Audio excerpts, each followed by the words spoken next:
Welcome everyone to Haven of Horror. As always, I am Subject. We have Robert Ellie Wild with us. Hello. Uh, we're doing the first 5 episodes of The Last of Us, which has the worst packaging that I've ever seen. Fuck you, Warner Brothers, or Sony, or whoever was responsible for greenlighting this.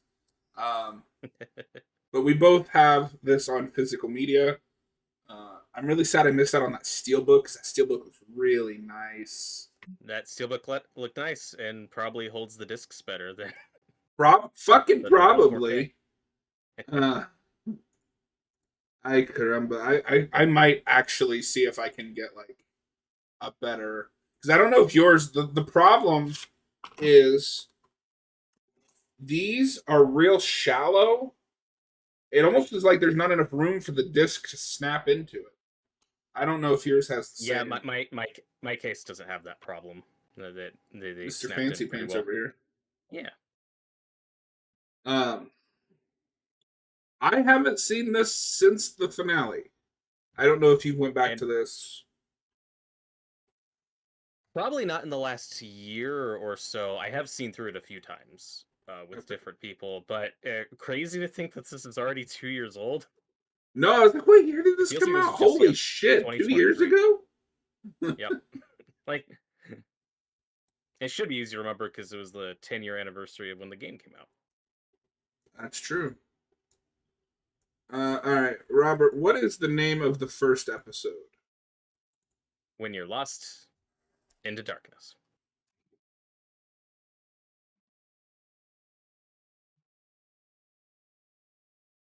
Right, and me and my friend reviewed the first episode when it came out, and then we never Oh, got cool. around to doing the rest. And I just lost my.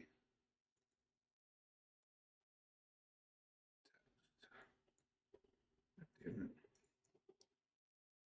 It's fine. There we go. Whoa! Why is it upside down? What is happening?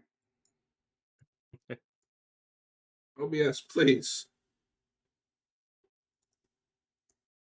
Maybe it's right side up and everything else is upside down. Did you ever consider that?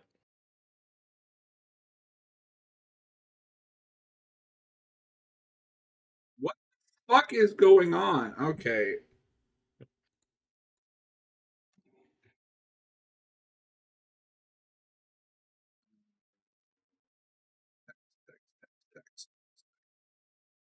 Of all the things to fucking break.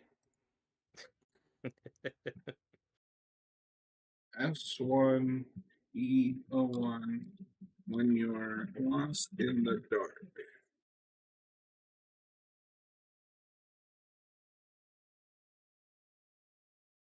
Seriously?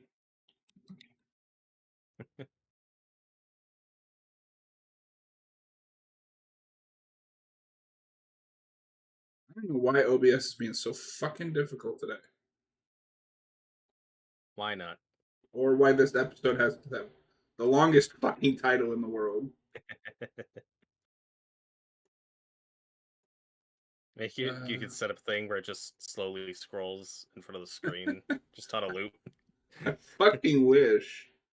Alright, Robert, you can see the stream. Once it settles, is that readable to you? It's looking good so far.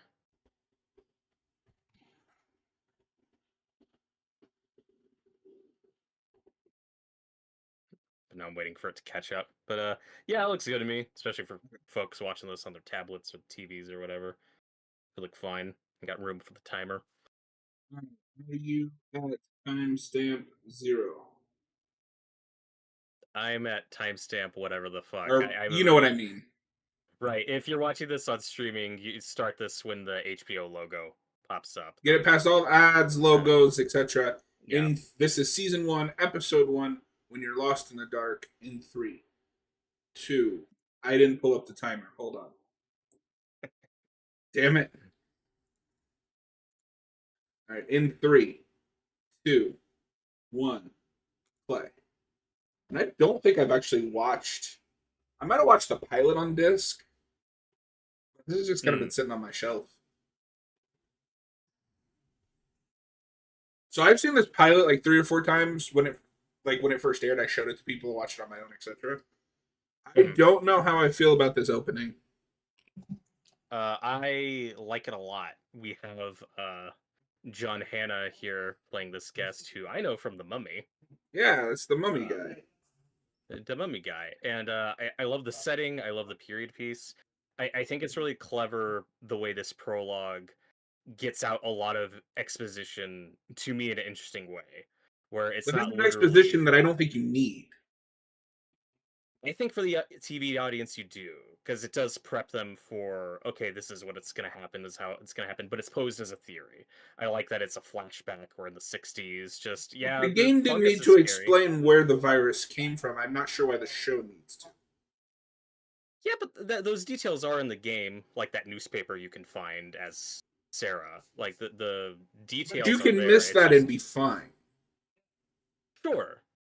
But that's just the type of This feels storytelling like that they the don't game trust allows the you. audience. We have to upfront it. Oh, it's a virus. Don't worry, guys.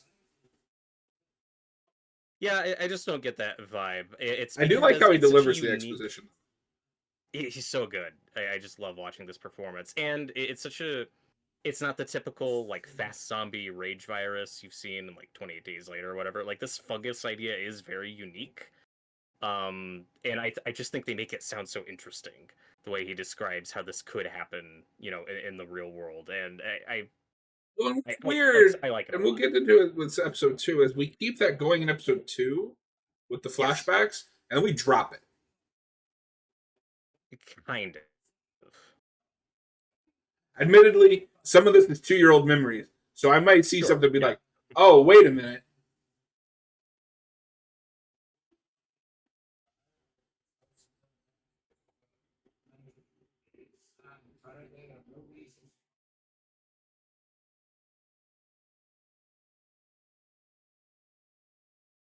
The other thing I don't like about this is it gives a reason for why it happens when it happens.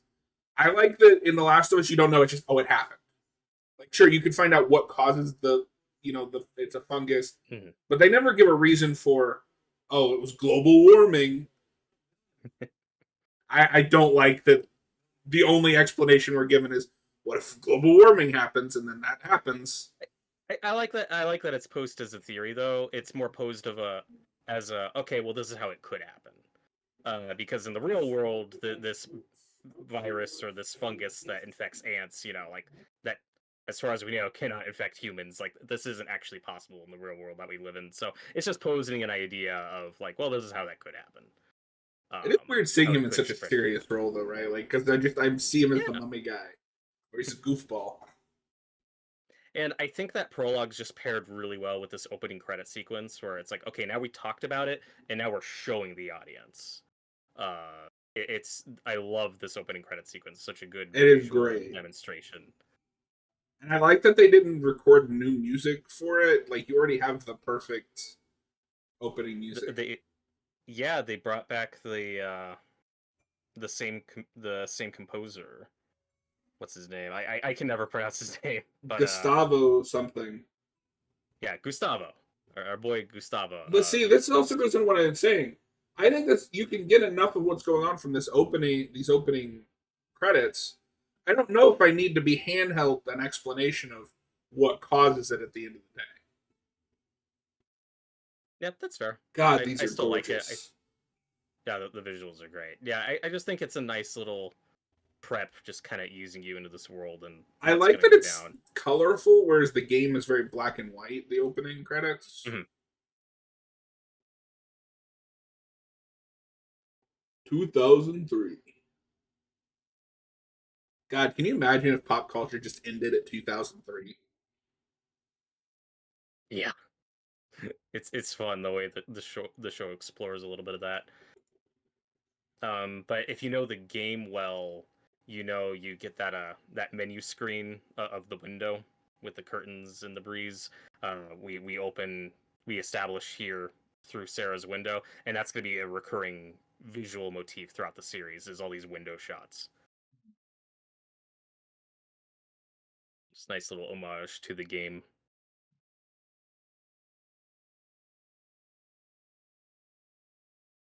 Yeah, no, this is started like strikingly faithful.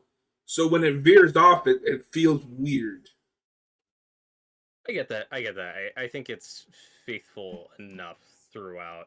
But one area where I think this pilot succeeds, stuff that you take for granted when you're playing the game, is when you start the game and you're playing as Sarah, there's this immediate empathetic connection you have as a player because you identify with the person you're playing as, and you can, look at the newspapers and pick up all these context clues.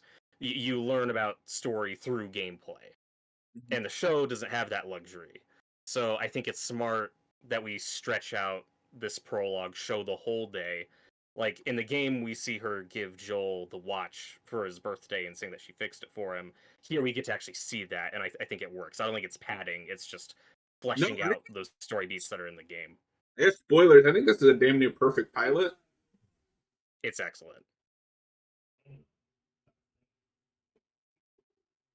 And we're talking over him, but Gabriel Luna, when he showed up as Tommy, when he starts talking, I was like, holy shit. Like, he sounds a lot like Game Tommy if you're Mm-hmm. listening to his voice. Like, he's doing a great job. Really good.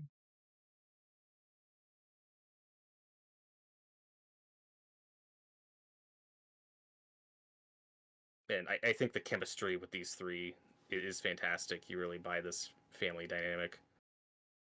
I know there's some like hesitancy about Pedro just because he's in everything. Mhm. I don't know. He's kind of great in this show. I like him a lot. I think he's a really good actor with a lot of range. Well, it's crazy too because you think of him as such a big actor right now. He's mostly a TV guy. Yeah, He's going not a all the way back to movie Game of star. Thrones. Yeah, Shit. and Going back to Buffy, he's in an episode of Buffy. I can't wait to get to that. Because even some of the movies he's been in so far, like, have been flops, like Wonder Woman 84, or even a movie And to that be actually I fair, liked. he was the best part of Wonder Woman 84 for me. He's really good. Like, he's really cheesy, but it works. He knows what he's in. Yeah, exactly.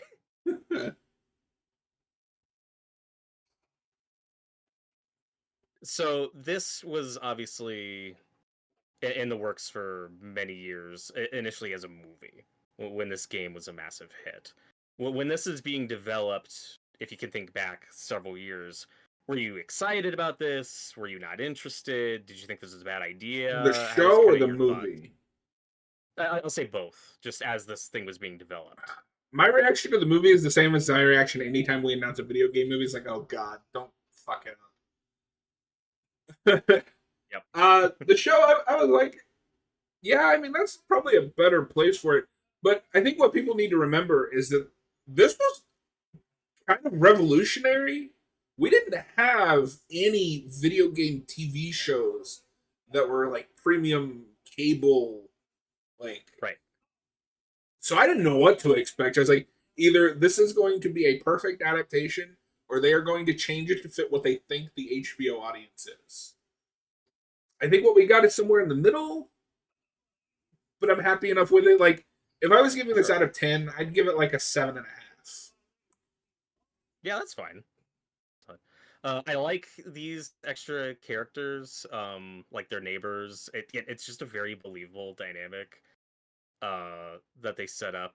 That these neighbors that have to babysit Joel's daughter later, and the way he's teasing her and stuff.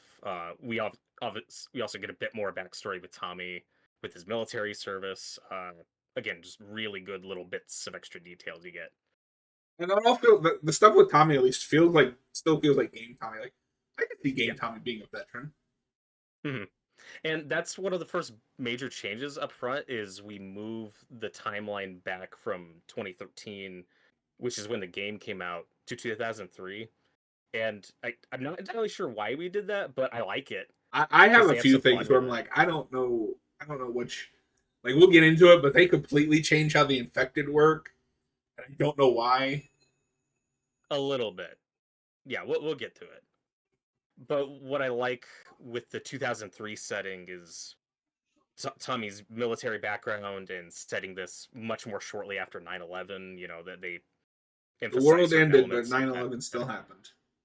Yeah, God, this brings back nightmares. I hated the bus. I wasn't a fan.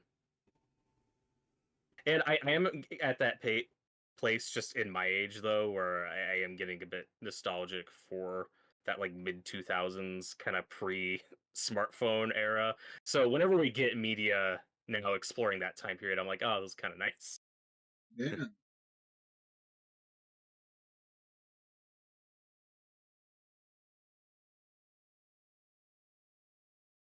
I will say I like the show version of Sarah more than I do the game. At this point, I probably At this agree. person. At this person, yeah, because the game Sarah works for the game and works for Joel's story, but she's not a three-dimensional character. You don't spend a whole lot of time with her.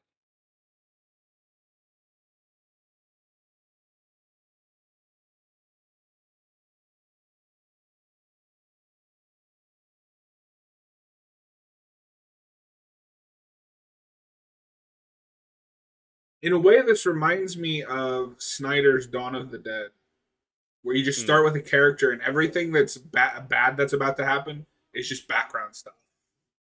Like, oh, she's a yeah, nurse in the hospital and the guy came in with a bite. Um, they do a great job throwing in these little clues. I would be fascinated to know what that movie looks like because I almost feel like you have to cut out like the first third of the game and like just start with it being Ellie and Joel on the road. Yeah, and even then, like you gotta do at least two movies, right? Yeah, Like, how do you pack that into just one? because like even with the show being what it's probably about 9-ish hours, 8-ish hours. I Yeah, still think it about could have 9 hours. used another episode or two. I wouldn't have complained. We'll get to where I wouldn't have minded an extra episode. I like this old lady's line, like, people need to get right with Jesus. So funny enough, because this stuff is in Texas, if I remember, because that's Yeah. where Joel is from. I've been to Texas in 2000, so not long before this. Hmm.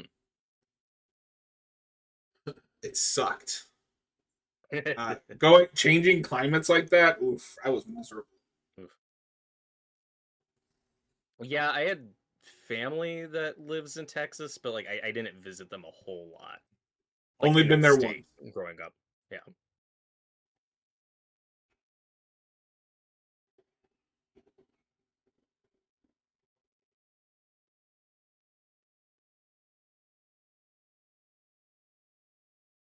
And if you've seen a horror Old movie, ladies, great. Old old ladies lady. scare me.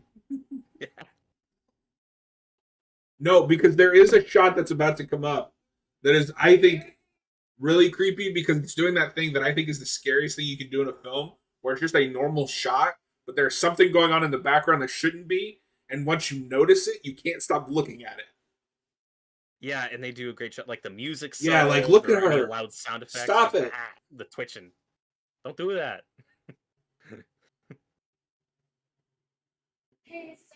And it's like out of focus.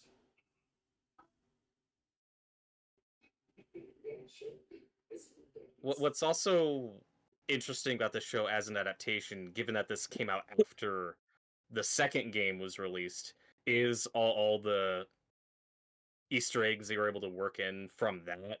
Like this cheesy action movie that Joel's Yeah. like this cheesy made up action movie that Joel's into. Like Well, I those little think touches are great. we get some of like him being a singer in this one. In this, or maybe it's just the They may guitar. include that. Because all that stuff is just part two. Like you never get. There's one exchange with him and Ellie when he talks about like, oh, when I was younger, I wanted to be a singer, and she asks if he can sing her a song. He's like, no. So there's one exchange where we talk about it in the game. Well, it's funny too because that's one of those things where it's like, yeah, that only exists because Troy Baker can sing. Like, Of course, it's great. yeah, That moment felt very, like you said, Zack Snyder, Dawn of the Dead, with like the jets flying over. We were like, huh, there's something going on. I Now we're at the beginning of the game. We are.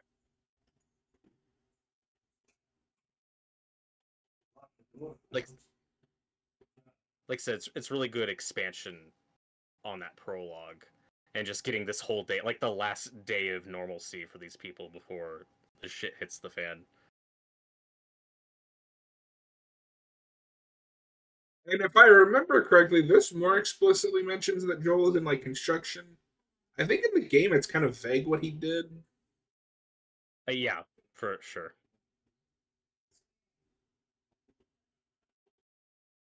Yeah, because one change is, I think in the game when we first see Joel, he's talking to somebody, and I think he was just let go because he's talking about like, I need this job, something like that. So that's a little different. But it makes it, but like in the show, though, it makes sense. Like he's a single dad, so he's working long hours. And then you get little scenes like this. This is just one for one from the game. And the actors sell it well. Like drugs, I sell hardcore drugs.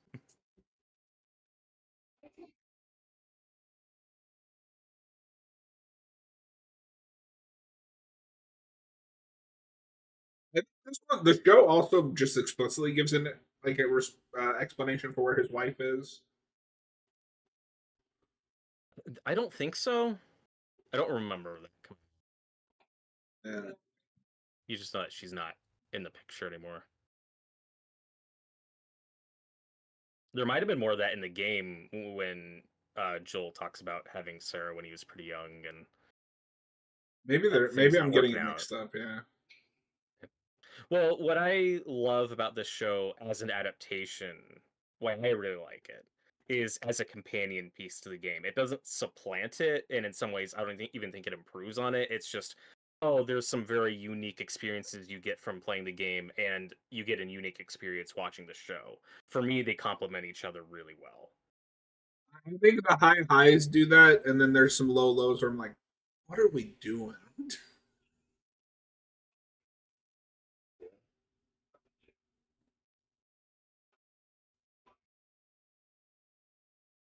But this is a change I like, where Tommy calls Joel and is like, I'm in jail. I got in a fight with somebody who was acting weird.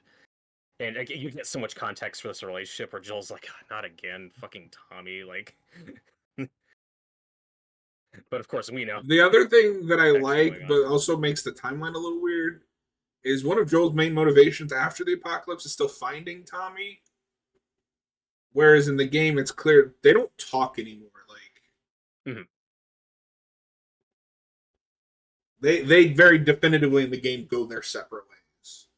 Whereas in this one, Tommy just kind of fucks off and vanishes. Yeah. Which again, I don't think is, I don't think it's an improvement or a detractor. It's just different. It's just different, but at that point, you're getting into change for the sake of change because it doesn't add anything. Well, they just lean into his motivation being his clinginess, and like, oh, Tommy's gone. So what we change is in the game, Joel and Tess are just angry about losing their guns and getting screwed out of a deal because they're working as smugglers. In the show, it's he's trying to find Tommy, and then that path will eventually come into play. I will have to see how it plays again, but I remember it being another case where we have to kind of soften Joel up a bit because in the game, the reason they fall apart is Joel is very morally ambiguous. He is a survivor. Still is in the show.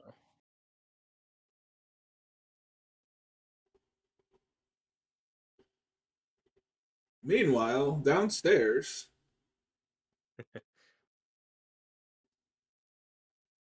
I am excited for season 2, though. I think it can fix some of the issues that I have with this season. Yeah, maybe. We'll see. Oh my god, it's the dog. And Robert, it really is Zack Snyder's Dawn of the Dead. She's gonna get killed over a stupid dog. That might be the funniest thing in that movie, where that girl just like freaks out and decides to run into a pack of zombies over a dog. Somebody's got to do it. Yeah, I love the slow build up and the anxiety of like, oh This god, might be my favorite episode of the 9. it's really good. The one thing that kind of gives it an unfair advantage is, like, as you said, being such a great pilot, is this was actually the first 2 episodes that they combined into one. Do you remember the story? No, I didn't know that. So originally, the first episode was going to be pretty much entirely this prologue, this flashback sequence. Oh, I don't like And that. when we jump 20 years, we'll get to it when the time skip happens. But the 20-year time skip was going to be the end of episode 1. And then episode 2 was going to be all the Joel and Teth, the Joel and Joel Tess and and Teth? meeting Ellie stuff. Joel and Teth My favorite character, and Teth. meeting Ellie. But the issue they ran into with episode 1 was, yeah, it's just kind of miserable, and there's not really a hook. Like, there's not like a story that's really kicked in yet. So that's why this episode is. No, extended. that's a good idea. I think I would have been pissed if I tuned in and the first episode was just flashback material. That's insane. But which is important. You know, it's important story stuff. But I think it worked out having this just being. It is, and I don't, because that's the thing, right? So when you're watching it, it would have been fine, but then it skips to like the meat of the story, and it's like episode over. I would have been like, "What the fuck?" Oh my god. Stuff's so great. So we've had this conversation before about how much you consider this a quote unquote horror show. There's enough of those elements in here that I think it counts. Like, yeah, it is. I mean, we're covering it, so. But yeah, exactly. But I like that the show can still go to those scary, gross places. Like this lady. I'm also really curious to see how they adapt some of the stuff in part 2, because there's no spores in this universe, which I think was a dumb idea. They're bringing spores into season 2. Oh, so they realized that was a dumb idea. I never thought it was dumb. I got the reasoning for it, as far as this season goes. I'm curious how the show is going to handle it. I don't miss the spores, just because part of the logistic issue is like, well, whenever we do that stuff, our actors are going to have to wear masks. So that was part of it. Effects are part of it, but as far as this season goes, yeah, I don't miss the spores. They really lean into like this whole tendril idea, like we just saw with the old lady. Like, we get more of a look at how they're spreading the virus, like with those tendrils coming out of their mouths. It's really gross. It need to be that complicated. They spread it with bites. It's not hard. I don't. But the spores thing, it's one of those things you don't question in a game that you might question more in a show, where it's like, this doesn't make much sense how isolated the spores are in certain areas, but other areas are fine. Like, everybody should be fucking dead. Explain that by having it be in like constant. Well, no, because that makes sense. Like, they're trapped in buildings or trapped in the subway.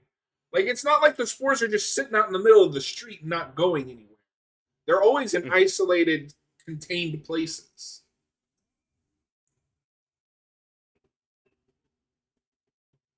Like I said, in the context of the season, I don't miss it, but I'm curious how season 2 is going to handle it. My problem is that we adapted this whole new lore for them. You know, where it's these nests with tendrils and shit. And that doesn't come into play at all. So you did that for nothing. Like one episode. I mean, it does in like one episode, in the middle. Again, I'm curious how much season 2 might expand on that and how they're going to handle the spore stuff. But especially because you're going to get a whole bunch of new infected. Yeah, which I think they are doing. Well, they'd have to. Like, if I don't get a Shambler and another bloater, I'm going to be outraged. But there are things that work in the game, though, that I don't need in the show. Like, in the game, having the bloaters literally throwing spore bombs at you. Like, I don't need that in the show. It works fine in the game. I'm fine with the show dropping. If they throw more spore bombs, I just like more than one token bloater. Hmm. No, the woman gets pretty awesome, It is, yeah. and we know we're getting more in season 2. That's where I'm just more forgiving of some of those changes. We at least know that there is more coming. It's not like the Well, and to game, be which was a fair, complete isolated experience. these are complaints I had at the time where I was just on its own terms. Not, well, in maybe 5 years we'll get season 2 that might add some of this stuff. But Yes, I this know it only sequence, ended up being 2 years. Leave me alone. but this sequence I think is amazing. The way it's shot. I remember watching this with my mom because I had shown her the game before because I love the game so much, and this sequence really stood out to her of like, oh my god, like this feels just like the game, which is the POV being in the car, looking around. It's a really And I fantastic was sequence, I was and really that hoping shot this driving by of the farmhouse on fire.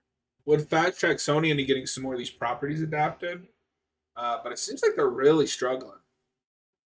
They're still working on that God of War show, and it I am doesn't sound like they're going the so right way about it. oh God.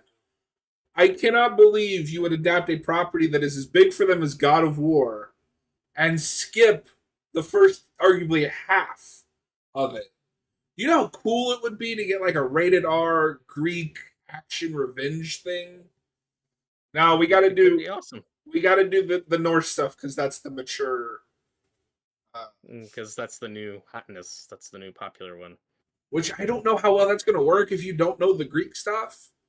Because his character arc is like relying on that.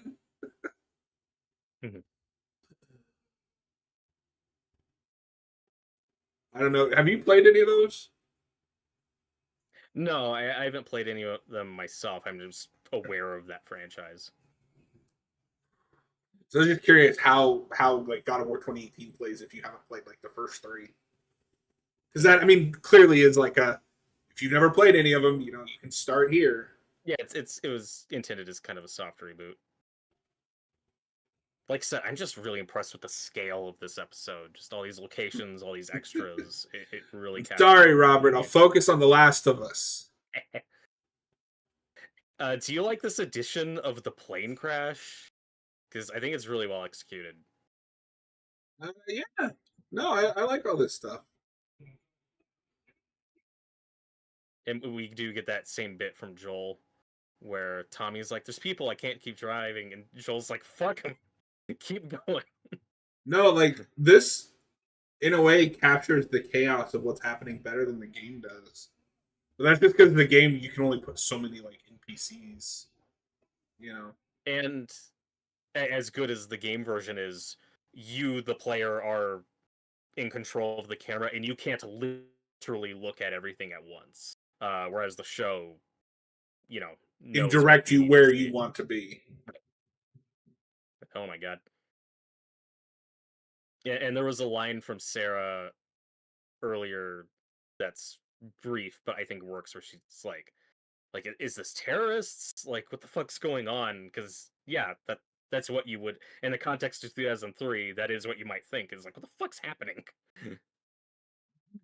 Like you said, that they capture the chaos of all that really well. Sarah. Sarah. How many Sarahs do you think are here?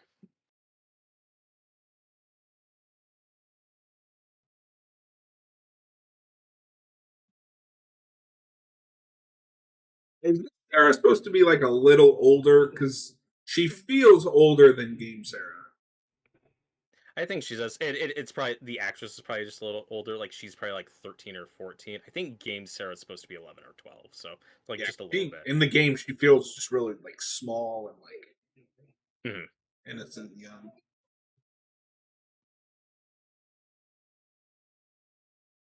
Oh my god, it's RoboCop.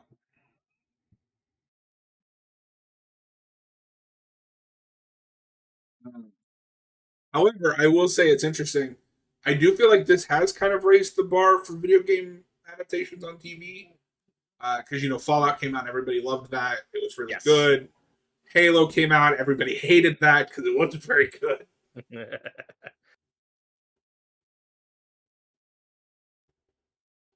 Except Dan. Dan really liked it. I was indifferent because I don't care about Halo.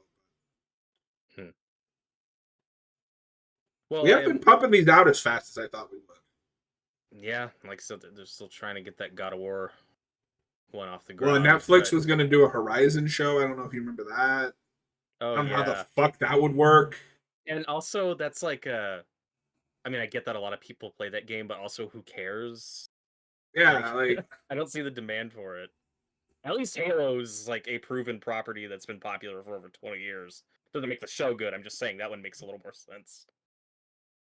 no, if you're going to do any of Sony's properties, do like Infamous or an animated Sly show. Or Uncharted. Oh, wait a minute. Oh. But this, I mean, is obviously one of the most important scenes of the game, and I think it's really well executed. Yeah, no, this is done perfectly. I gotta say, this 4K looks gorgeous. Hell yeah. And both, of course, this show is developed by Craig Mazin, who directs this episode. I think does a great job. Also plays the soldier here. Ah, we So love a director cameo. Yeah. He's like, yeah, I get to play the guy who kills Sarah. You bastard. So, Robert, are you one of the ones that said they should have been insane and recast the lead between seasons? Because no, I was not. I also think game fans don't know how age works. Because they're like, but Ellie's so much older in the second one. It's like, yeah, she's like the same age that Bella Ramsey is now. It's like them 3 years. Playing devil's advocate, because I do not agree that she should be recast. Like, I'd have to see her in that role. I do think part of the problem is that Bella Ramsey has like a baby face. She doesn't have that like hardened look to her. So like when they tried to recreate that Last of Us Part 2 poster, it didn't work because she doesn't have the face for that. But to demand that you recast between seasons is insane.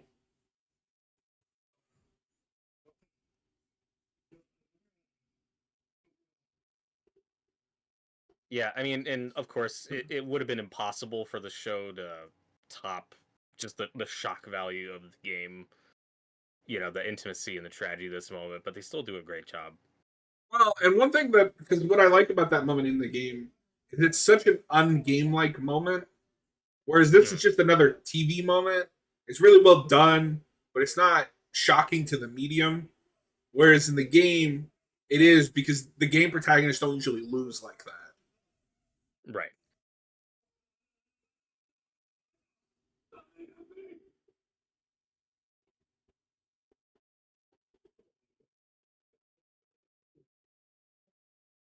And for however old this actress is, she's amazing in this scene.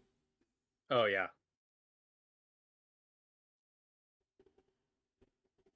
No, it's still absolutely gut wrenching.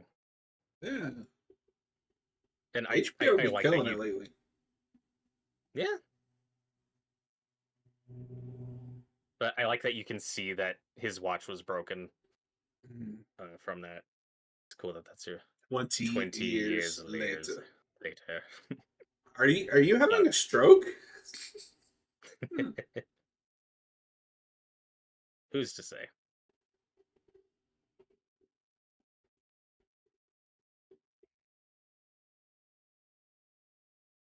But I just want to go back to the casting for a second because the thing I've been seeing now a lot, other than the alien Romulus girl as Ellie, which she wouldn't be bad for like part 2.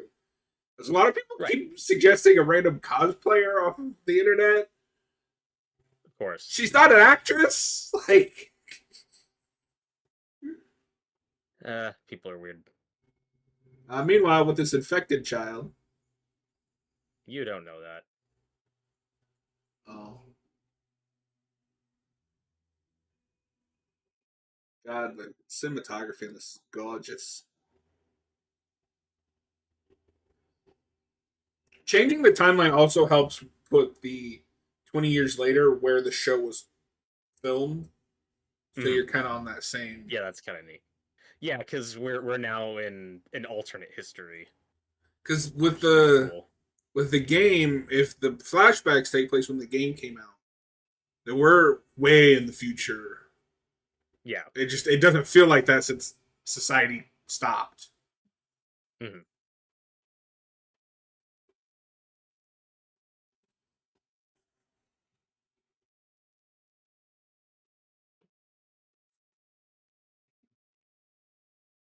But yeah, but between this and now the Penguin, HBO is one of the few really reliable studios for like these big budget event television series, which is apparently all Warner Brothers cares about now, because now Warner Brothers just wants to be the HBO studio, I guess. Ay Because they caramba. hate all the other. Yeah. So Robert, do you think that they should have made a tie-in game to the show? Really capitalize on it. Sure. I am shocked. I don't know if you have this. I am shocked that when the game came out or that remake came out, they didn't do like a Pedro skin or something to Yeah, tie I in thought with they might. this. Because I know The Witcher 3 did a whole DLC set for the show, where you could play as like Henry Cavill's Geralt. Oh, that's another Oh, video that's game interesting. show that just kind of came and went. Yeah.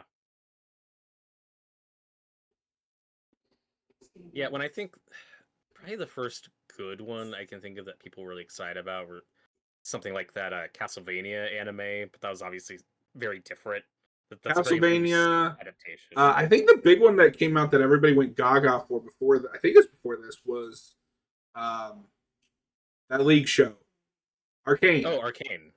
Yeah, that would have come out around this, maybe a year earlier. which And that first season is obviously great. it's wonderful. And I do like this scene a lot. Again, we're just getting a lot of context for this world. How the infections work, how long they last, and that we're in a place where we still have quote That unquote is a society. brutal hard cut. Yeah. No, this shows it still goes to those dark, heavy places. Like, yeah, we it's Robert, like fuck you, we you just killed two pitch. kids. You mentioned who should like remake The Stand when we did that. Give it to this guy. Craig Mazin, he'd be great. And of course, the reason why he gets this job and why it happens Is is for his Chernobyl, Chernobyl show. Yeah, which I which I haven't still haven't seen. seen. But also in before that he's known for all these like shitty comedies, but you get what you get in He, Hollywood. I mean, I haven't seen those comedies, but it kind of feels like to me, just based on this, he is what Todd Phillips thinks he is. A guy that got Mm. stuck making shitty comedies, but can actually make something like great with artistic value. And the show for some decisions that didn't work for you, at least it comes from a place of A, Neil Druckmann's involved, you have the game creator there, and B, Craig Mazin starts as a fan of this material. He, like all of us, was just a fan who played the game, and it's really cool that he got this job. And it's not saying that you have to be a fan of a property to be a good writer or be a good I director think or you need make to something good, respect it but at the very least. you need to Yeah. respect it, and it helps. You want this to at least be more of the norm of, hey, let's give more of these projects to people who are Okay, passionate about the source material. Robert. I compared Craig Mazin to Todd Phillips. I didn't Yeah. realize how on the nose this was, because he's the writer for the Hangover sequel Oh right. and Scary Movie 4, and Scary Movie Good job, 3. Craig. Oh, but he also has an uncredited writing credit for Dune Part 2 and Wicked. Oh, interesting. Wait, And he voiced Billy the Puppet in Scary Movie 4. that's awesome. That's amazing. Good for him. After this, give him a Saw movie. Fuck it. If we can even make one of those anymore. Right.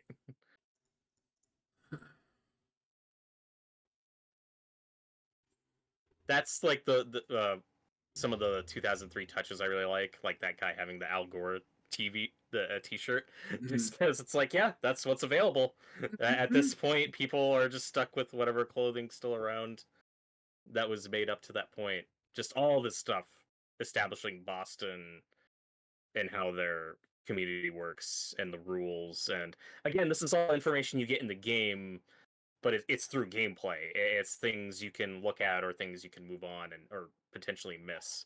And it's all organized here really well. Of Mhm. just a day in the life for this version of Joel. But what I was mentioning earlier though about this originally being 2 episodes. So when we see older Joel after the 20-year time skip and he throws the body of the dead child in the fire, that was going to be the end of episode 1. Where it's like, fuck Crazy. you, 2 dead children, goodbye. And they were just like, yeah, it's not enough. And it's It's a crazy good that moment. Pedro doesn't look like heavily made up or anything in either version. Even though I'm sure the 20-year time skip is closer to how he really looks. Hmm. And they did age him up a little. Game Joel is 50 in the main timeline, and here I think they say he's 56. Oh, crazy! He's gonna be like 60 in season 2. Yeah.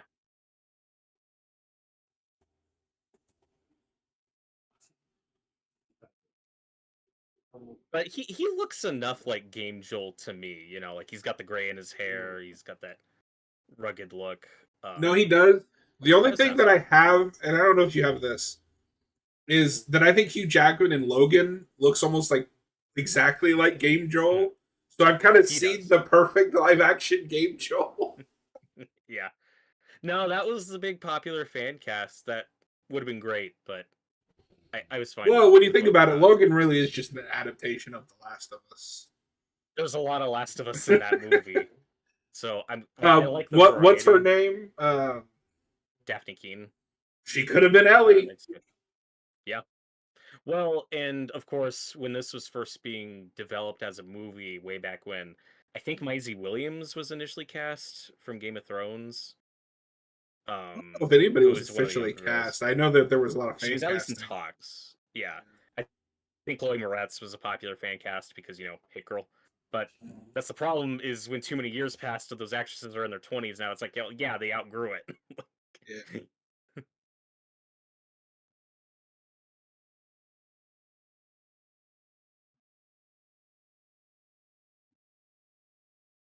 He's doing a thing with his voice, especially post time skip, that sounds a lot like Troy Baker's take. It does.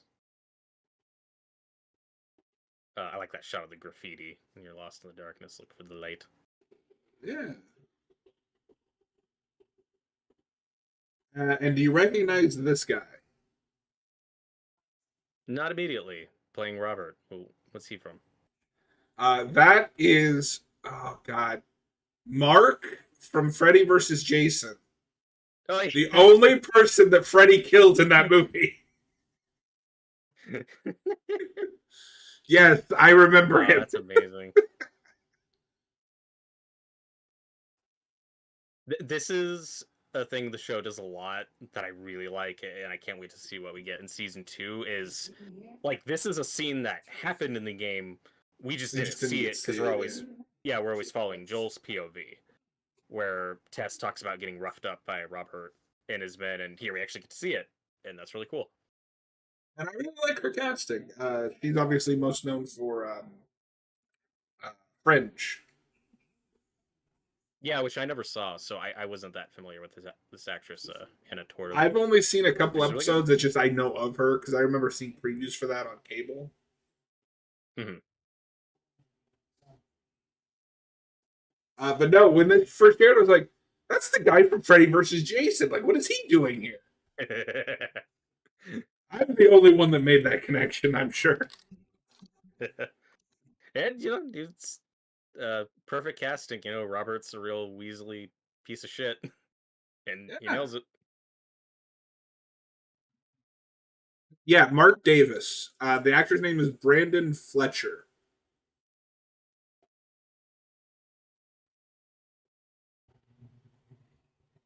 Yeah, it seems like he's just a character actor. He was in 3 episodes of that show Reacher from this year. Oh, interesting. I've heard that's good. I should check that out at some point. Oh, he has a reoccurring role in the last season, in season 7 of Arrow. as the Star City Slayer. Oh God. I'm sure that was a great role. Yeah, I'm sure. What else? Oh, he's Smallville's Parasite. Oh my God. God, it's been ages since I've seen that episode. Uh, That'll be I fun. can't think of it off the top of my head. That was a later season one, right? Uh, oh, of course, yes. That is season 8. He is one of the people on Tess Mercer's team of metahumans. That doesn't really go anywhere. Remember Tess Mercer? I liked her a lot. She was cool for a bit. Part of that was that actress. Oh yeah. But then they couldn't decide, is she a good guy? Is she a bad guy?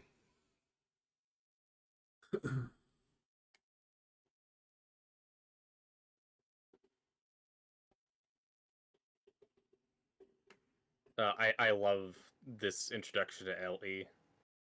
Just the sunlight interface. Which No, again, Robert, not in the game. this Ellie is bad. She doesn't look like game Ellie. And once I'm watching it, I do not care. Just her body language, the way she kicks that tray. What do you mean she acts like game Ellie? She doesn't look like her, damn it. That's what's important. But also Bella's like what, like 16 when they filmed this, and all the people you see fan cast now are like in their mid-20s. No, that's why I'm pretty sure they're only casting them for that second season. Mm-hmm.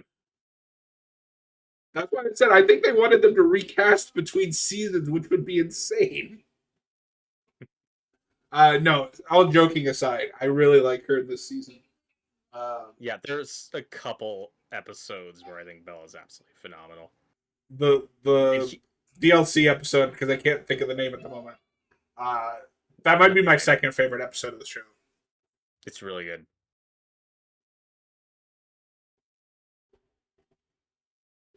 Like, you're gonna pay, motherfuckers. The way that spray painted made it look like it said "when you're lost in the darkness." Yeah.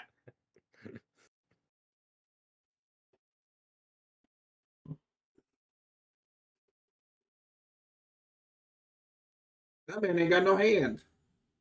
No.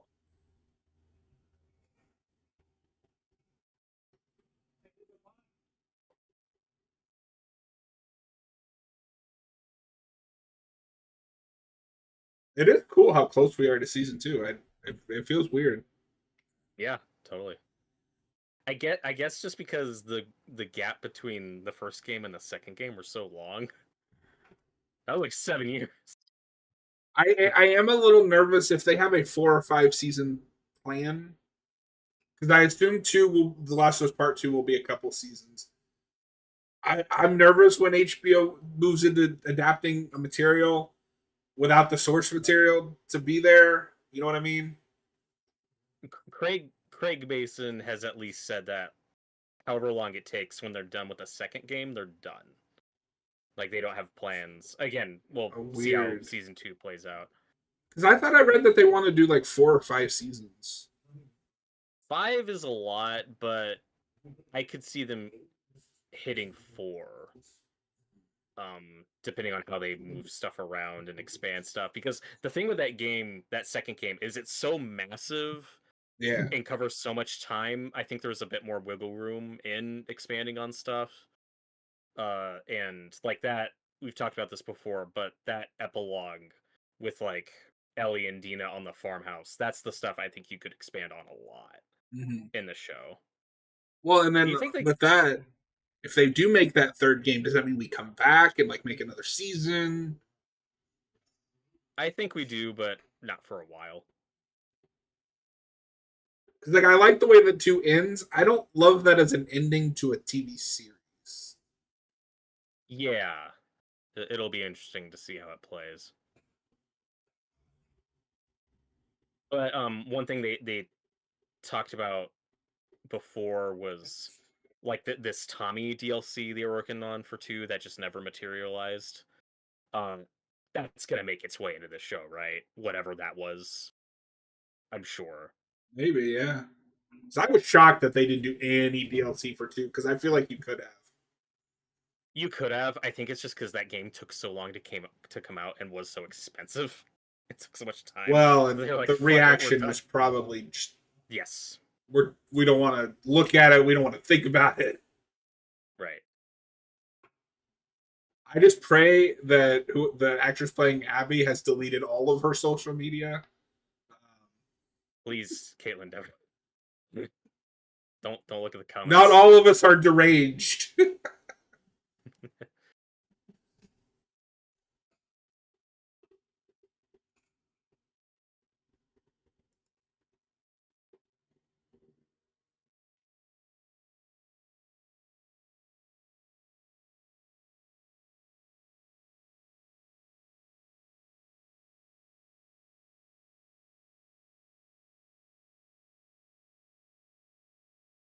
Meanwhile, at the Alcoholics Anonymous episode, Don't do that, Joel. you can't do that. It's okay to feel sad sometimes.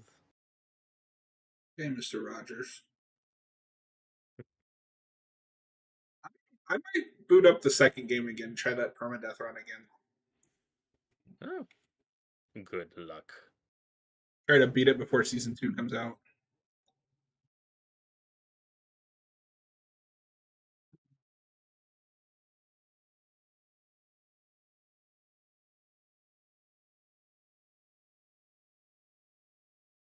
And I like this little peek at their relationship, Joel and Tess. Like, it's implied in the game that they're, a romantic pairing here. That's a little more. See, I overt. never got the feeling, I never got the idea that they were together in the game.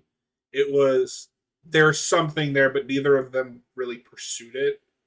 Because she says something to the effect of, like, if there is anything between us, do this for me. Mhm.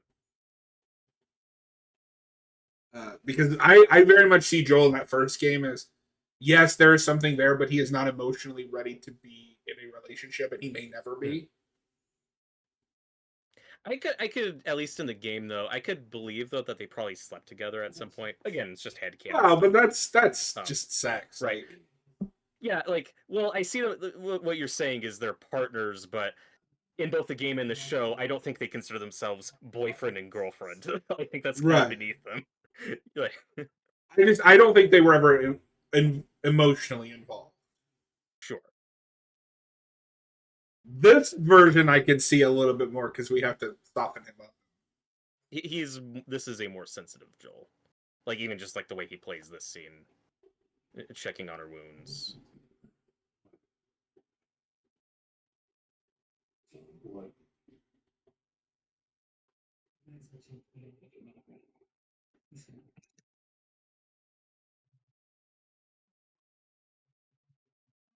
Yeah, the big difference between Joel and Ellie, like the game version and the show version, and I like both a lot, is that the game version starts with Joel as much more of a, I don't want to say one note, but much more of like a stoic just archetype.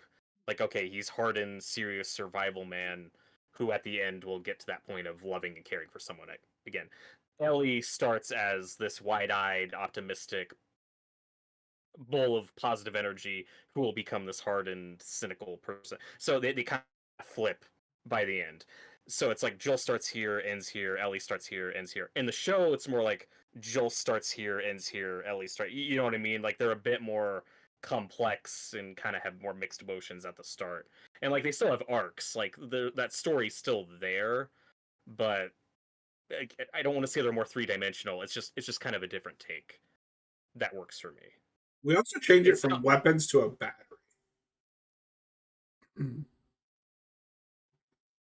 Because she said that Robert sold their battery, not their guns. right. Yeah, because they want a vehicle. Yeah.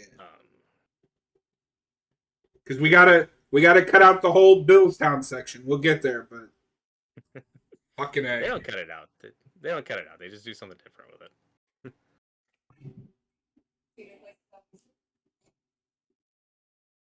And I like this extra Firefly stuff, and it's really cool that Marlene's played by the same actress. I was about to ask because I know there was something with Marlene. He is wearing a wig, and once you notice that, it's very obvious. That's fine.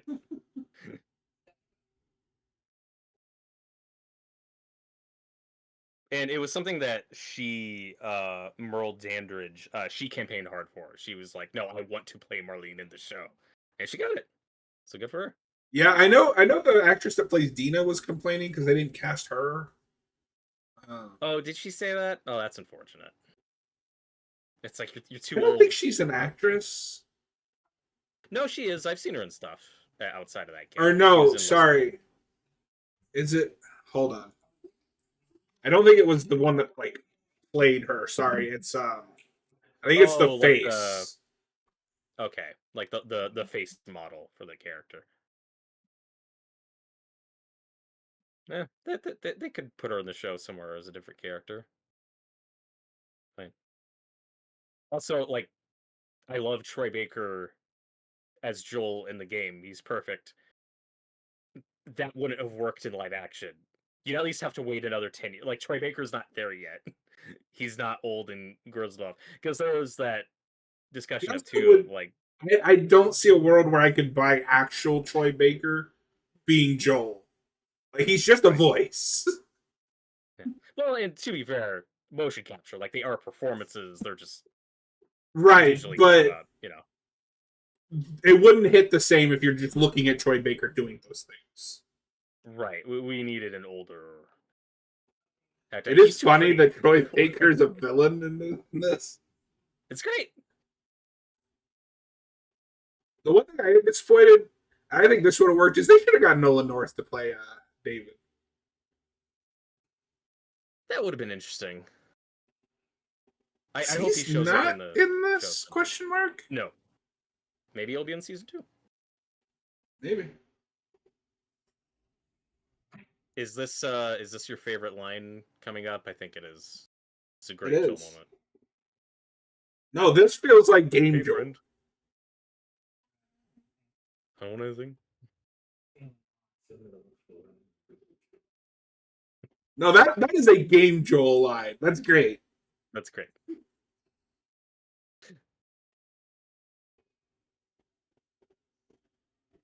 If you tell me look for the light, I'll break your jaw.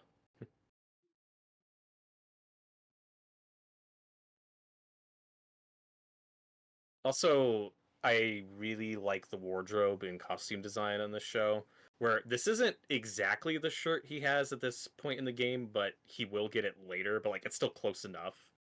And she's wearing like that pink red shirt. That's pretty This similar. isn't like Fallout where I'd cry foul if Fallout didn't have appropriate clothing, because Fallout has a very specific look in the attire and world. This is just they're just wearing clothes that they probably salvaged from a grocery store or something. Right. Also, Joel, just like his shirt scheme he has going on, like I can't not think of Rick from The Walking Dead. They just have a very similar taste. Another grizzled old And there was a lot of zombie comparisons when this character. show came out, Oh yeah. which is hysterical because I think the game comes out around the same time as that show or a little bit before. It's a few years into it. Okay. I mean, that game was, in to Walking Dead's credit, I think Walking Dead helped it. Like that Last of Us just came out in the perfect storm of zombie fever was at its highest. Yeah. Games were changing, getting to a more quote unquote adult place. Walking that game just simulator came out at the place. perfect time. The walking simulator place, if you will. Yeah. But no, it was perfect. It's it's crazy that that thing even worked on the PlayStation 3. Like it was just so ambitious. Well, that's why I've never been upset with how many times they've released that, because I feel like the PS5 version is arguably the definitive, like, this is the best way to play it. Like The the Final PS4 Cut. version is good. That's the definitive way to play the original in that art style. The PS3 is not the way to experience that game. It runs like No. shit.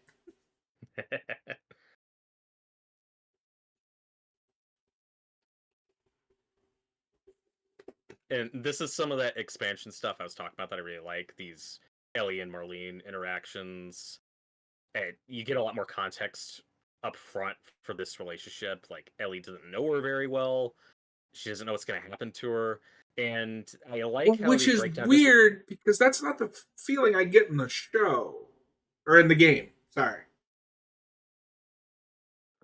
I agree until we get that information later, because the game does make it pretty clear later that, oh yeah, Marlene and Ellie don't have like that close of a relationship. They're kind of aware of Which each is other. weird because when you get at the beginning, when you first meet them, Ellie acts like she's known her whole life. Right. Because the idea in both is that Marlene dropped off Ellie here in this safe zone, and Ellie grew up here, but like they did not have a close relationship.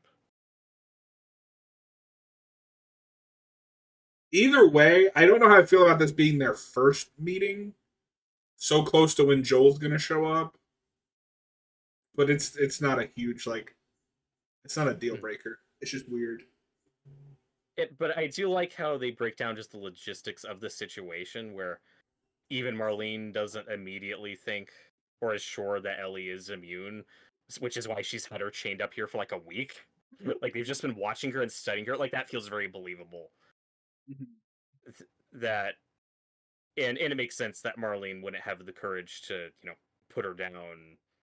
But when Ellie doesn't turn, it's like, I don't know, let's chain her up and just wait and see what You happens. maniacs!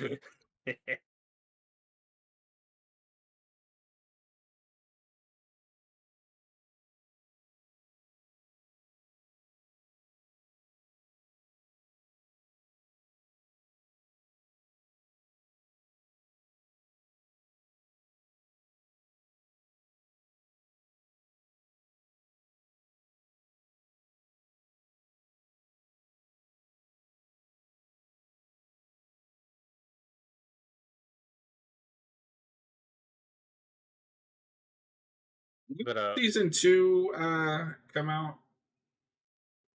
April 13th question mark? We should try to make some time and do like another like speculation or wish list for what we want from season 2. Yeah, like a week before it premieres. Yeah, we could do that. Yeah, April 13th. I think that's Sunday. Uh this is great. The makeup and practical effects in the show are So so good. good. Like this just looks right Because out of I the gate. was kind of worried when the show was coming out. Oh god, they're gonna CGI everything. It's gonna look like a PS3 game. Mm-hmm. Oh, this is all a real set, and it looks awesome. Yeah.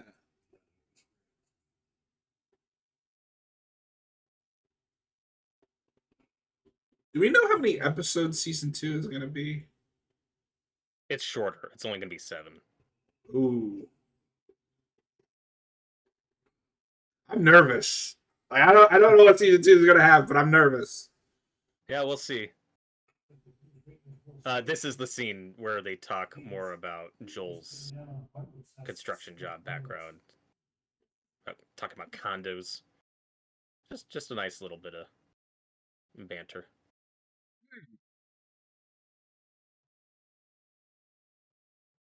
And speaking of Tess, who I like a lot in the show, as always, I wanted to mention Annie Wershing, who played Tess in the game, who I wondered would have a cameo or something in the show, but turns out, I don't know if you remember this. Annie Wershing, who played Tess in the game, she died like the month this premiered. Damn. Yeah, from cancer. So that was something I just didn't know about until she passed away. So R.A.P. Annie Wershing, you were great in the game.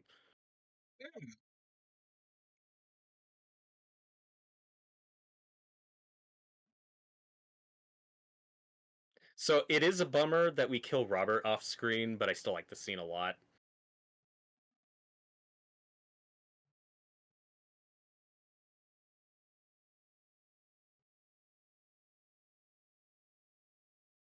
But this is where I think it's very economical in translating a game to the show, is in the game we're hunting Robert, we get in all these like shootouts and firefights. Meanwhile, there's all this stuff going on with Marlene, being a Firefly and getting shot by the military or Fedra. And in the show, we just combine those events. I love this moment that's coming up. He throws Ellie against the wall. Like, dude, holy shit, you could have fucking killed her, dude. This is a great first interaction.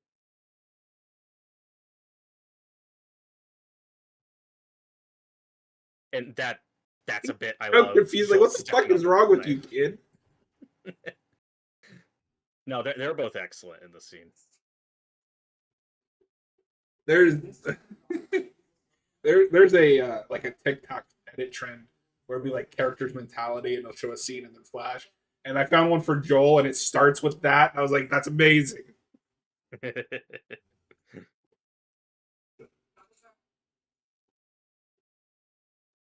Ellie, stop going for the damn knife. he gives a great look there. Just like, don't fuck with me.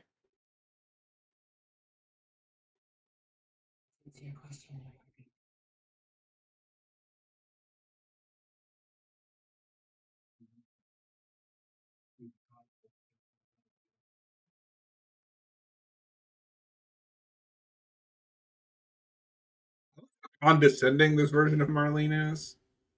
Yeah, no offense, Hate her but your so brother's much. just one guy. Fuck him.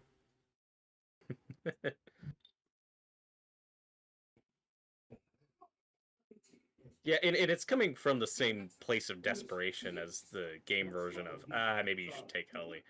But again, I think we combine these events really smartly in this version, and you don't have a fucking gear on your fucking head. So, okay, I am a little confused. Who wiped these people out? The military or? No, they got in a firefight with each other. Oh, okay. Because Robert bucked Marla. We talked over it, but I think the way the show plays it. So Robert made a deal with Joel and Tess for the battery, right? Well, Oh, Robert okay, turned because he his tried to back on sell a the faulty battery to two different people. Gotcha. right, and it was faulty, so that's why the firefight ensued, and they all fucking died God, except the for Billy. Fireflies are even more incompetent in the show. That's what I find interesting. It's like, yeah, they're shitty freedom fighters. You don't see that a lot in fiction. We're used to, the No, which is rebellion being, why oh, I they're the find good people guys. who are upset about Too Funny. You trust these people to have found a cure? I don't. They would have I said killed that girl for no reason.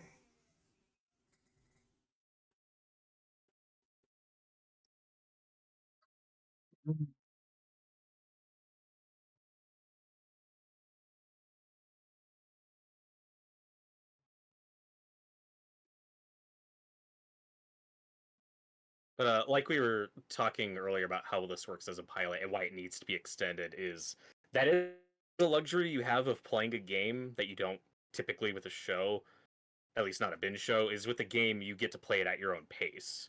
And typically gamers will play for hours and hours and hours and then put it down. I don't want to talk about Um, it. yeah.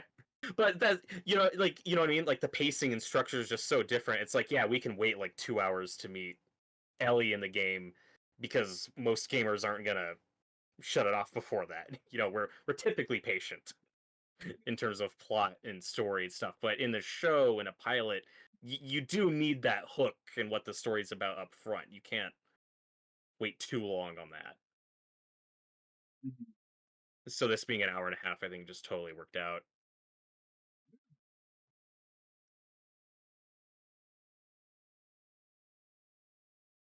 You know what works about this show is it's about family. That's what's so powerful about it.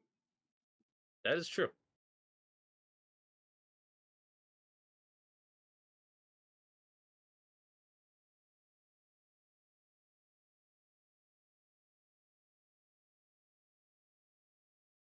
One of my favorite Bella line readings, I think, is coming up.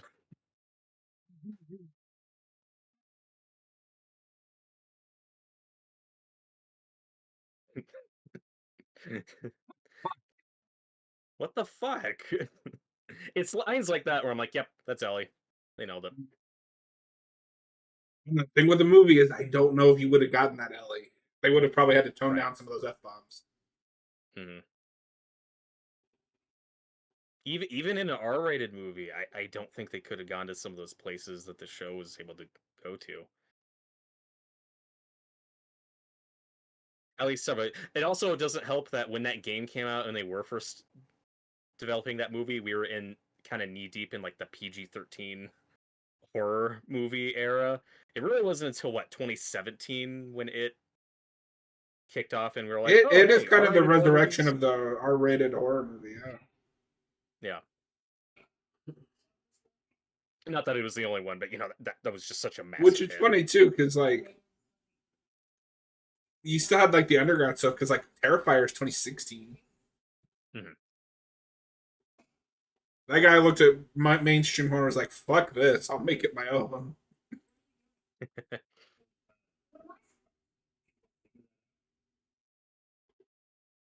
And Pedro and Bella on like just interviews are great together. Their chemistry matters. That's why now that I'm personally satisfied with the show and these actors, where I'm like, yeah, I just don't have the fan casting thing anymore. Of well, this person could have been good and this person could have been good. It's like, yeah, maybe, but you need that duo to work together. Like Yeah. even if it was Hugh Jackman and it was great, you still need the right Ellie to match him, or else it's not going to work. You know? Like my thing with the fan casting is, none of you all were complaining in the first season. You all are just freaking out over a poster. Yeah. Well, Well, okay, nobody sane was freaking out in the first season. I saw some complaints that made me wonder why. What the fuck? Like I saw, I don't know if you remember this, but there was a lot of people on like Twitter complaining that Bella wasn't hot enough to play Ellie. I'm like, yep. she's That was the 13. thing. Yep. Stop it. There is an unfortunate, toxic, gross side of gamer fandom that may not be interested in a sophisticated adult TV show. Uh, can't wait for the internet meltdown when season 2 starts. Oh boy.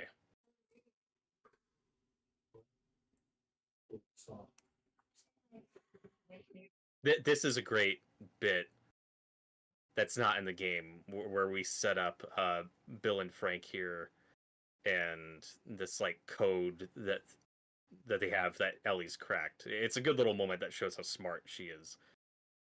Where she figured like 80s music means trouble. Like just nice little bit of her fucking with him.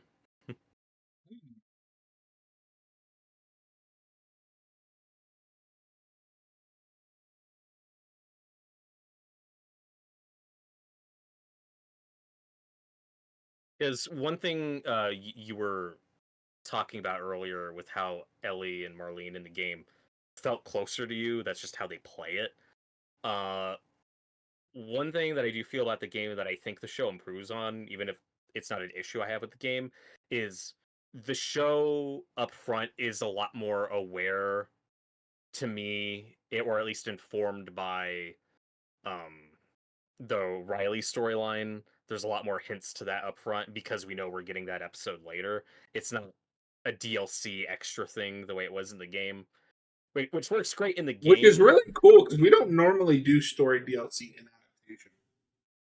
right? And it's wonderful. But again, this is a thing that's never bothered me in the game. It's just an observation that in the game, like I said earlier, Ellie starts very wide-eyed and positive and this ball of energy who then becomes more hardened and darkened over the course of the game. There aren't really any hints to the Riley stuff until the end, and then of course the DLC. The show really plays up that yeah, this girl's already got a darkness to her and is already kind of damaged. Like she's not showing it, like she is putting up a front in these scenes with Joel and Say Tess, but there's there are a lot no in more the hints up game. front. The big one is everybody I've ever loved has left me except you. That's a big one. Yeah. There's moments. That is a big one. That's We also just don't like get a Riley name drop until the end. until the end.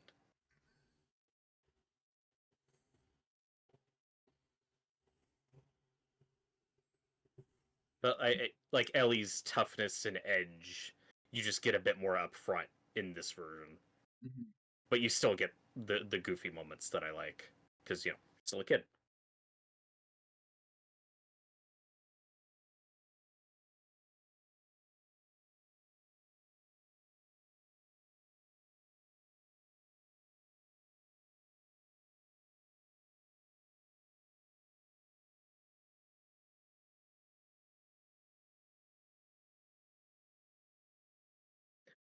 I think one of the best things a game adaptation can do is just make you want to pick up the game. Scenes like this, it just feels like playing those levels, and you're like, I really want to play The I wanna- Last of Us Part 2 right now. God damn it. yeah.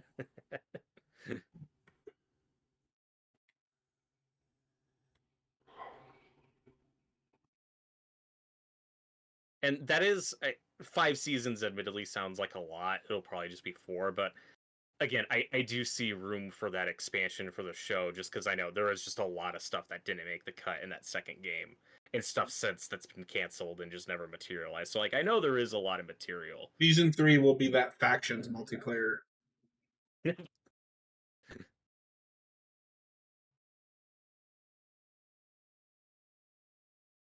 And this is a change I like a lot. Instead of being some nameless faceless soldiers, this is a guy that Joel's worked with smuggling shit. So we That is one thing where the show is smart.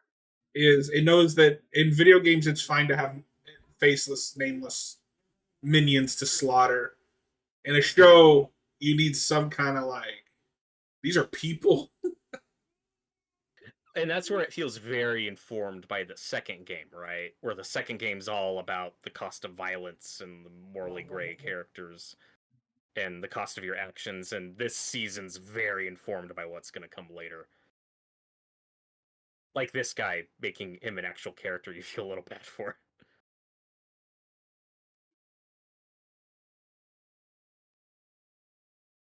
Like, the show doesn't relish in the violence the way the game does, which again is fine because it's a really fun game. But for the show, every time the violence kicks in, it's treated very seriously and very dark.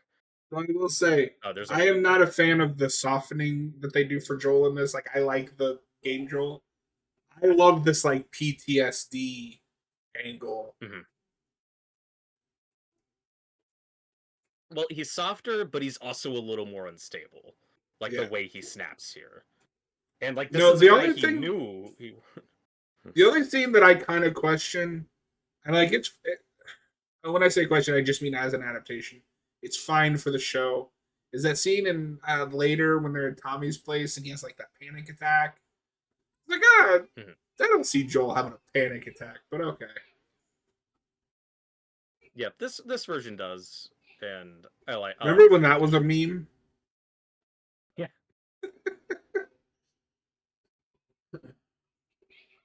And oh god, like the way Joel just bashes this guy's fucking face in.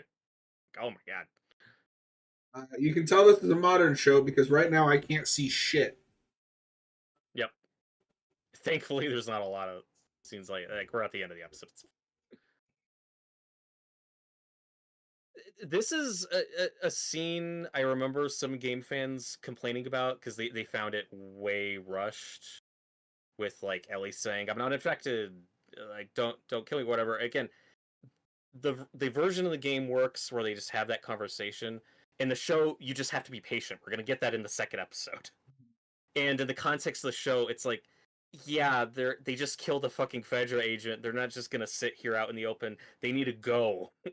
Like, it's fine. I've never had an issue with that because, but I think that's because I figure, they'll have a conversation. Yeah, and like, it's pouring rain. Like they're not gonna sit there. Right. Joel's having a moment. I love this shot that is just straight out of the game. The building leaning on itself. And I always forget where it is, but somewhere on that building you can see a clicker, like way in the distance. Good luck. That's really cool. Yeah, good luck finding that. Jesus.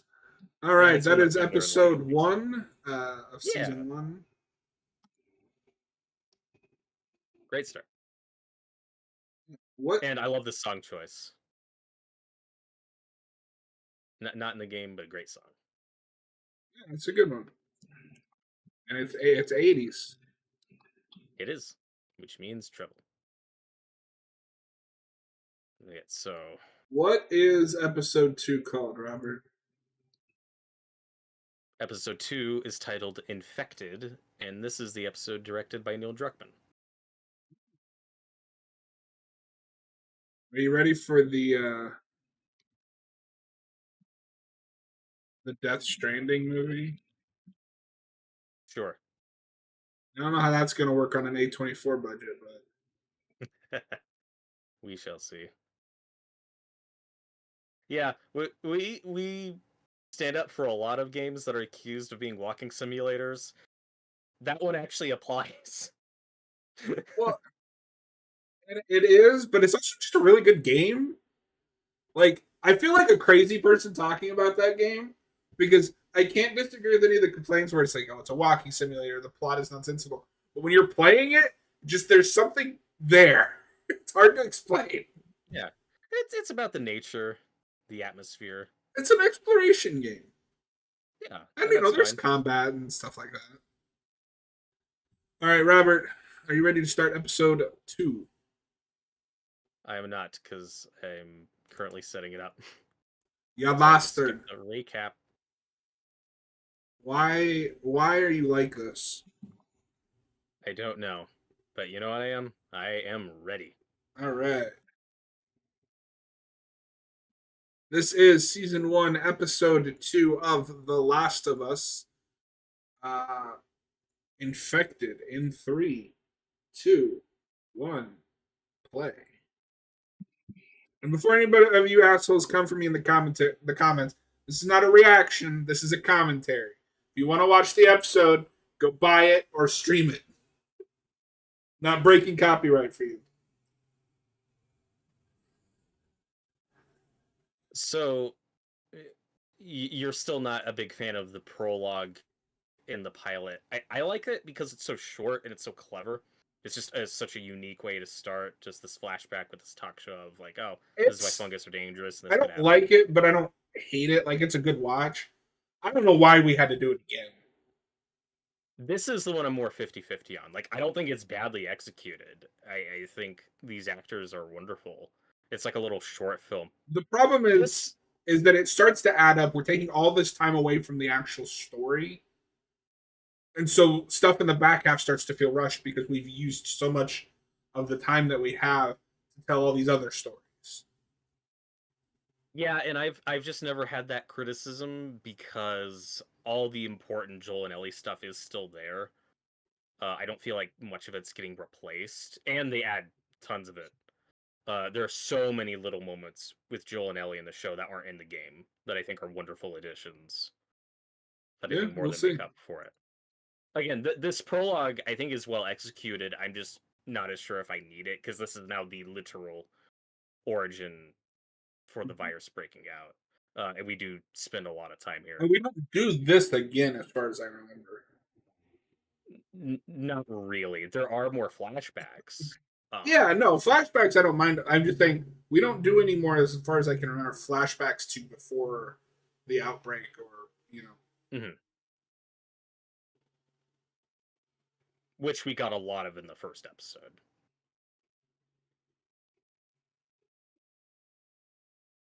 And like I said, I like this story. I like this professor brought in to study this thing, and then it's like, oh god, this is fucking bad. This to me feels like something you could have put out as like viral marketing as like a short film or something in the lead up to the show. This feels a bit more to me kind of standalone and disconnected from the other stuff going on. Mm-hmm.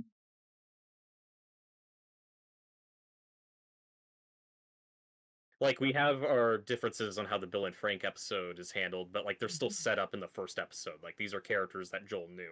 They're still part of the story. This feels a bit more of an extra, maybe a necessary thing to me, even if I think it's well executed.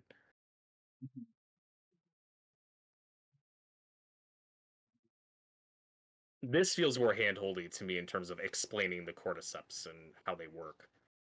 Yeah. No, this is the worst of the two, but If it were me, I'd just cut both of them. If you need some explanation, just have it be a line of dialogue.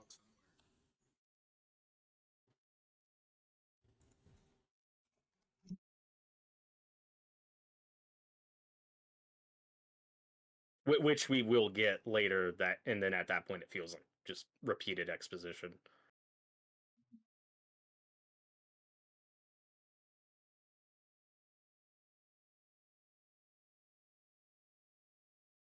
And that's a dead body.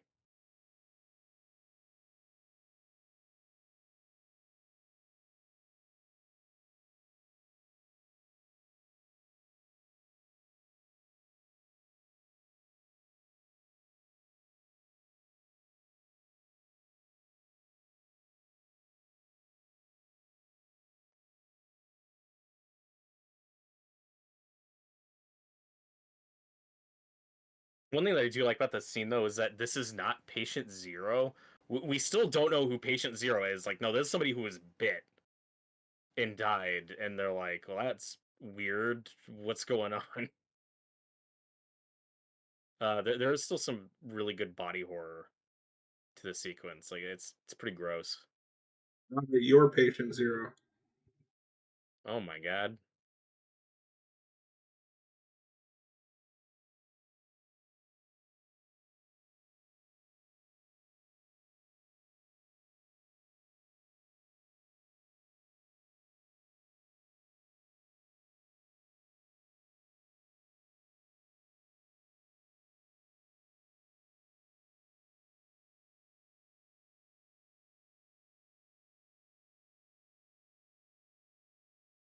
This is a great gag when she opens the mouth and the tendrils come out, and you're like, ah, don't show me that. I've seen this film before, and I didn't like the ending.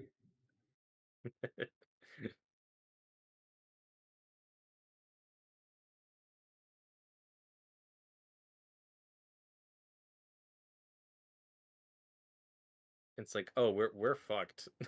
This is bad. No, no, no, no! Wait, wait, wait, wait, wait!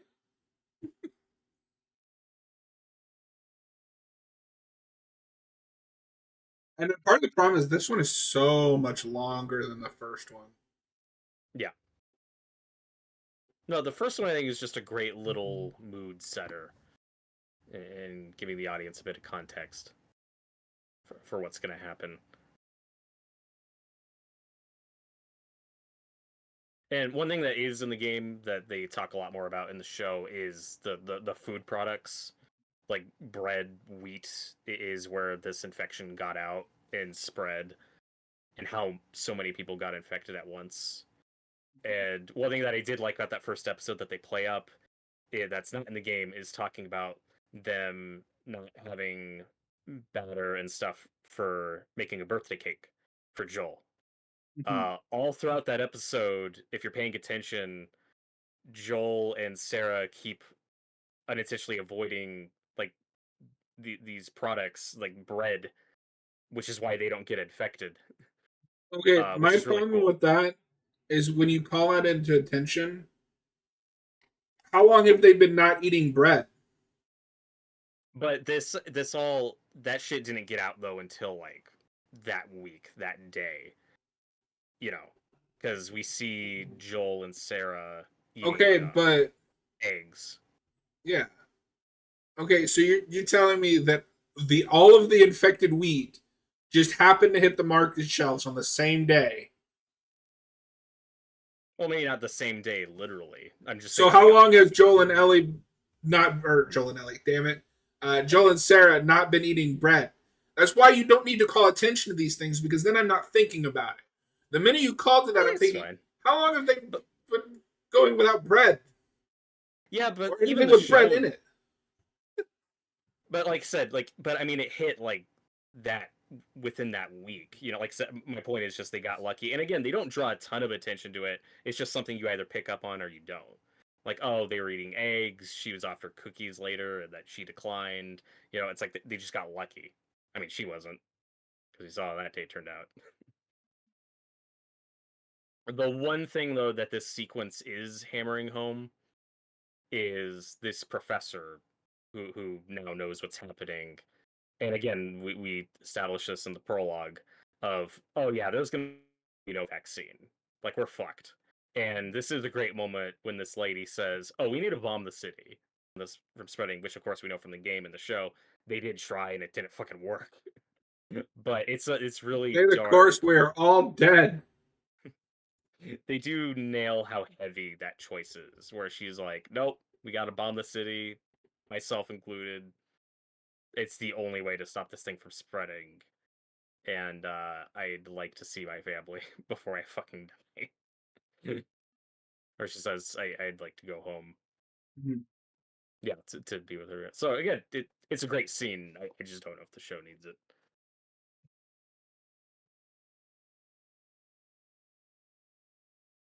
That's because it doesn't really have anything to do with the rest of the episode. It kind of does, since the episode's called, Infected. They are kind of the centerpiece of this episode, and they will talk about the bombings and shit later. So, like, I get why it's here. Just kind of whatever about it. But once again, this opening sequence is beautiful. And then, do you think they'll keep this opening credit sequence exactly the same in season 2, or do you think they'll change it up a bit? I could see them keeping it because there's no like specific season 1 clips or anything. It's just infected. And like looking at Game of Thrones, which is the only other big HBO thing I know besides like the Penguin, that didn't really change its opening at all. Well, they do add to it season to season. Like when we So visit new locations and stuff, they do add to it.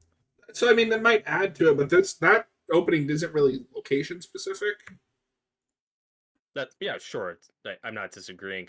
I do think, are we gonna spoil the second game much, or do you want to not go down that road for people? It's been 4 5 years. If you don't know what happens, okay.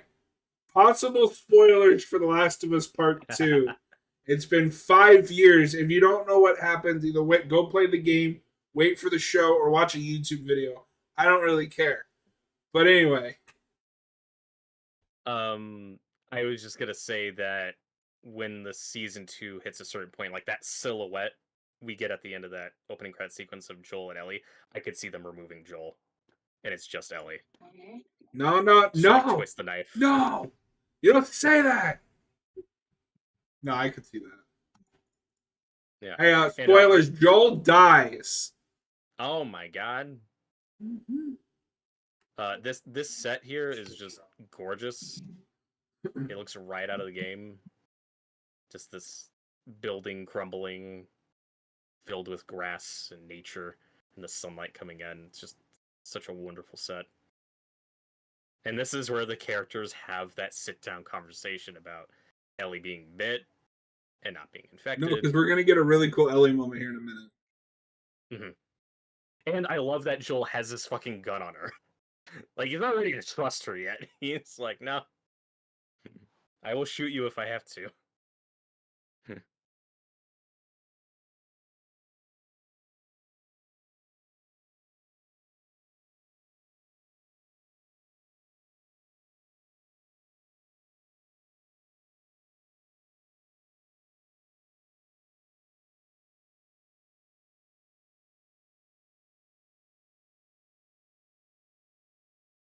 And Bella Ramsey and Pedro Pascal are both Game of Thrones actors.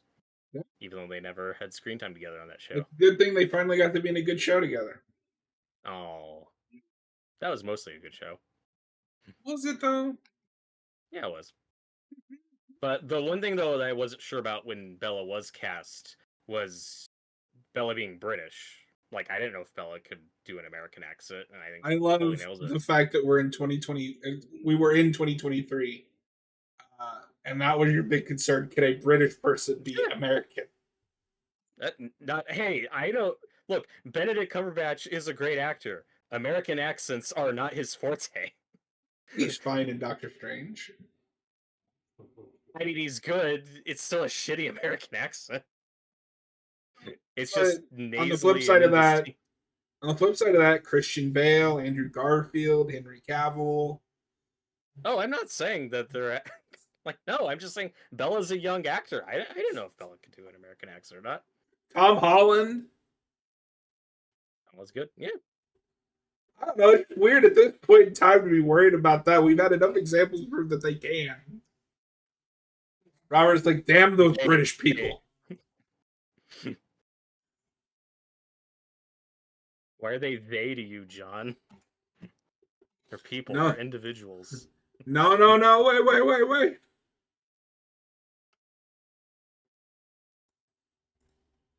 But I was still surprised just how much Bella's like Ellie. I thought she just totally nailed the dialects and the inflections.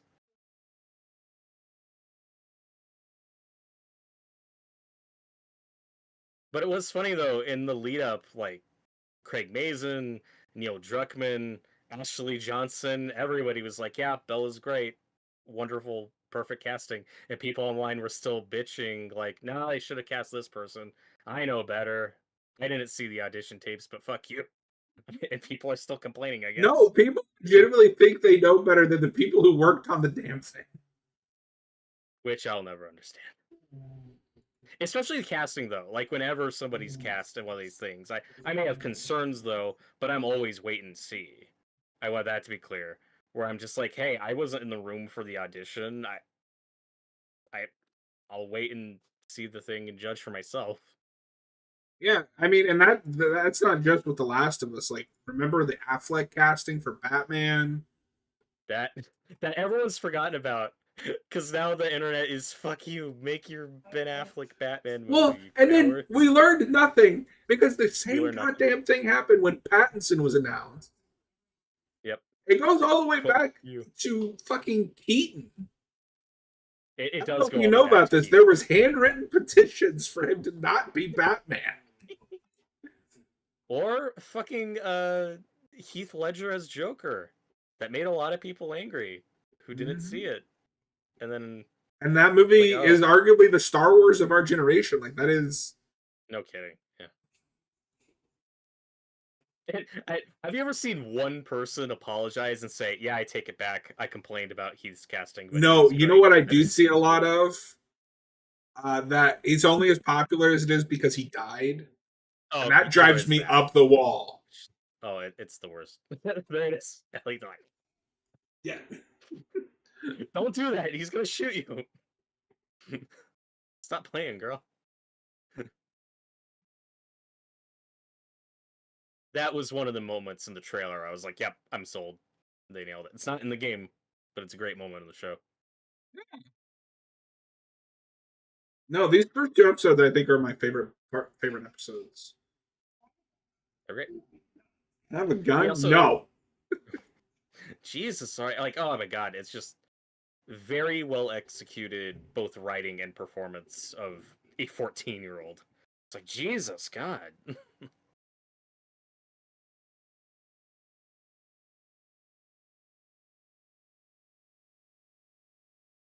Birds are chirping. Looks nice outside. It's not that dangerous. I'm sure it's fine. There's nothing dangerous out there.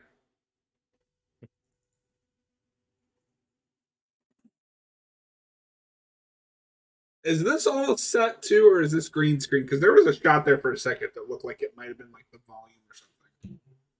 I don't think they had the volume, but I think it's a mix of both. I think this scene, what we're looking at, is they are on location somewhere with that's dressed up to look all apocalypsy, and then all the background stuff CGI. I think that's what we're looking at, but it's really well integrated.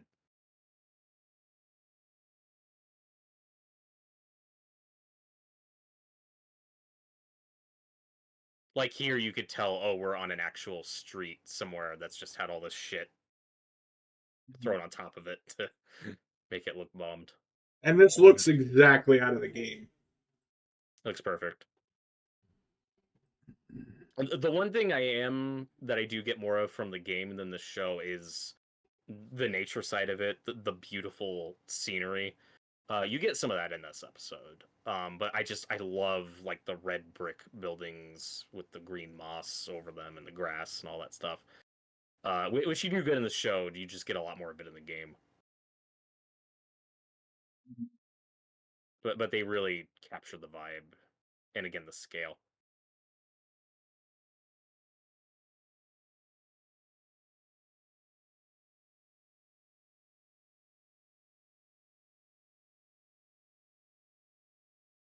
Like some of these sets are just awesome.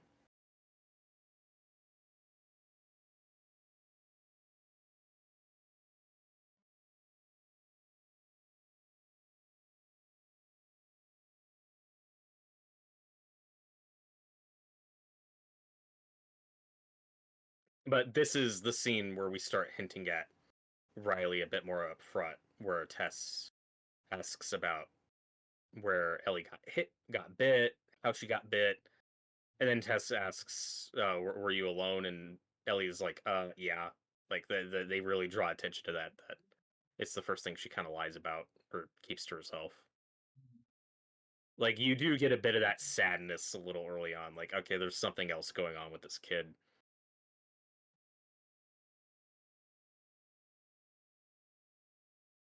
Which is what you want in a show. You know, you want those little mysteries set up.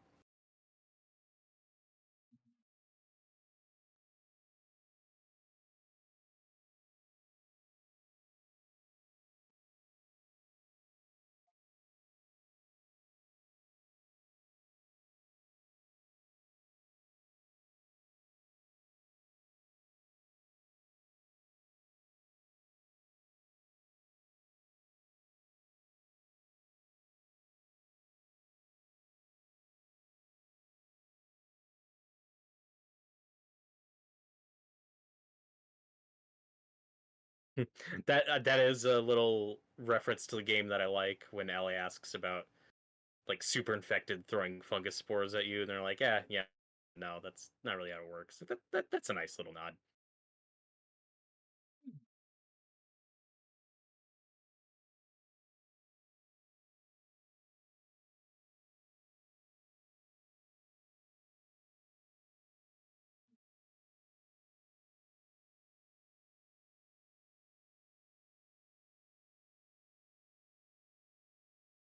This is another one of my favorite sets. Like the ducks there is a great choice. Just this flooded hotel.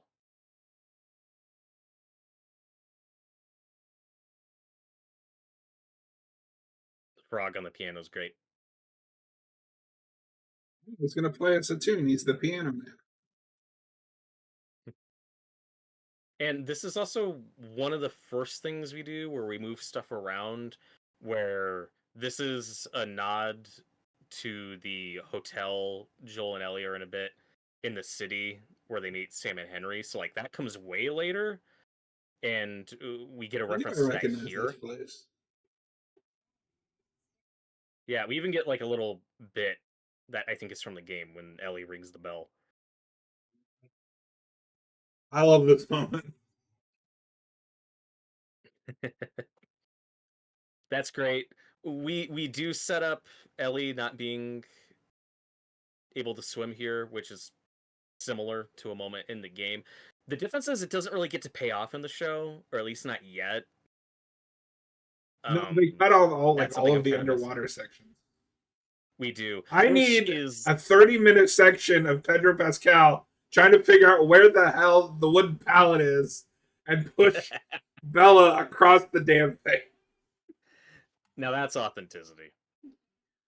I had to live through it. I need Pedro Pascal to have to do it.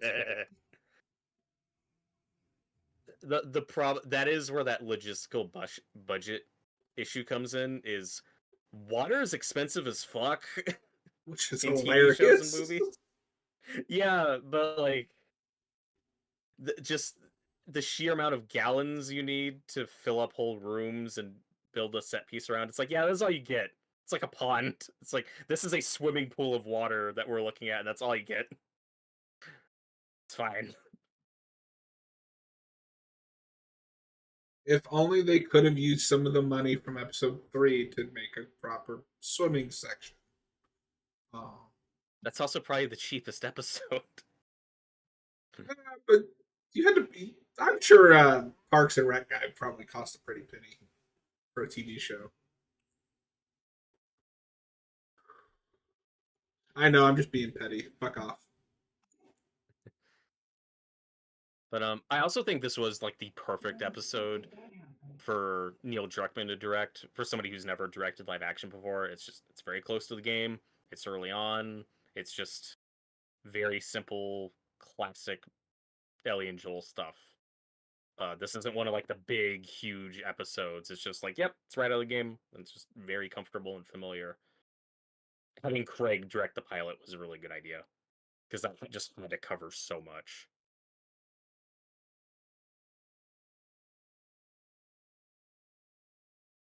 Uh, Here though we get a game reference. We get our first "Boost Me Up" scene where There Joel only, if you're helps gonna make Ezra. this truly authentic, there only needs to be about 700 more. that that was one of the moments when I first watched this where I pointed at the screen like Leonardo DiCaprio. I was like, "Hey, I see what we're I doing." know what that is.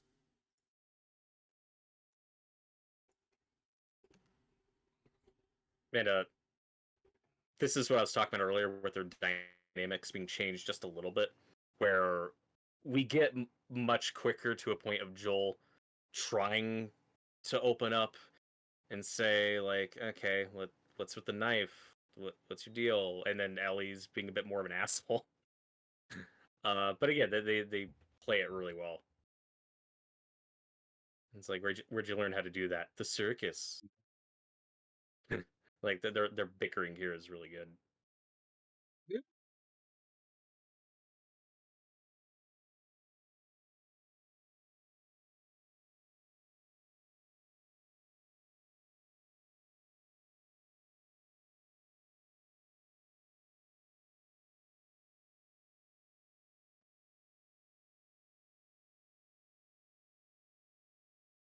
This is how I talk to kids.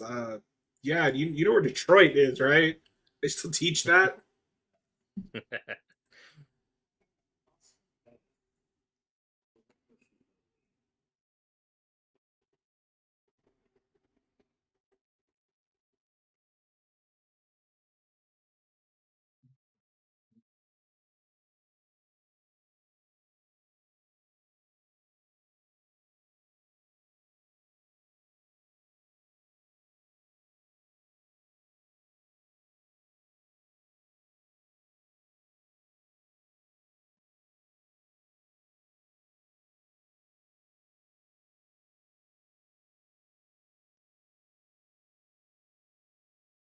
But one thing that Craig Mazin talked about in some of the interviews, like an idea of Ellie that he really latched onto and kind of brought more attention to in the show, is Ellie having a violent heart.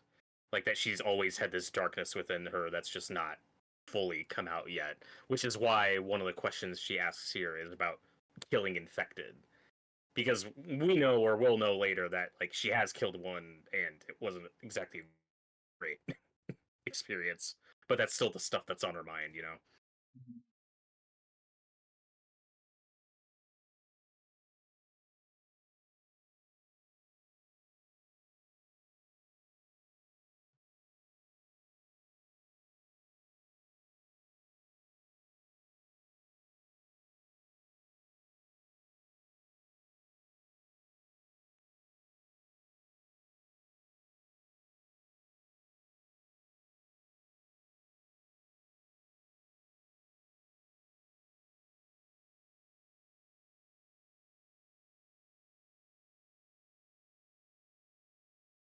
But yeah, this is an addition I think is really cool. All these infect, it's so gross and weird. These infected just sunbathing, which makes sense. You know, it's fungus. Like Sleeping.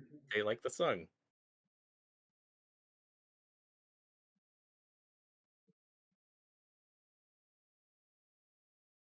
And again, it's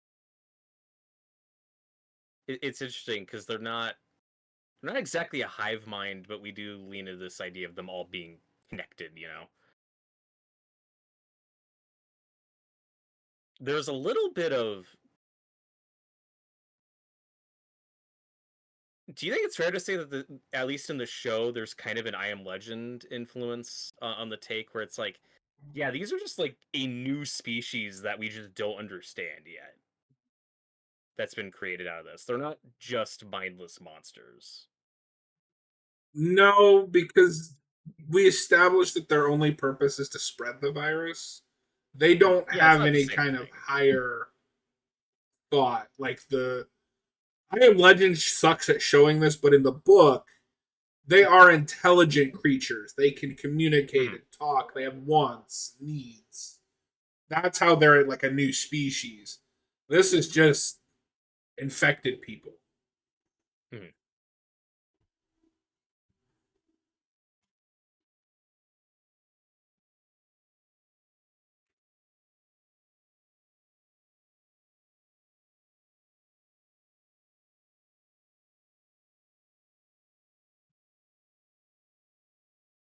And before somebody corrects me, I know they're not literally sunbathing. They're all huddled up in the shadows, and then when the sun hits them, they're like, ah. Which is also weird. Why are they night creatures? Well, they generally prefer the darkness. They like the cold You're in talking the about the games. Last of Us Infected, right? Yeah. But there's so many levels where you're just fighting them out in broad daylight. They don't give a Oh yeah, they shit. are.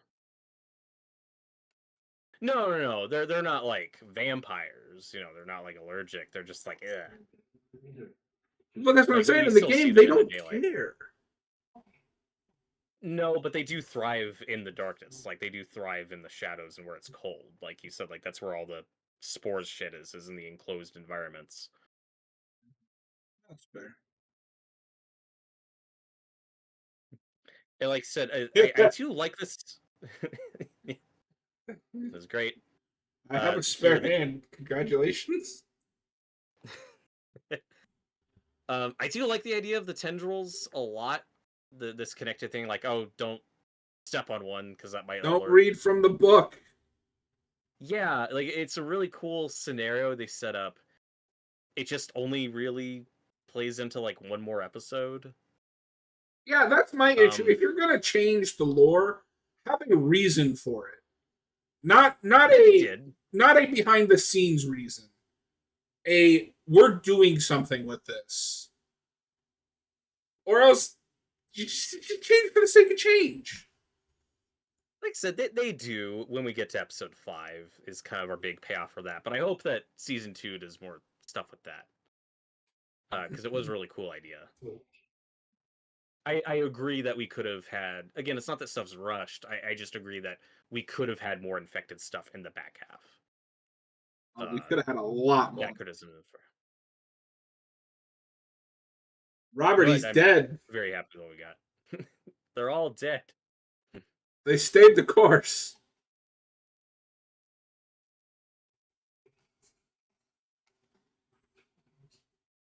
And Pedro really nails the scene where he's like, no.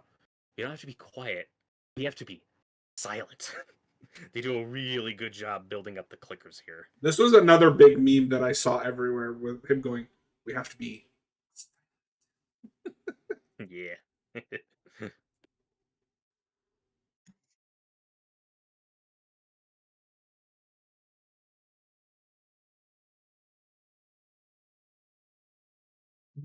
The only clicker we get for a few episodes. Yeah, this is the main episode that really spotlights the clickers. We get them in And I think I'm more mainly just annoyed one because they more. are perfect in this episode. They're amazing. Like so, I could have used a couple more.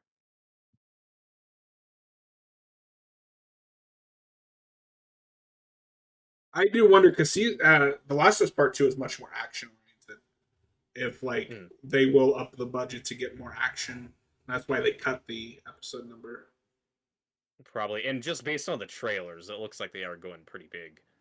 And I've only watched that first trailer. Like I'm trying to go in as blind as possible. Although I may have to watch them if we're going to do a speculation video.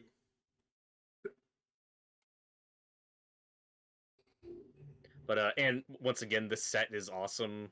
It's really cool that we get the museum set piece from the game. This was, I think, our first look at the show. Like the first photograph we saw of Pedro and Bella in costume was like in a scene coming up with a clicker in the background, where it's like, oh, we're doing the museum sequence. Cool.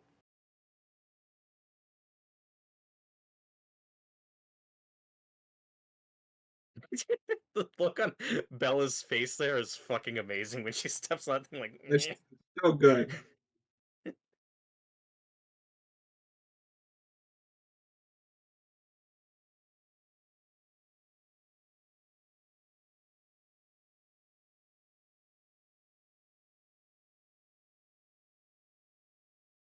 Ugh, all the corpses.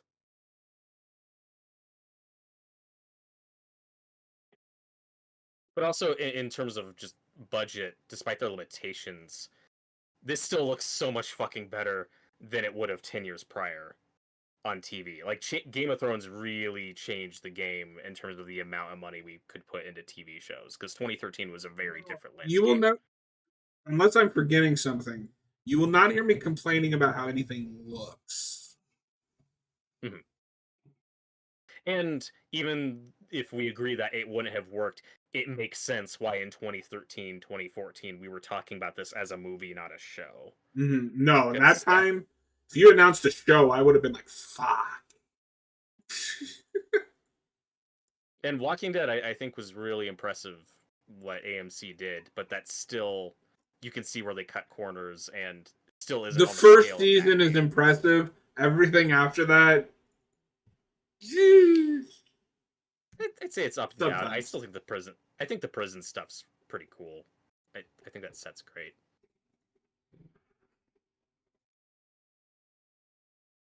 And even then, you go back to the Walking Dead pilot, which is great. There is some CGI there that is not held up. There is some rough green screening. I Yeah, watched that because I was like, I'm gonna go through the show. I got to season one. I was like, yeah, I'll go watch something else.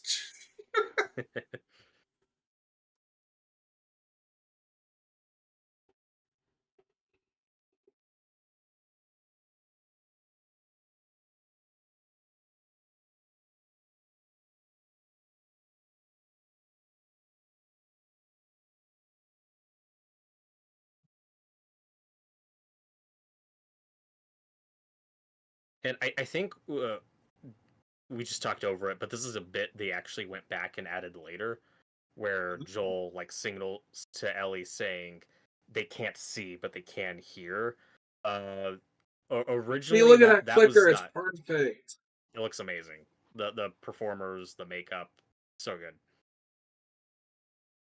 and they make these things fucking tough. Yeah. 0 out of 10. Where's the sneaking around behind them to shiv them in the neck?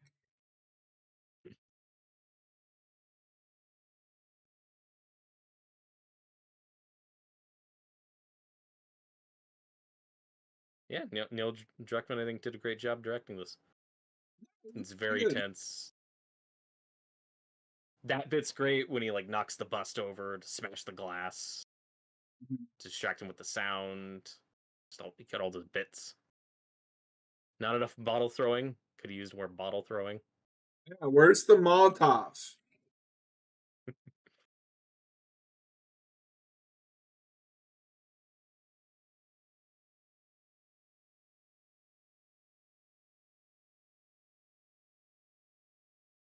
And that is the trade-off going from game to show when you do make these things a lot tougher is they are more scary and more dangerous, but that is why it also makes sense to scale back some of those set pieces and action just because it's like, yeah, in the context of the show, you can't just be shivving 200 of these. Like, they establish early on how fucking dangerous they are and why we just avoid them.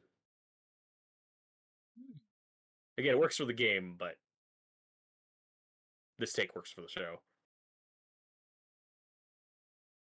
Yeah, this shot of Joel and Ellie hiding behind this thing with the clicker in the background, that was like our first look. And I was like, okay, this might be something.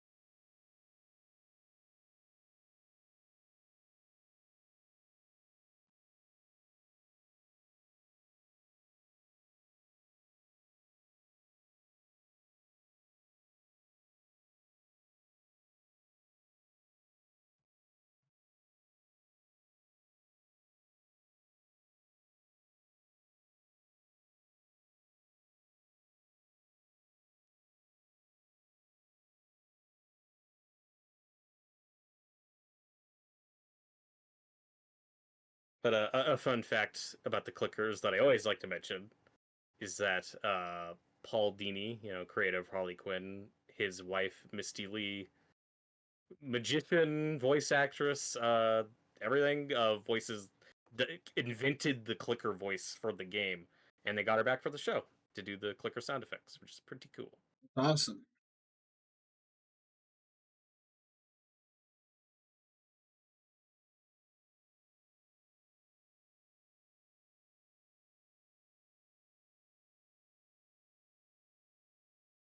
The only other trade off that I do kind of miss with Tess compared to the game version is I love how much of a badass she is in the game, and we see her kill a lot of fucking people. You don't really get that on the show, which is kind of a bummer, but it's fine.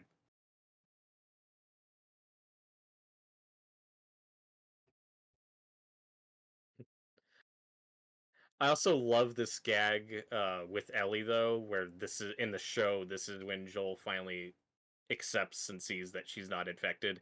Is Ellie just getting bitten again, and she's like, "Oh fuck, that sucks," and isn't at all traumatized. It's just like, "Oh, that's annoying."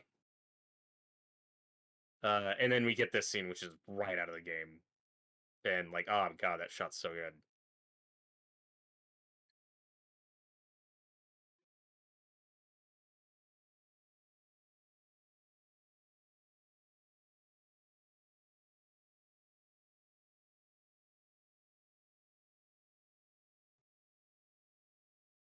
And I really like this tender moment between Joel and Tess.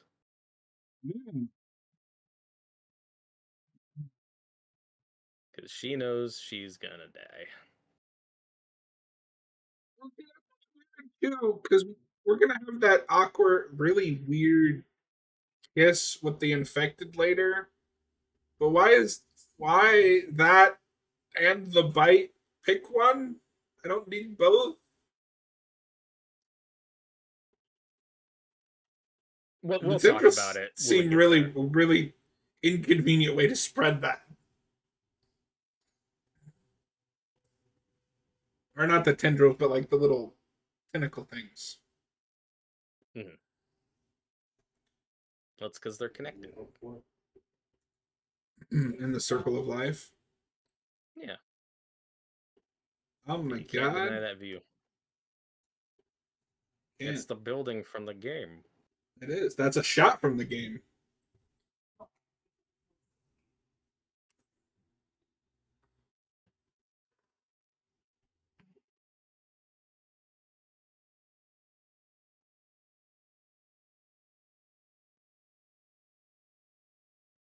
The change, I'll go ahead and say this: the way Tess goes out, that whole kiss scene, really didn't work for me on first viewing. I did not like it, and I'll get into my reasons why. It felt awkward and shock value for the sake of shock value.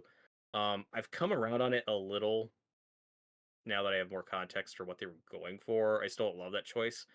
The change that I do like, because the episode's called Infected, and they're kind of they're all over this episode. It's what this episode really centers around, is having her take herself out and sacrificing herself against infected and not federal soldiers who are chasing them. That's a change I really like. I mean, I'm indifferent on it being infected versus Fedra. It's just the kiss is weird. Yeah, that choice I didn't love.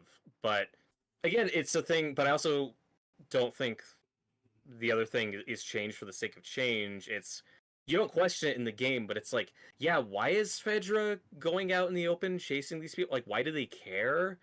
Like, fuck them, they're gonna die. Well, I always read that they weren't there for them; they were there for the Fireflies, because this is a known Firefly base. But again, like, why do they care if they're not in the quarantine zone? I mean, okay, I'm gonna break this down for you. It seems like an unnecessary waste of resources. Okay, but I mean, to be fair, part of the commentary in that game is that Fedra wastes a lot of resources that they don't need to be wasting. But anyway, Robert, you are Fedra. You have let's say, a tip of a Firefly hideout. You find people in this hideout. You think they are Way out Fedra. in the middle of an infected city. Okay. I'm not Well, saying did it you think bothers me. I just did you think Fedra like, or that the Fireflies only existed in settlements? no. Well, why wouldn't they But why hunt would down? Fedra give a fuck? Because Hydra are criminal most wanted number 1. Fireflies, you mean? Yeah, sorry. No, Firefly. You said Like it Hydra. makes it. God damn it! The game makes No, it it's clear fine. that Right. Fedra is trying to wipe out the Fireflies altogether. Mm. So yes, they're going to check out if they have a report that there is a base in this abandoned museum. I still think it's fine. I think this change works. I don't hate this change. I just think it's weird that you don't that you're complaining that Fedra's doing its job.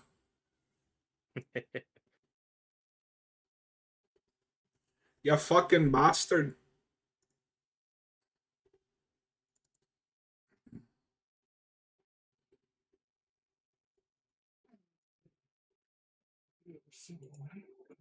Then again, this scene is right out of the game.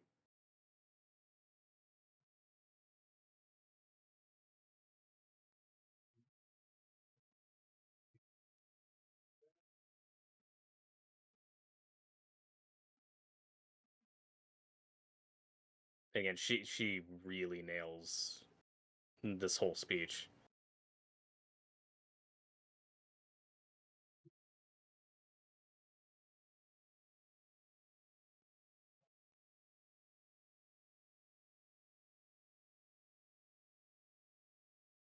That's a good line that I don't think is in the game when Joel says we need to go home and she says that's not my home.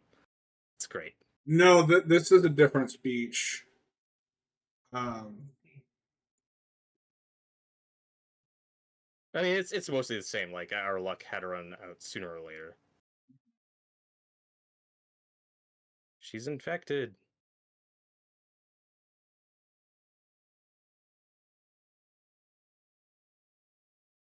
but Joel isn't in this game more like I want to go home. It's more like I just don't want to do this. Right.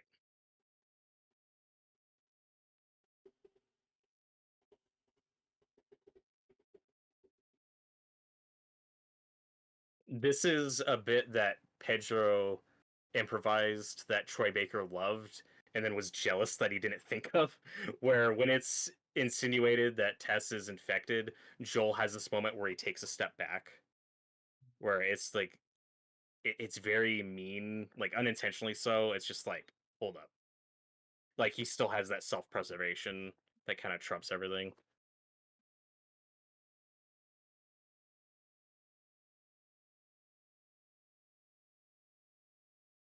I also like though that they play up, and this is gonna matter later. They do play up that she is changing. She's not just, oh, I'm bit, I'm gonna die, that sucks. It's like, no, in the space of a few hours, like she's already changing. Like she's shaking, she's twitching, like she's not fully, like she can feel that she's turning. And I think that's a great addition.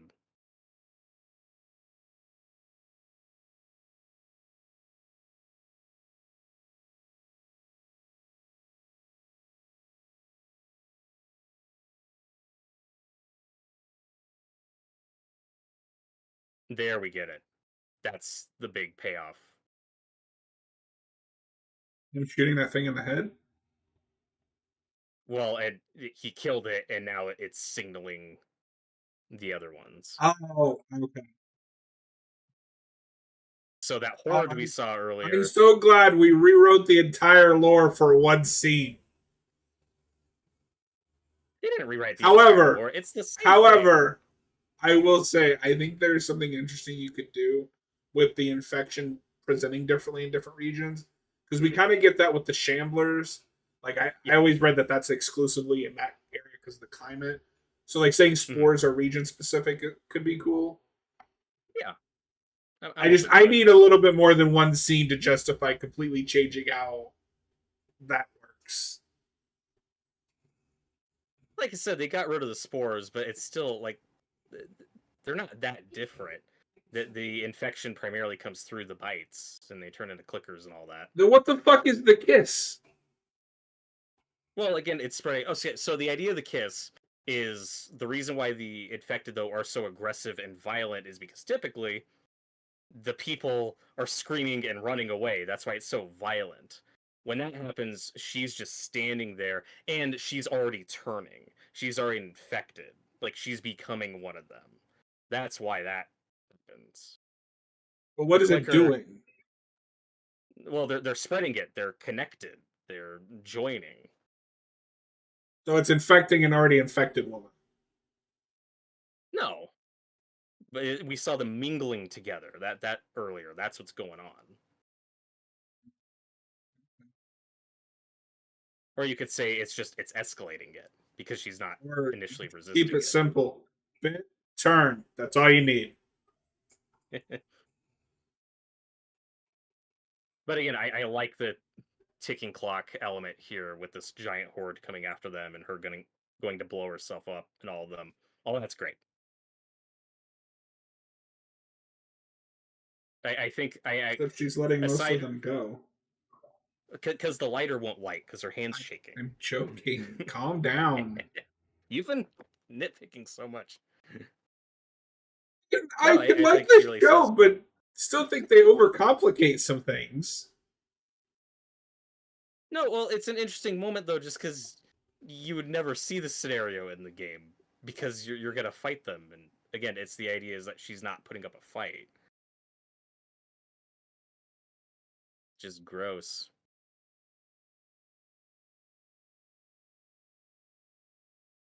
The idea of it I like though is that she is becoming one of them and has that moment of potentially giving in, and then she snaps out of it, lights it, blows them all up. I do think that's a great sacrifice for her.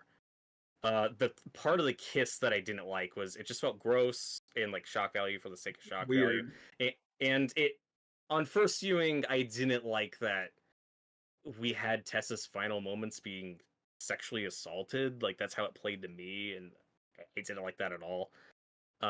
Again, I've come around on it a little, but I still don't love that specific choice. No, But I get it's what they're going for. dumb. But like I said, the infected, they're not just evil monsters. Like they are this new organism. I mean, I can say the same thing about the game version. They don't go around kissing people. Yeah, because people typically fight back and resist. That's all it is. That's why they're so violent. But if that is the only difference, then why didn't they do that to what's his name in the game? Henry or Sam? I forget which. I mean, he was fighting back. But they also had him pinned down to the ground where he couldn't fight back. Yeah, but it bit his leg. Okay, so why didn't it do the tendril thing to his leg? Still would get in the body. I mean, it did though. I think you're just hung up on this. Because it's an unnecessary addition to the story. All you need is it bites them, they become one of them. You don't need anything else. Hello, Jareth. Hi, Jareth. How's it going? We're going to take a quick 5-minute break, and then we will get into the great episode 3 debate. Because Robert is wrong.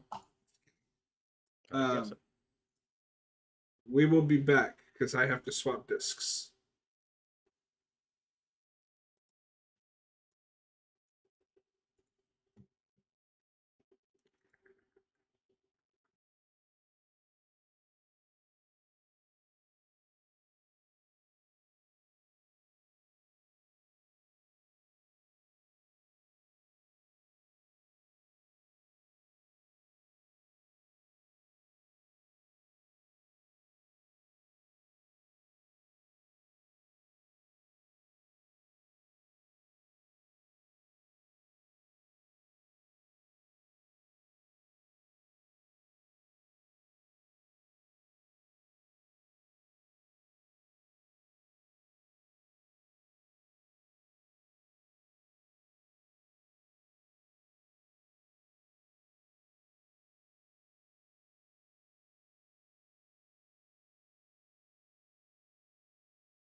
Gareth poses an interesting question.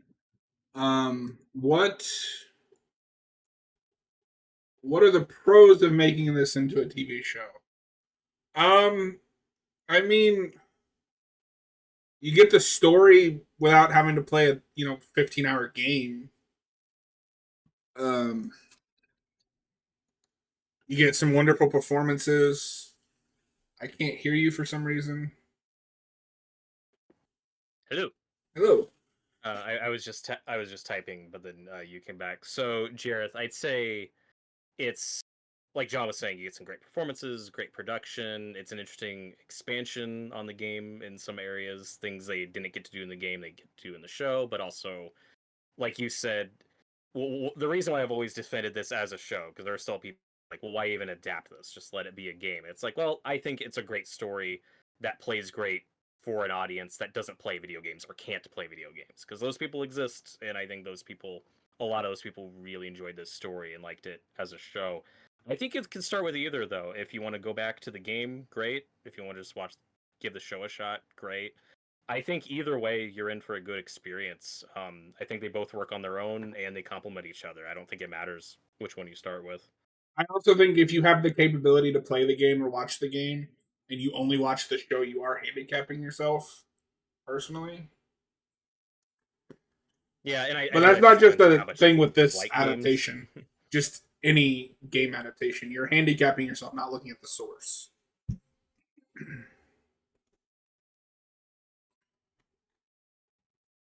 But that's just my soapbox. Well, because now that we are in this age of more quote unquote movie games, or as you like to say, walking simulators, whatever you want to call them, the argument's always, well, why even make this a movie if it's or a show if it's already narrative driven? It's like, yeah, but you could provide that narrative now to a different audience, to a different medium. That's fine. To me, that's no different than saying, well, a book works as a book. Why do we have to make it as a movie? Like, if it's a good adaptation, they can each stand on their own and complement each other. But I'd say if you liked the game or you like video games, and like John was saying, you have the capability, yeah, go back to it, try to finish it. It's that ending's great.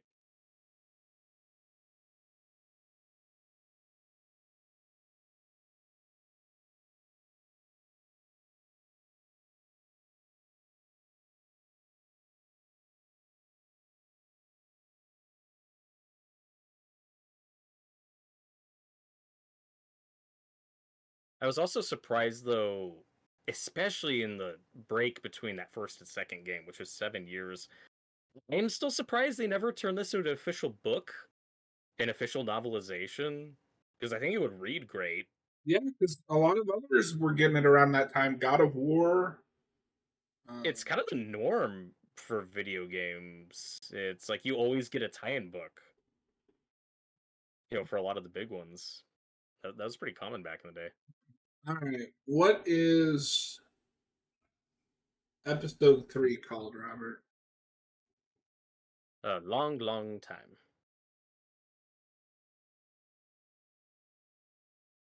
That's how I feel watching this episode. Ah, shit. I mislabeled. God damn it. I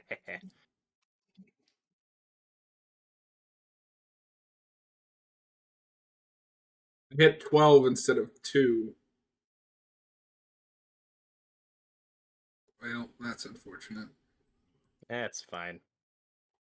Nobody's gonna notice it. All right, this is season 3, episode 3, a long, long time. Robert, do you know what the worst part about not liking this episode is? It's season 1, episode 3, actually. What did I say? You said season 3, episode 3. God damn it. Season 1, episode It's 3. fine. It's You know late. what the worst Retired, part of not liking this episode? I can't say don't like it without being thrown in with the idiots that threw a hissy fit over this episode. So for the record, before we get into this, I do not agree with those people either. I think there are legitimate criticisms to this episode, but it's not that there's 2 gay guys in it. That is not a legitimate criticism. All right, Jareth, we will get to your response here in a moment. In 3, 2, 1, play.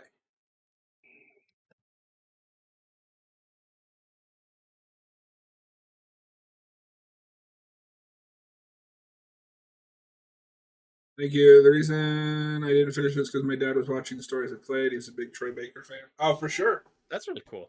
Yeah. I played the first game for my mom. So did I.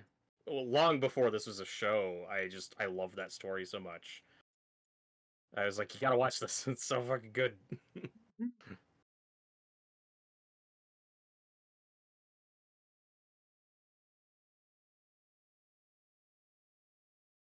And I am with you that it is weird that with episodes 1 and 2, we each get a flashback prologue establishing the world, and that's dropped. Here we jump straight into credits. So with episode 2, it does feel like, oh, that's gonna be the formula, and then we stop.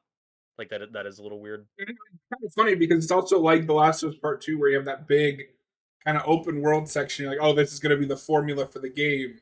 And then nothing in the game is like that. And just the structure of this season, how non-linear it is, the flashbacks, the things we expand on, it does feel a lot closer in structure to the second game than it does the first one. Because that first game is extremely linear, and then the second one is not.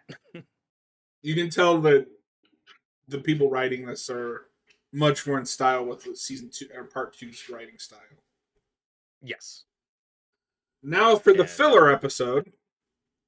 No. I love this scene with Joel. Just kind of. I like that we get a little reference to because that's the cairn that like he makes for Henry and Sam. Yeah, and I don't know where we are, but that is not 10 miles west of Boston. This is one of those, oh yeah, we filmed in Canada scenes. And you can tell.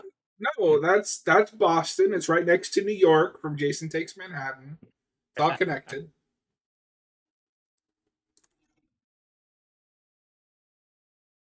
But yeah, Jareth, that's awesome. I remember some people, when the show was coming out, were like playing the game as they were watching the show, because it's a weekly show, so they play it, stop, just to compare and contrast.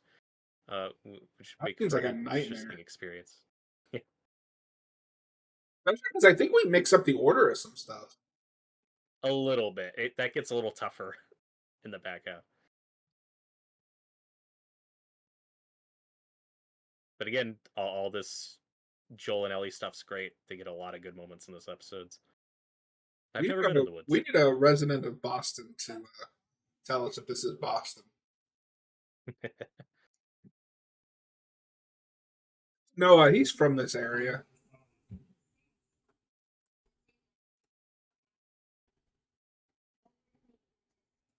This is a really interesting scene that's not in the game that I like, where Ellie says, hey, if you're like mad at me for what happened to Tess, that's not my fault.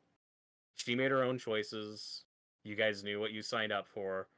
Don't blame, not that Joel is, he's just kind of giving her the cold shoulder, and he even nods. It's a really good moment of respect of like, okay, it tells you early on, like, okay, they're not just going to be bickering back and forth the whole time. That relationship is slowly building, where they don't like each other yet, but he is starting to see her more as like, a person. Like, okay.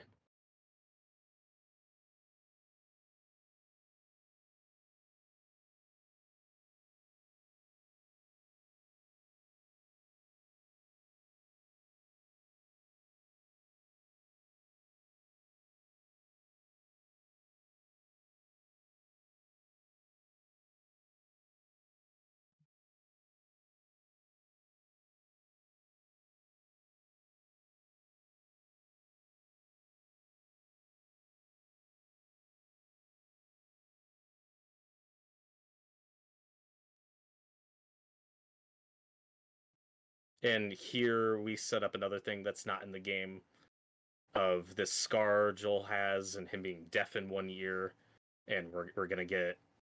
We go back and forth on the deaf thing. I have this slide. Do you think that's like I don't know how to phrase it, but do you think that just exists because the game has a super hearing mechanic? It's like a funny inverse of that. Yeah. like maybe I think they're consistent enough with it. They do pay it. They generally pay attention to which side he can hear out of and which side he can't. I And didn't again, ask that, but okay. okay, I'm just making No, conversation.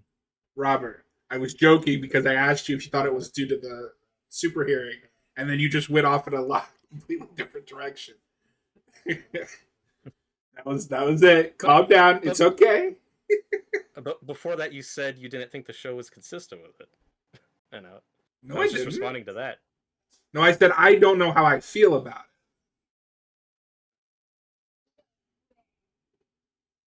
it. Okay. I think. Like I don't know what I'm saying anymore. Well, now you're making me question Fine. myself because I don't think I said that. Fine. It's late. This scene's great. With Ellie fucking around with this arcade machine again, building up more of that Riley storyline. Roll back the tape. I need to hear what. Jareth says he and I watch Troy Baker and Nolan North show every week. Retro Replay. Have you guys seen it? Yeah, I watched. I didn't watch it religiously, but I did watch their Last of Us playthrough. I really enjoyed it. Yeah, I watched some of their Uncharted gameplay too. It's a shame that whole thing fell apart. Mhm. I think that was all Robert's fault. Sure.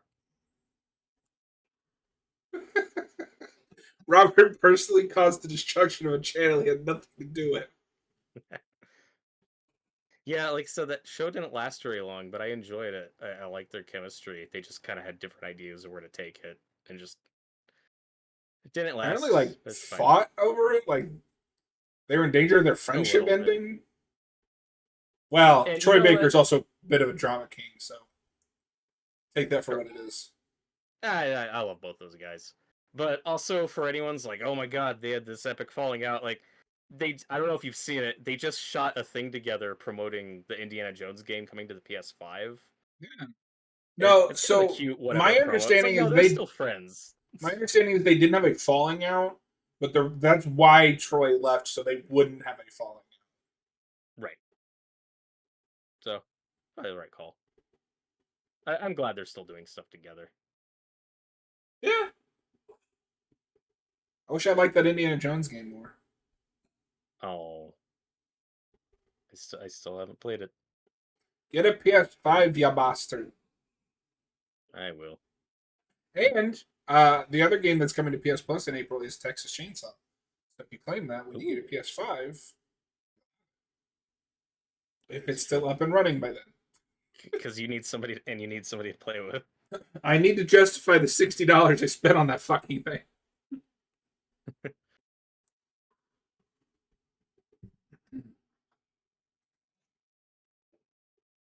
I like scenes like this that you don't really get in the game because we're always with Joel's POV. I like that we get to see Ellie on her own, this early, just exploring a bit. I'm glad you added this early because I was going to say, did you forget about the whole chunk of the game where you're just Ellie? Yeah. We'll get there. I like that they have the right flashlight. Mm-hmm. She even had to shake it a second ago to get it to work. Oh God. Which is it really is The Last of Us. Hey, the problem is that when I'm streaming, it doesn't work.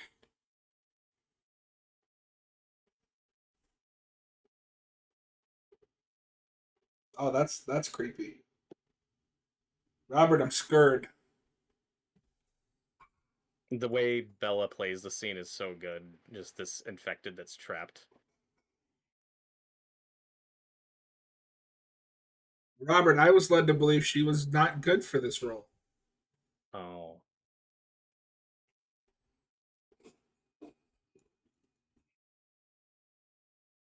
And it's again, it's such an interesting scene. Like she's like Ellie's curious, really studying it, but also like this isn't just a mercy killing. She's not just putting this down. Like it's that violent heart that she's letting out. Like she's kind of fucking with it.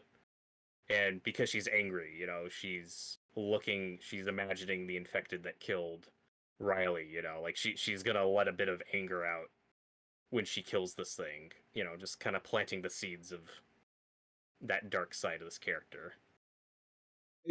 good in Game of Thrones? Because I've heard mixed things, and I don't know if it's the performance or the character. She's great in Game of Thrones. It's kind of a one note character. Like Mm. she's not in a lot of episodes. She's in like 4 or 5 maybe, just spread out over a few seasons. That's one of those shows where I've just had to accept I'll never finish it. Fine. I got to season 4 the last time I tried, and I was like, I'm so bored. You're not a fantasy guy. It's fine.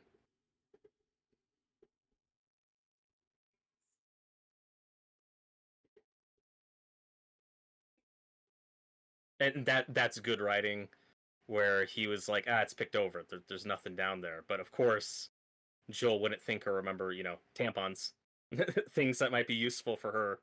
That's something you definitely don't deal with in the game. Nope.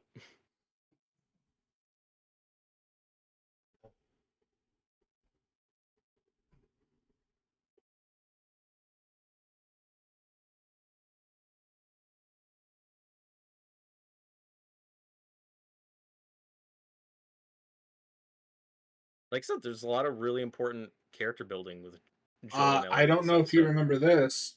This is the first screenshot we ever saw of the show. Yep, this was an early one. It's a good shot.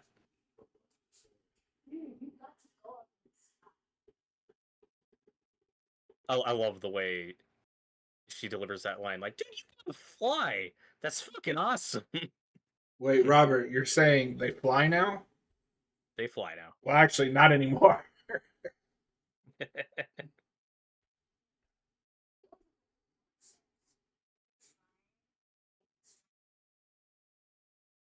Yeah, these are bits with Ellie that I really enjoy in the game. Just talking about like her curiosity about what the old world was like before everything fell apart. 28 Days Later reference. Monkey.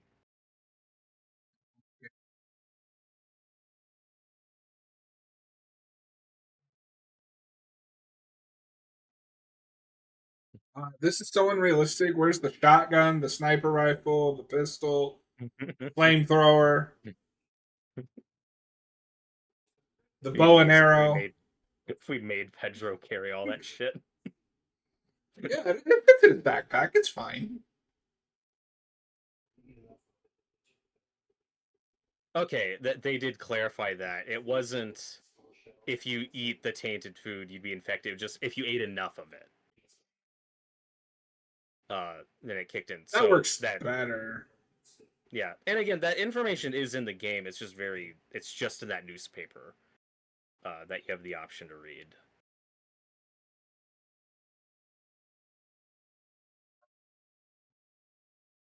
September 26th, 2003.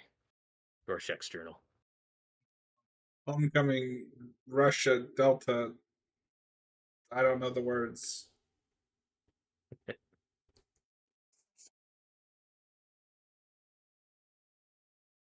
It's always weird when we have a character reference a movie, because like that has to be a 28 Days Later reference. But I don't buy that this character has seen 28 Days Later. To be fair, when they're writing the episode, that's probably what they're thinking of. But there is a big movie in the 90s that's like about an infection getting out that comes from a lab monkey.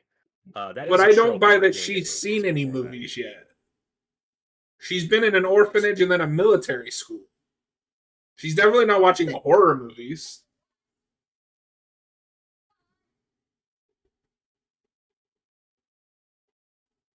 Yeah, but she's read books and stuff.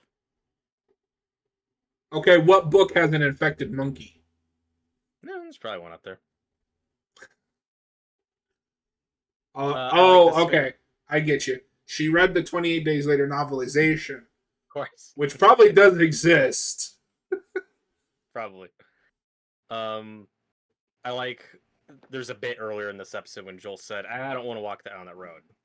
And then she insisted on it. And the reason we see her is all these dead bodies from people that Fedra shot. And it's a good little moment for Joel where it's like, I don't want you to see that because you're a kid. And that parental instinct is already kicking in. Jared said it's called Outbreak. Good to know. I've never seen it. Was it based on a book? I don't know. You know what's bullshit? The monkey hasn't come to Voodoo yet. Oh.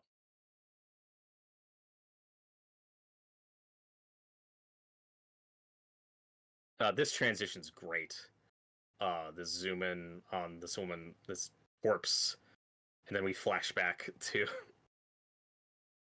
this alive lady with her baby, and you're like, ah, she's gonna die. Oh, Mark Weaving has a new movie to rent. Oh, and it's got Ray Nicholson and some in it. Cool.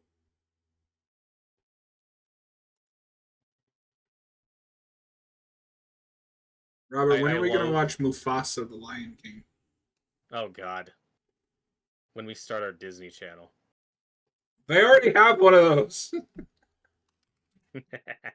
Outbreak. It is a 1995 film. Oh wow, this has like a legit cast. Dustin Hoffman, Morgan Freeman, Donald Sutherland, Kevin Spacey. Oh no. Oh no, he did it.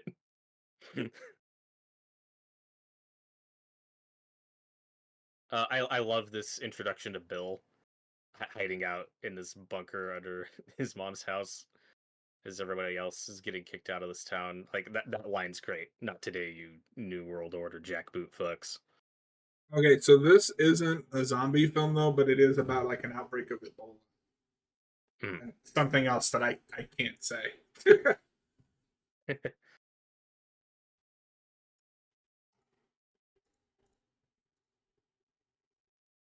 He is wearing a gas mask here. That's a fun reference to the game. Robert, try saying that 5 times fast.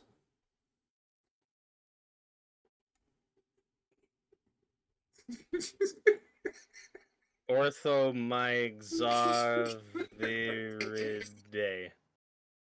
Batu Barata Nicto.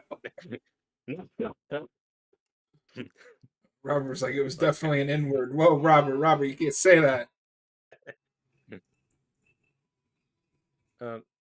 This is the type of survival, like post-apocalypse trope I just love. It's very Dawn of the Dead inspired. Just a character having this town to himself, seeing him build it, and just fuck around like Christmas for him. Like it's great.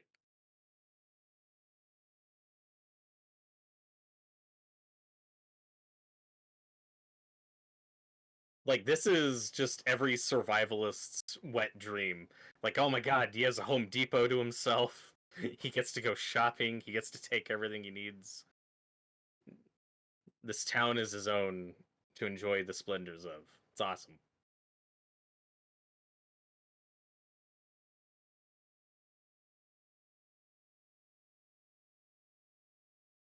I like the world building.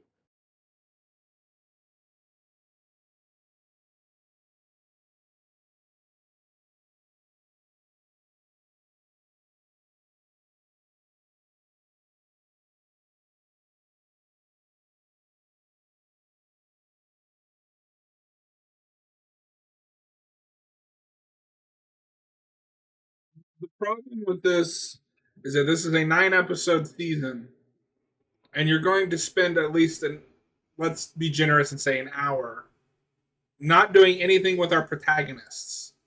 That is the equivalent of X-Men Apocalypse stopping the entire plot to have a Wolverine segment for 20 minutes. That doesn't advance anything. That's not the read I have on it. It's about the story. It's about the world building, and these are characters that Joel knows that matter to him. It does further. Okay, but how does this progress Joel and Ellie's story? At the end, when she reads the letter. Okay. So why can't they just read the letter and then have the rest of the episode be about, I don't know, our protagonists? Because then we wouldn't feel it. We need to see these characters. I don't mind that the show takes the time to switch to these different points of view and tell different stories. Again, it's about the world building. But then the season needs to be longer. I wouldn't mind if this was like an episode longer, sure, but in terms of plot, by the end of this episode, like the same thing happens that the game does. Joel and Ellie get a vehicle and are on the road. But we're Like, still spending time with plot-wise, not Joel much and is Ellie and different. like surviving with them. They disappear for an entire episode. They're the main characters. That is a problem. I don't think it's a problem because I like the story.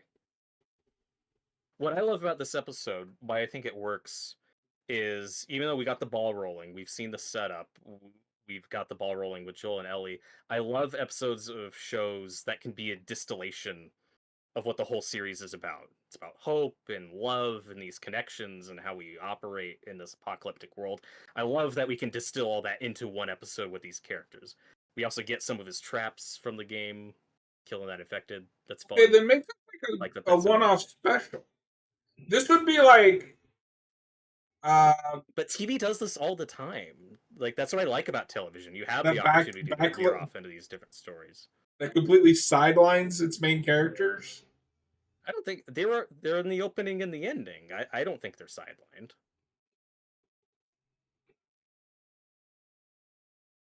Like I said, I like the story.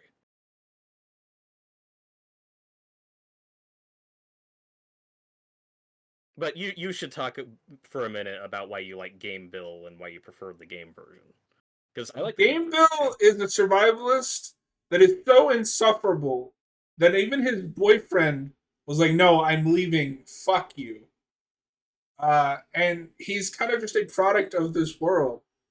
This Bill is just kind of pathetic and like a basement dweller. I think he could have been a basement dweller before the apocalypse in the game. That rings true to me.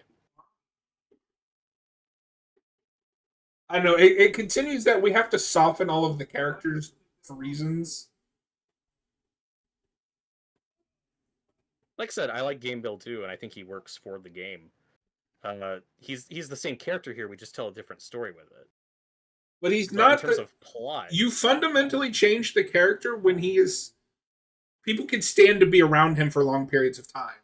That is not the character that is in the game. I have always got the vibe though that him and Frank were a couple for a while, and then it fell apart. I don't think he was always as insufferable. I mean, Joel But- has a decent working relationship with him. Okay, but Joel also doesn't like to go to his town, and from the minute he's there, he's irritated with him. Frank got to the point where he couldn't stand him. Ellie hated him from scene one. Like, they reinforced that this is not a guy that anybody wants to spend long periods of time with. This guy is just kind of eccentric, and people like to spend time with him. Like I said, there's enough of Game Bill in here that I don't mind it. I think Nick Offerman's great. It is great Frank casting. is more of a. I don't argue that Frank's more reinvented. He's much more of a different. That's hard to say because the only thing we get of Frank's characterization is that letter. Like, we never meet Frank. But also that in the game, like, he hated the town. He didn't want to be there. He wanted to leave. This Frank likes the town and wants to make it a home. But that's I could make that argument that all that stuff he's saying is because he's pissed at Bill. Because that's one of the oldest like cliches of an ending romance. You know, I hate you. I hate this town. I hate this place. But it all stems from that fallout with your partner. Now, I'm not saying for sure that's what it is, but I don't know enough of who he was as a person to say for sure, oh, he was miserable here outside of just being with Frank or with Bill. I love this scene. This Arby's joke is great. If I feed you, then every bum you tell about this place will come here expecting a free lunch. And this is not an Arby's. Arby's didn't have free lunch. It was a restaurant. Like, I think the chemistry is great.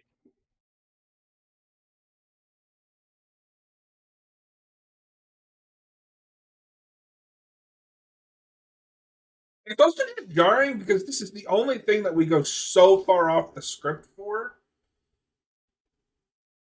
I think it has a good balance. I don't mind that the show will change things from the game, but the core, but the problem is they don't change anything to the degree that they change this. And I just think it's fine. For this story, again, the Bill story, I think works in the game. But if you cut this out, you are not missing anything. This is all superfluous. I disagree Superfluous. because I like the story. Like, look, the story didn't click for you, and it Whether clicked for me. That's whether you fine. like the We have story or different not things is to do. fine. I'm glad that it worked for you. But objectively, if you cut out this entire flashback and you just have Joel and Ellie show up to the house, they read the letter, and they get the car.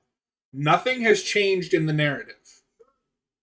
I disagree because the ending just doesn't hit as hard because then we didn't get to know those I'm not talking characters. about the emotional aspect. I'm talking about the narrative itself. Nothing has changed. Yeah, I don't agree. Again, it's world building and it's just expanding these characters. Uh, enough of the plot is intact from the game. Because you could also say that in the game you could cut out all the Bill stuff and they just get the car and move on. You know, like I said, I think each The version game works at least for has the, its the medium. excuse that that's longer because it's a gameplay segment. And you're still with Joel and Ellie, which is where the narrative is. Yeah, but I like that the show is bigger than that. I like that we can shift perspectives. Now, one thing they could have changed that I might have liked is instead of doing this whole flashback sequence as its own chunk of the episode, we could have cut back and forth. And that might Where have worked better. I think at the end of the day, my irritation is this is only the third episode, and we're already moving away from our protagonist. That would be like if you were watching. I don't know. I'm trying to think of a good example, like the X Files, because that's been on my brain recently. It'd be like if you're watching the X Files, and the third episode suddenly just didn't have Mulder and Scully in it for 90% of the episode. it's just a different type of show. Again, though, that's what I like about television. I like that we can go off and do these different things for an episode.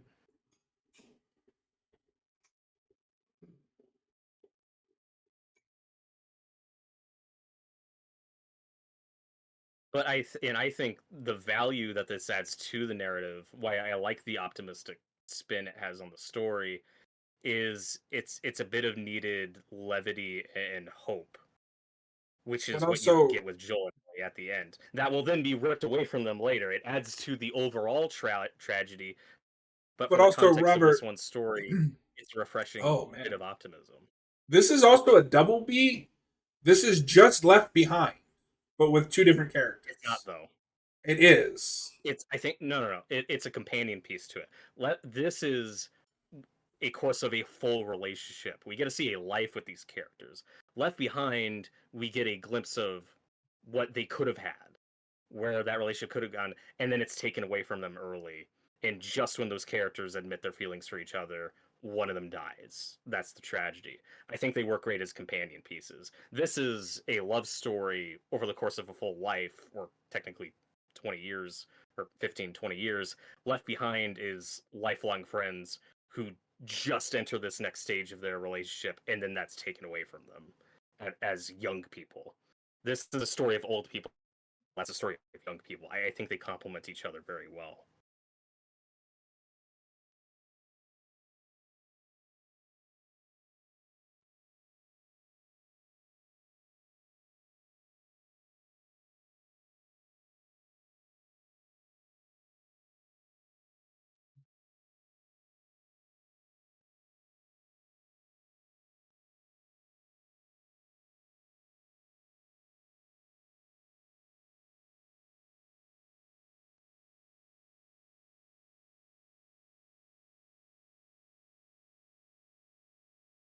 So I can buy that Game Bill though was like a weird loner guy who's in his mom's. I mean, obviously his mom's dead now, even before the apocalypse I mean, hits. Game But Bill like, is yeah, I can clearly buy a that. He's still weird living in loner, the house.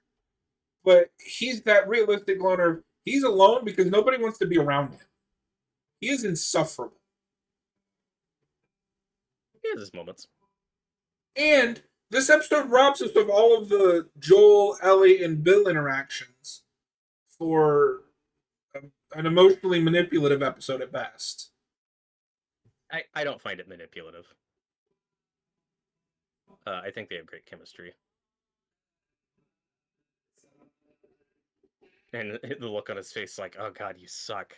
Okay, let me play it.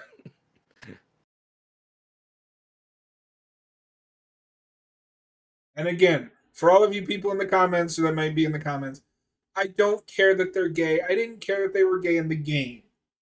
I care that we've completely derailed the entire show And for I don't think it's this. derailed. We've Okay, so already Robert, seen to use shifts to in use a field. movie example, because I mentioned this before. You remember in X-Men Apocalypse where they stopped the entire Yes, movie for Wolverine? but I don't think that informs the narrative or the story in any way. But this This doesn't does, though, inform the narrative because the narrative is Joel and Ellie's relationship. and what they're fighting for, and their future, like all that. It's a thematic thing, John. We already have that with later stuff. Tess, Henry, Sam, all of And that. I think this is a great compliment to all that stuff. I think this is a refreshing, needed bit of optimism. And I say that because I have multiple friends who never played the game who really liked the show, and this was a standout episode for them. Like, I had friends who liked the first two episodes.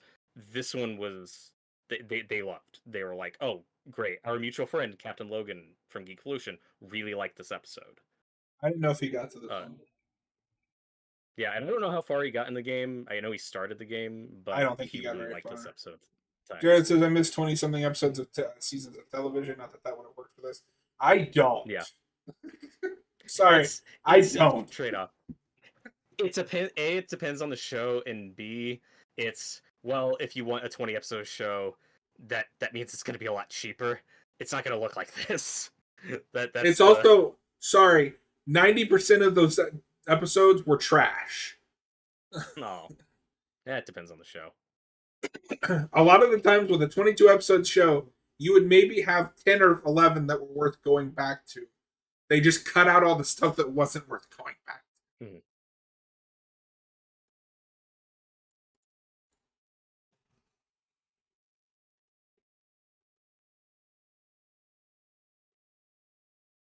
And I like exploring the side of Bill, who is somebody who's never been this intimate with somebody before. You know, like he's never had a real relationship.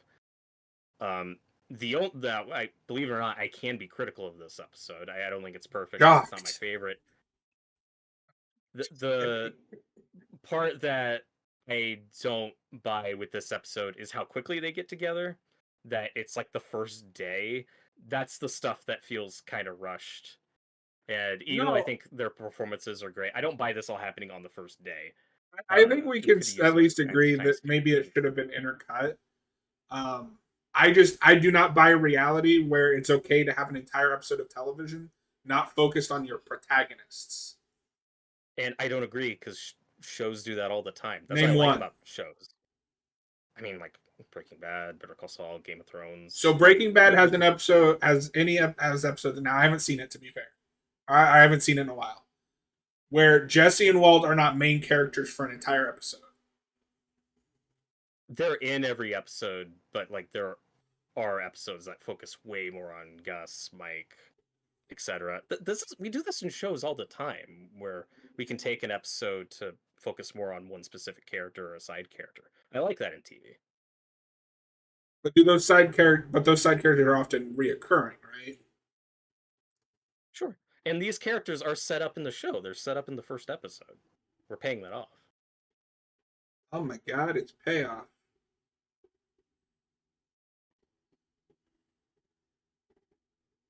A lot of modern TV feels like a long movie miniseries. I don't feel like that's I don't feel like that's as big an issue when you go outside of like Disney or Netflix. Especially with Netflix, because like Stranger Things has never felt like a movie that stretched out. Right. The Penguin didn't feel like a movie stretched out. It was really just like the Netflix Marvel stuff and Disney Plus, and that's just because they repurposed a lot of movie scripts into 6 hour. The Disney shows are some of the worst examples where you'd have like a 6 episode miniseries that's like, yeah, this could have been a 2 hour movie. Like Obi-Wan, I think could have been a great miniseries in theory. Well, but what we got was padded out. But what we got was padded out and thin, yeah. But like this doesn't feel like a movie stretched out.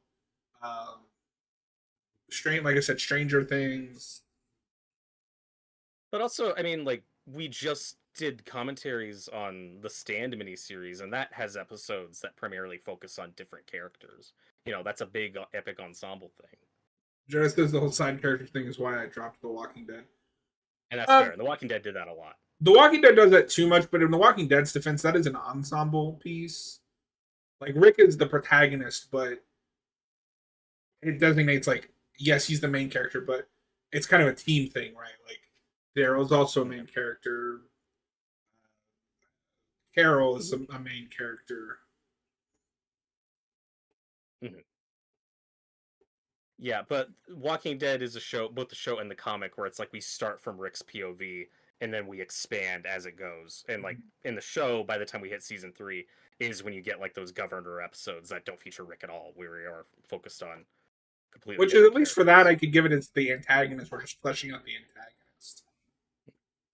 And again, I like that this is just a self-contained story, but they are absolutely essential to Joel's story. Like these aren't random people. This is when the episode picks back up for me. I like this time skip, this argument we jump into with Bill and Frank. So again, he's not as insufferable as Game Bill, but like they still have these arguments. This line's great. Where Frank's like, you just hide in a bunker and you think the government are all Nazis, and Bill says the government are all Nazis. No, this is a good And scene. in the context of this universe, that is kind of true.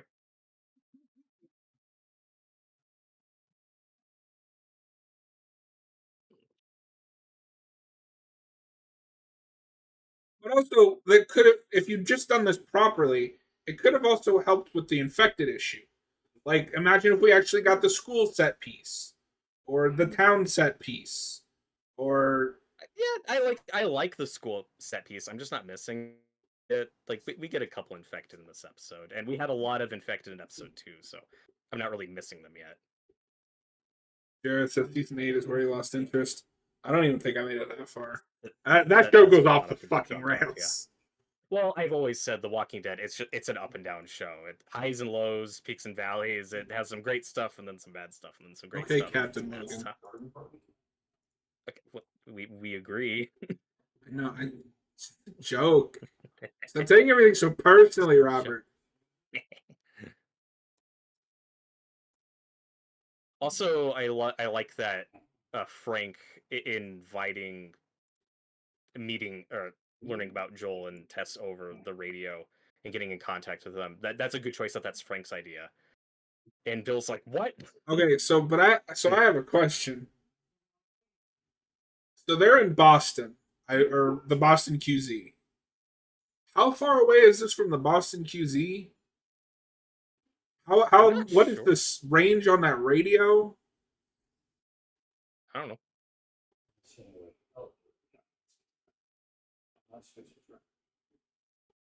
And like I said, you get some grumpy Bill in this scene. It's pretty fun. I like that we get one last little flashback with Tess here. It's cool for me getting to see this stage in Joel and Tess that you don't really get to see in the game, since we just jump 20 years and never go back.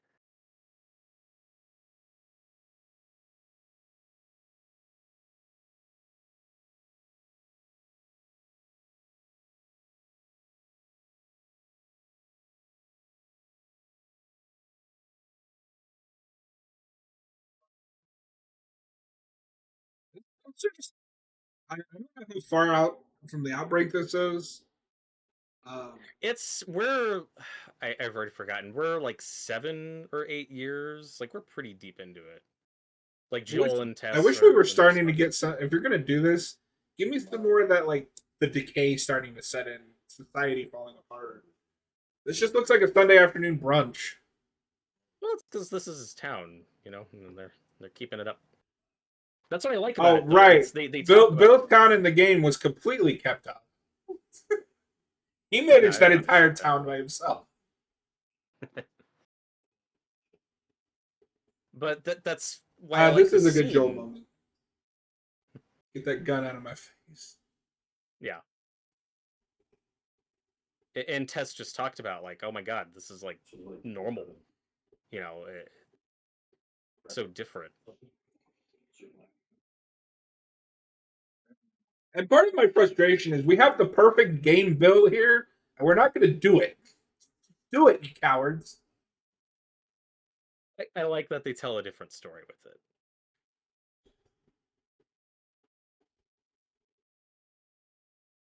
I'm with you that I miss the Bill and Ellie interactions in the game. Those are really fun. But I like that we at least get some on-screen Bill and Joel interactions.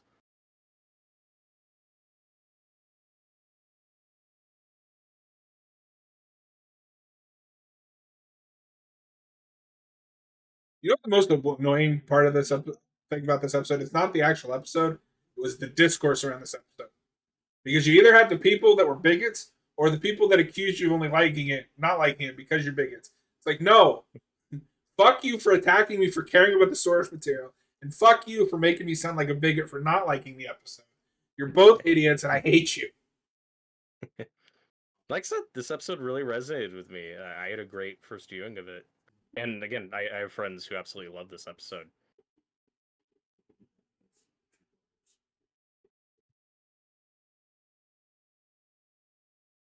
And they definitely have a closer relationship here than they do in the game, where they're clearly working together more. This kind of this trade system they work out. You know, again, we set that up in the first episode with the code stuff with the radio. They're in contact with it a bit more, but like what you keep saying about this show softening Joel a bit, they're at least consistent with it. Where I like Boston, Joel refers to as home, and Tess says, "Fuck you, that's not my home." Like Joel, he just wants to find Tommy, but other than that, he's like kind of content with where he is and his friends, and that's all getting taken away from him.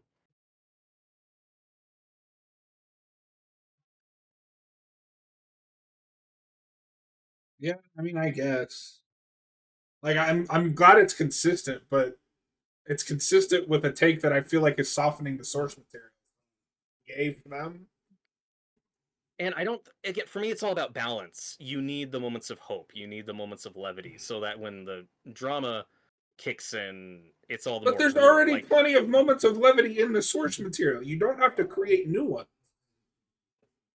there is, but also those heavy moments are spaced out a lot more because there's all that gameplay in between, gameplay that the show doesn't need.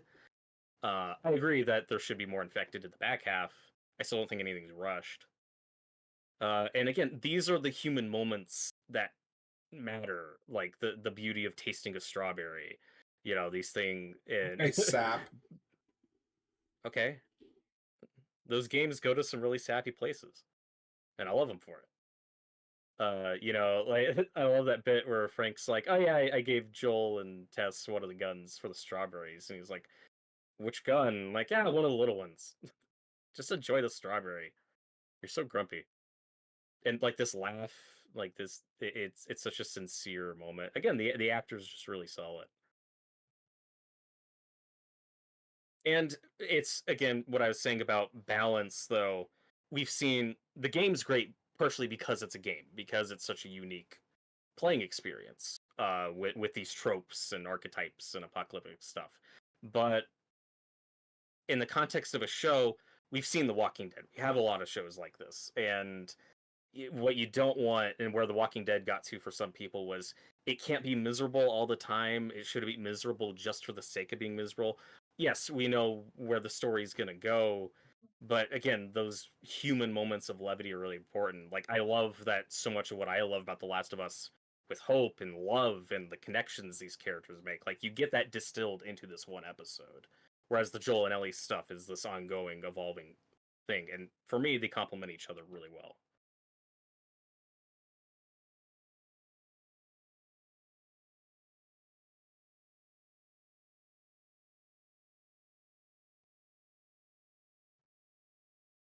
I don't like it dark and miserable.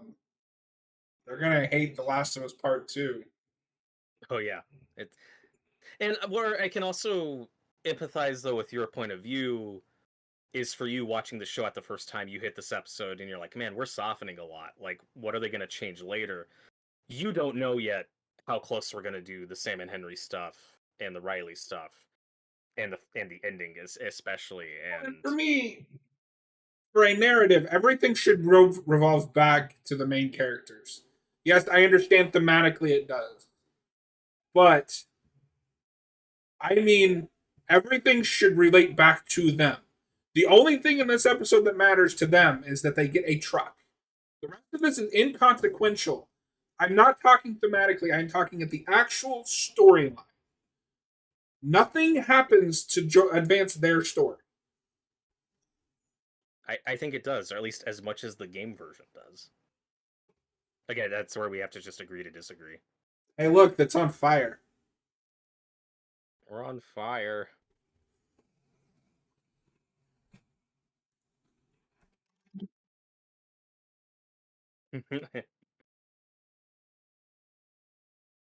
Fucking bandits. I'm gonna go play The Last of Us Part 2 just so I can be miserable again.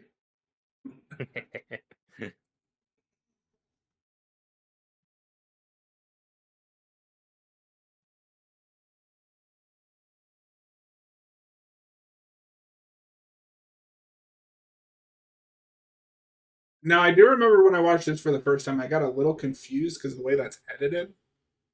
Um, that was a strange cut. Which part? Where it, like, cut from him being out in the field or whatever to him in the house. Unless I just looked away for a second and missed something. I don't know. He ran outside, found Bill.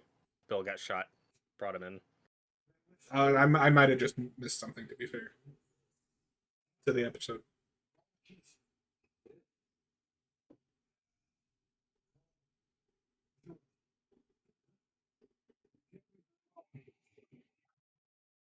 Bill, you're so dramatic.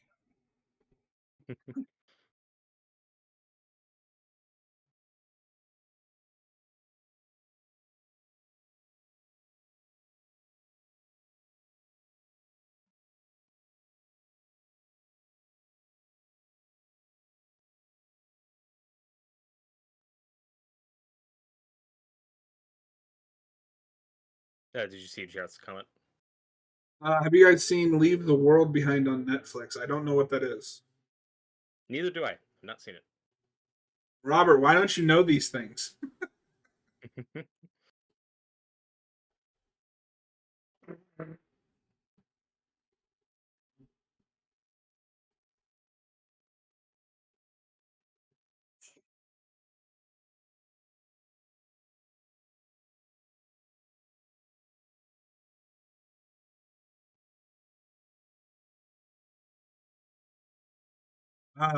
This is off topic, but have you watched Challengers yet?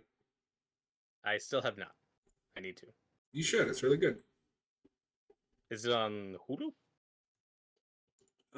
Anora is on Hulu. I need to get around to watching that. Ooh, I do need to see that.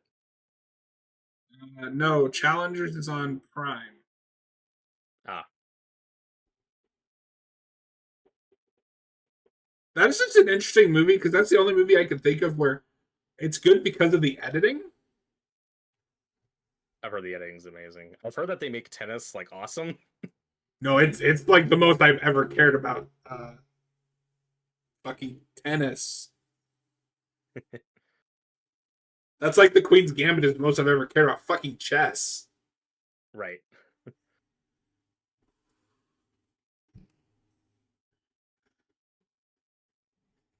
Allow me to Google Leave the World Behind.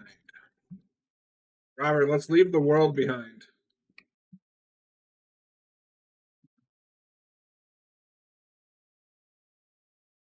We haven't gotten to the Left Behind episode yet. It revolves around two families as they try to make sense of a rapid breakdown in phones, television, and other common technology, which points to a potential cataclysm. Oh. Ew. I that could be good. The initial premise kind of has me worried. That just seems a little cringy. Like it could easily just go into one of those PSA like, here's why modern technology is bad.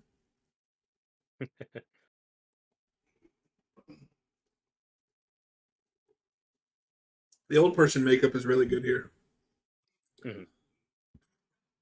And what I like about this story, which again is going to twist the knife of the tragedy later, is we're seeing two guys who get to live to be old in this world, and just the You just like old joy. And people. It's okay.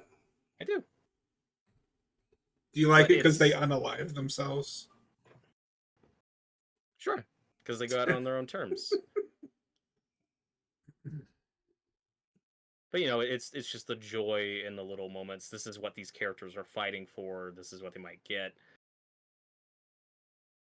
Which again, it makes it all the more fucking sad whenever you see where we go with some other characters.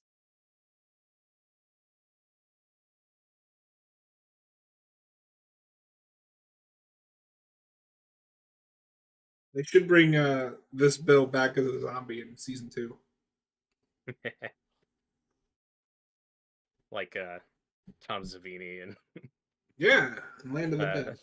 Land of the Dead. Jared says it's a disaster movie, one of the best movies I've seen in a while. Oh, cool. I wouldn't hype it up that much. It's one of the best movies ever made. Oh, cool, Jareth. Glad you enjoyed it. I should check it out Yeah. sometime. I will watch it second Tuesday of next week.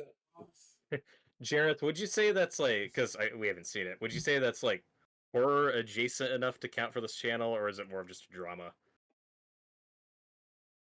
thing? Because with disaster, you could always go either way, and Last of Us is something that kind of What's crazy right in the is middle. Julia Roberts is in it. Oh, weird. Yeah. I want to say that's like weird for her, but I also haven't seen her in like hardly anything in the last decade. Like I don't know what she's doing now. Yeah.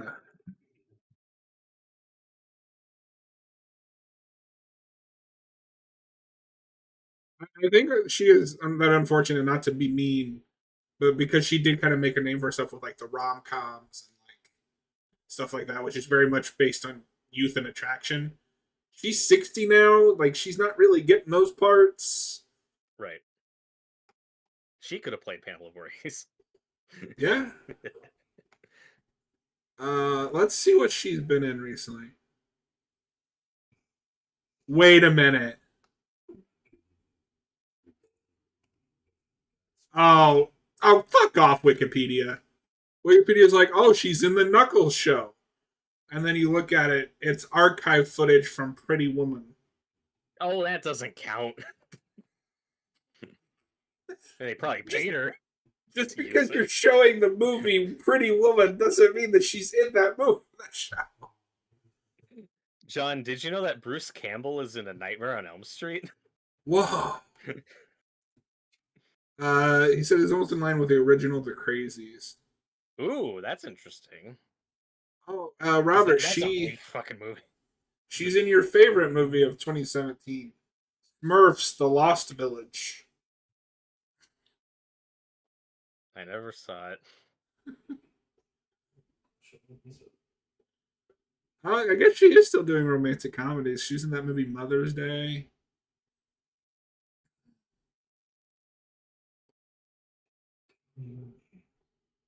Ticket to Paradise. This movie sounds unhinged. George Clooney and Julia Roberts play a divorced couple who team up to sabotage the impending wedding of their daughter. That seems like rational. Yeah. That seems like a rational thing for parents to do. Yeah, I never saw it. I just remember the marketing for it. Caitlin Denver's in it. Oh, okay. I won't be watching it, but I'm sure somebody did. Yeah, she's in some good movies.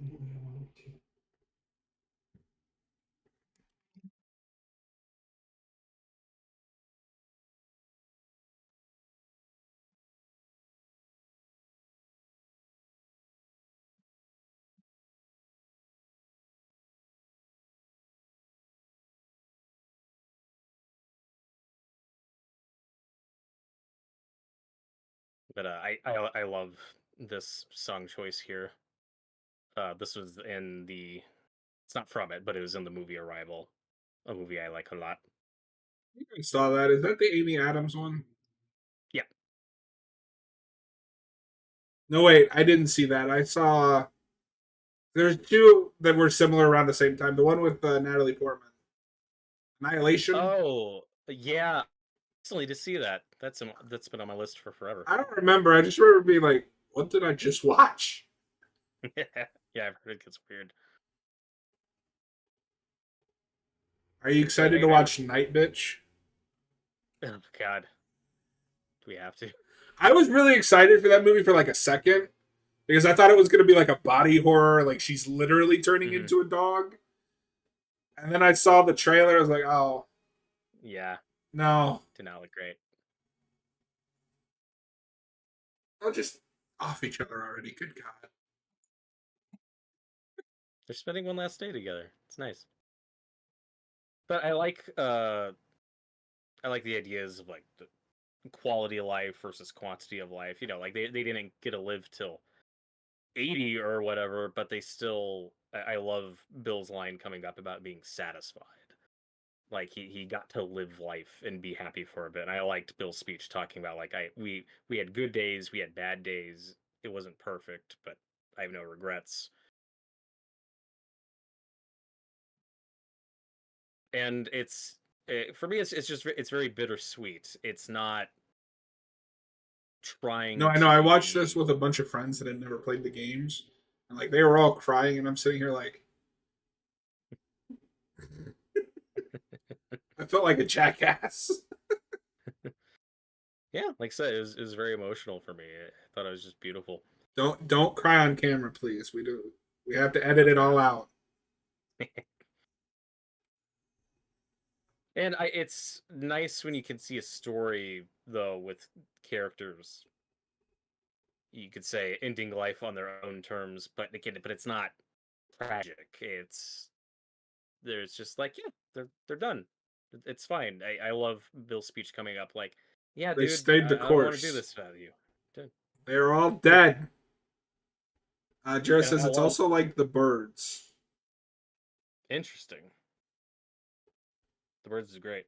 Curious what he means by I'm trying to figure out what a cross between the birds and the crazies looks like. Is it just the crazy birds? that. The Crazy Birds movie. Is that an offshoot of the Angry Birds movie? Did you ever play that game back when it was like really popular? Oh yeah, I had a couple of I know them. people give that shit game shit now. That's fun. Like It was fun. there was a reason it Uh, was so popular.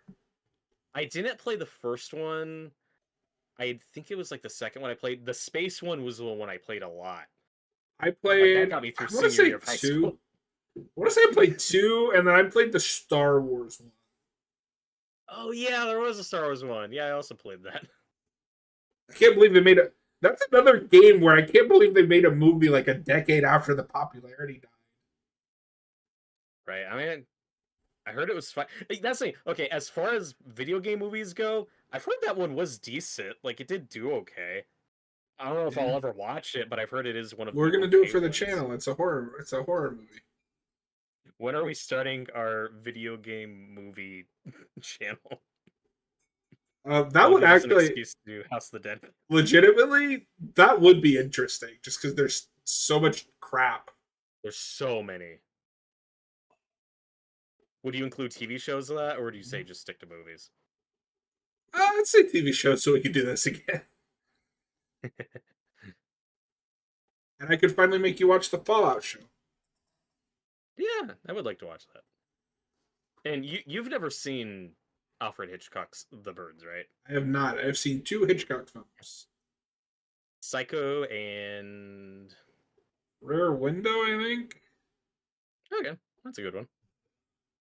So I had a really weird viewing of that movie where it's like really good, but there's a lot of scenes where like the guy is kissing the girl, but also having to talk at the same time. And just the way the audio is mixed was really irritating. That's funny. I was like, dear God, stop it.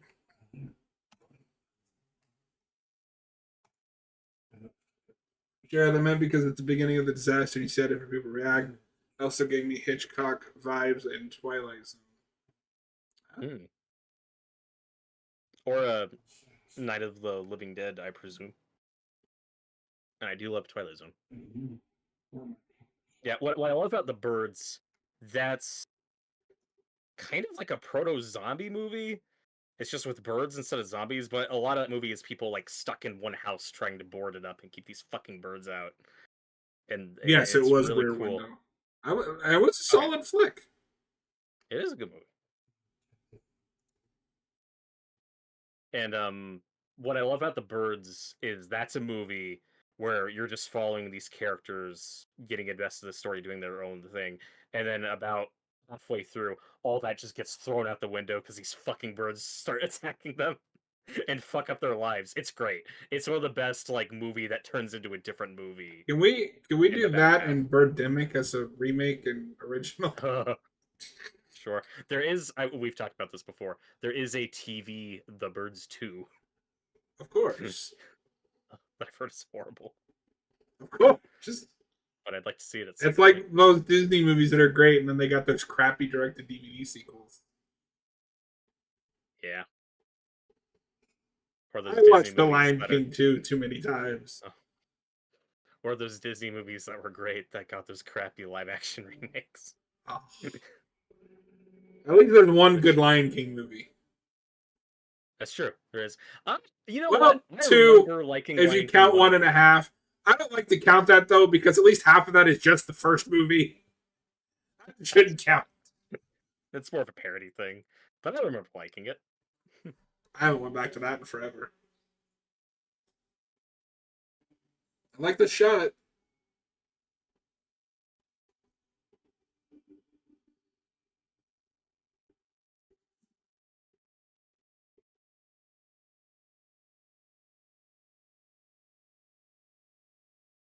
And I love the set dressing and stuff, seeing everything kind of deteriorate I mean, we're over back the at years.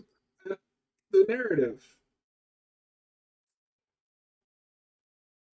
Hi, Joel. How's it going? Remember our main characters? Like I said, shows can follow different characters. It's fine.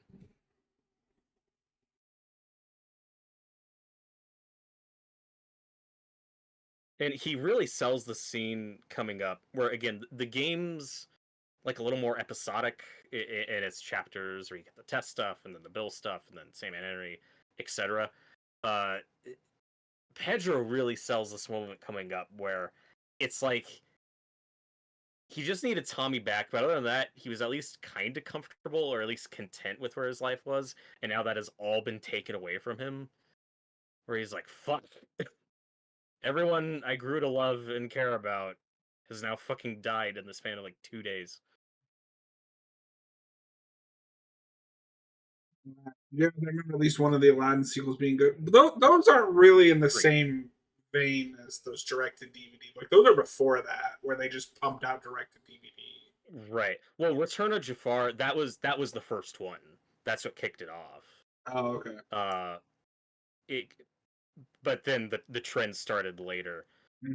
And I remember Return of Jafar not being great, and it doesn't have a very good reputation. The 3 was the good one. Because what kills Return of Jafar is that's the one that they couldn't get Robin Williams back. Aladdin 3 is when they got Robin Williams back, and the King of Thieves. And I need to rewatch those. The only thing I remember of Aladdin is the like animated series when I was a kid. yeah, and that was between the second and third movie, which I never saw a lot of. I remember it being okay, but I never got to see much of it. Mm-hmm. I don't think that's on But Disney love Plus either. Aladdin. Did you have any of the Aladdin video games growing up? Mm-hmm. I have the Sega Genesis one, and it's awesome. See, I've never owned a Great Sega game. system. That's the only like big manufacturer. I had a N64, and then I jumped to PlayStation. You can get that Aladdin game though. It's on the PlayStation Store. I did. I do remember. I bought the DuckTales game when they remastered it. Yeah, it's probably on par, if not better. Because Aladdin, I don't remember. That might have been an early Traveler's Tales game, or maybe it was a different studio. But it was really ambitious for the time in terms of like its sprite animation, where it's shockingly close to the movie. Like it's just very fluid and impressive for the early '90s. Like it's just a solid side scroller action game. It looks like this was developed by Virgin Games. Okay. Maybe Traveler's Tales is the Toy Story game. That might be what I'm thinking of. Have you heard the rumors that Lego wants to take away the license from them and start developing in house? Yeah. That's weird. Why would you do that? You have a cash cow. This is a great bit from Bella. Where it's like, or maybe you'll get blown up in one of my traps.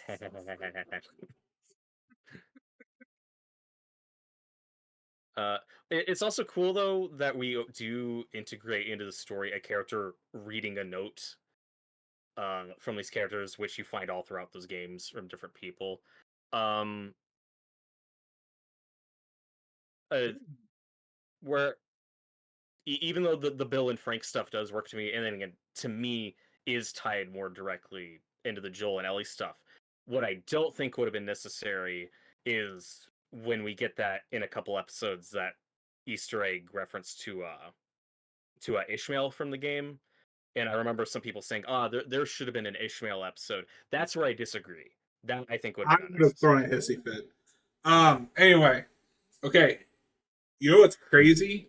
So you're right. Traveler's Tales did Toy Story, but do you know what Hmm, tie-in they did great game. before that? Bram Stoker's Dracula for the Yeah, SNES. yeah. I didn't know who made that. It's like a side-scrolling beat 'em up with Keanu Reeves.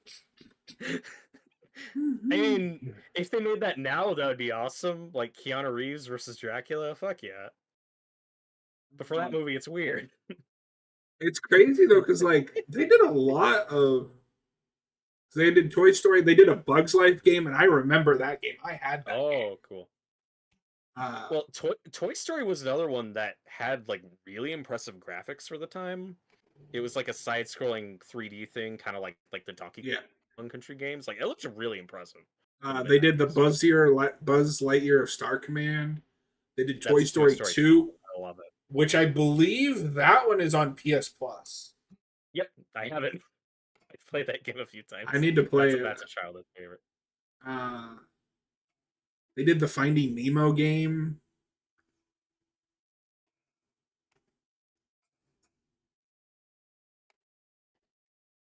Sonic R. Oh god. And then they get the Lego license, and it's just Yep. lice, Lego, Lego, Lego, Lego, Lego.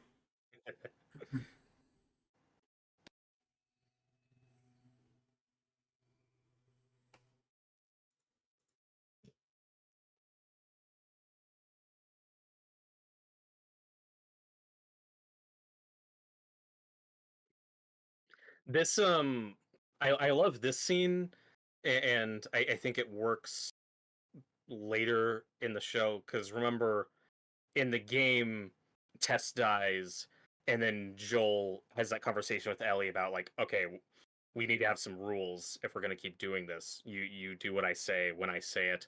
We move that conversation much later here in the show, and I think it works. Uh,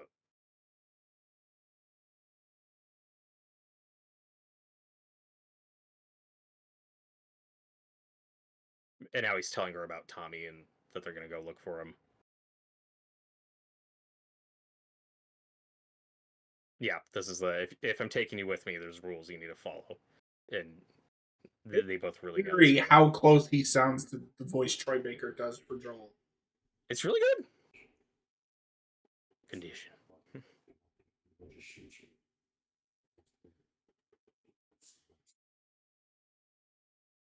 And I like that they kept that bit from the game where he's like, "Yeah, don't show people your bites because they'll think you're crazy or we'll kill you."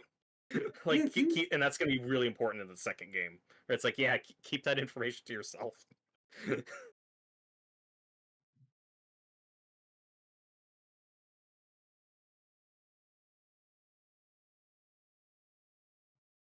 Jareth said he misses movie tie-in video games. I do too. Most of them were trash, but there were good I ones. do, but I can also recognize that that is with rose tinted glasses because 90% of them were absolute trash. Yeah, and Like, the we reason why complain they about modern games being broken, Go back to some of those tie-in games.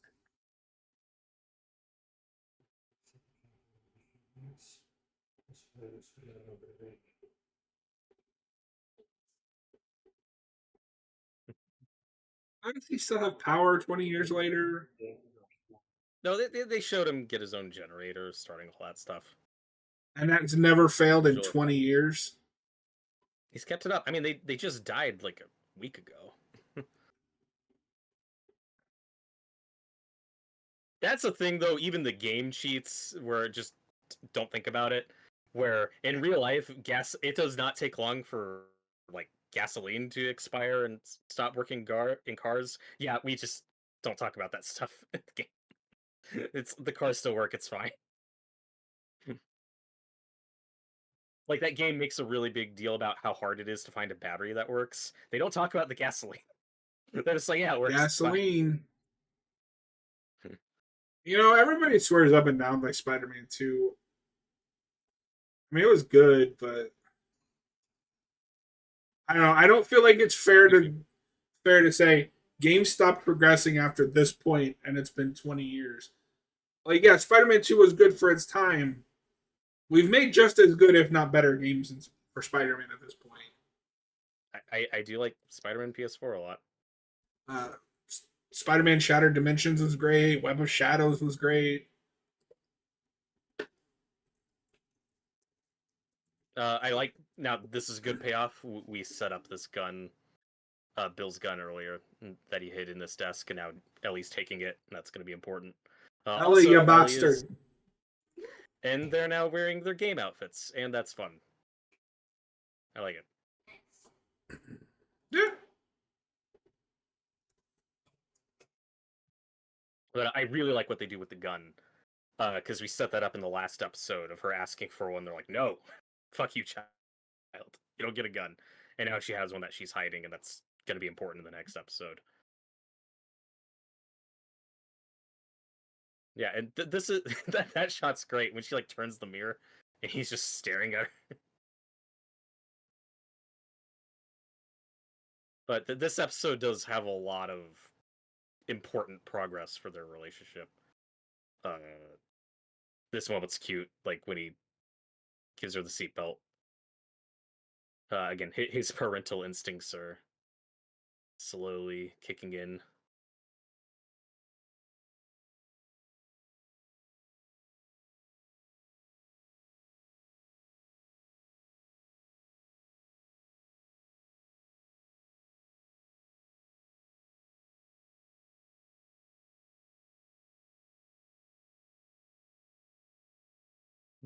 Also, TV Ellie is like a smidge less of an asshole than the game version, because in the game she just steals Bill's porn, and it's like still use that. At least here they're dead.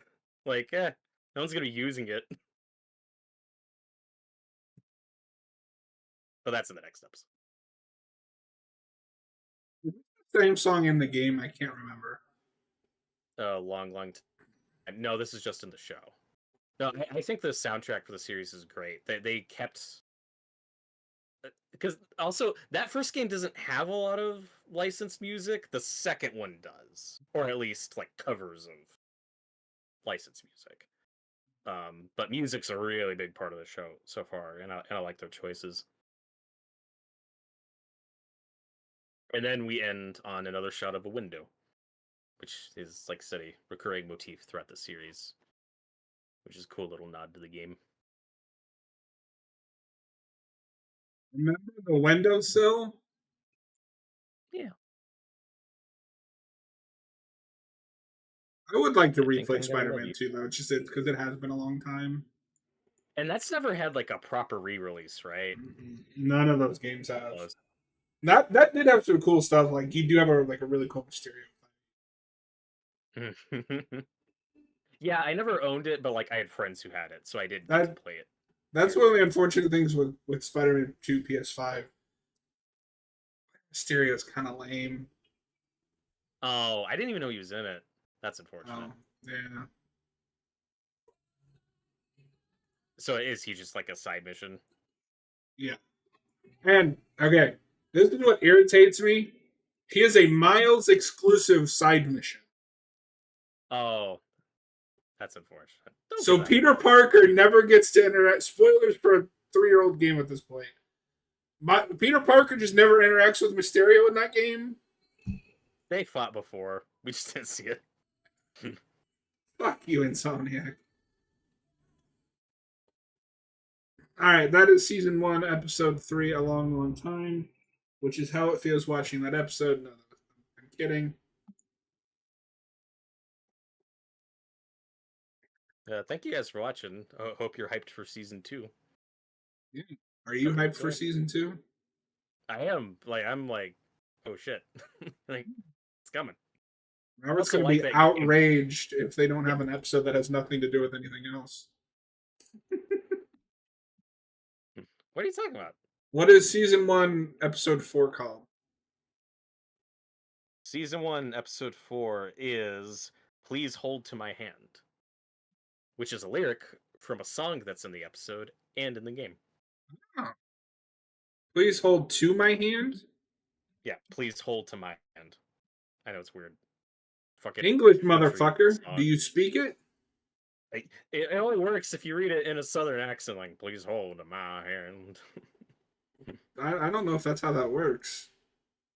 At least it's not Mary Jane side missions.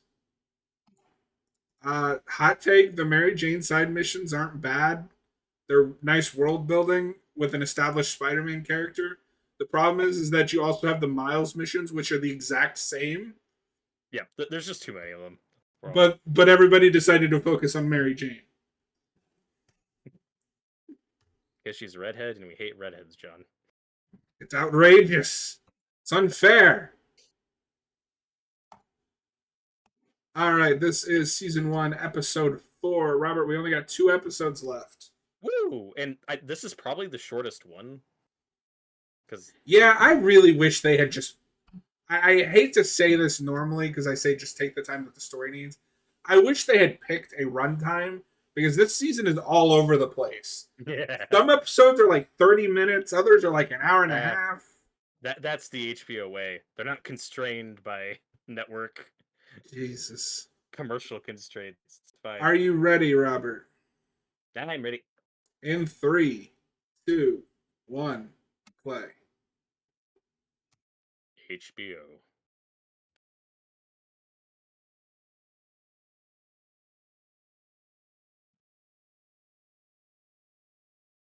Da, da, da, da, da.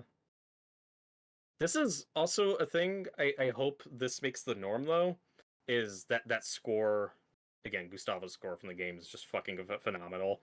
Let more video game composers compose the adaptations. It's not that people hard. Be involved with the adaptation in general, right? Except for Fallout. Don't let Bethesda anywhere near that. Fallout, that one they got lucky. I'm already nervous because they're going to be doing New Vegas stuff in season 2. I'm like, ooh. Yeah, because did you ever watch Westworld? Did you ever give that a shot? That first season's so fucking good. It doesn't have a quick drop off. It's just like it's more of a that season wasn't as good as season 1, and then it's just kind of that consistently like. No, I've heard that. Season 2 has a lot of good shit. It's not like Heroes where immediately after season 1 you're like, oh god, no. Stop, make it stop. Yeah, but it's the team behind the Westworld show. After that got canceled, got Fallout, and I was like, oh, that's a weird choice, but apparently it's good. It's so good. And what's cool about that, because Fallout is a world, not like The Last of Us, which is a story. It's just another story in that world. Mm-hmm. That's why I'm nervous that they're hinting at New Vegas stuff. Because the thing that's cool about New Vegas is it's very open-ended player choice. You really run the risk of, well, this is now the canonical ending to that game. I like this scene a lot with Ellie. It also gives me anxiety because it's a child playing with a gun. And you're like, stop. It's not a... Leave that child alone. But again, though, it's great stuff that's not in the game. You know, this gun she's keeping a secret. it's something she's Why are very you curious about sniffing at you, weirdo? because it smells good. It's one of those scratch and sniff guns, John. Do the snozberries smell like snozberries? Do you remember that fake trailer of a Willy Wonka horror movie starring Christopher Lloyd from a few years ago? You're saying the original's not a horror movie? It's a slasher movie. I mean, Marilyn Manson did do a cover of the Tunnel song. Yeah, I don't remember if I ever saw that Christopher Lloyd I thing. watched the shit out of that movie. Christopher Lloyd as a creepy evil Willy Wonka. So was it like a Funny or Die sketch or something? Like, was it something you actually Uh, filmed for? Because now, this- if that the problem is now that would just be a shitty AI thing somebody would make. You wouldn't make that for real now, but you could 10 years ago just as a joke. And no one's gonna do that now because we have stupid AI. yeah, this is a Funny or Die skit. Nice. But no, I mean, I don't know if this is like edited, but Christopher Lloyd is in this. It's easy to spot a planet.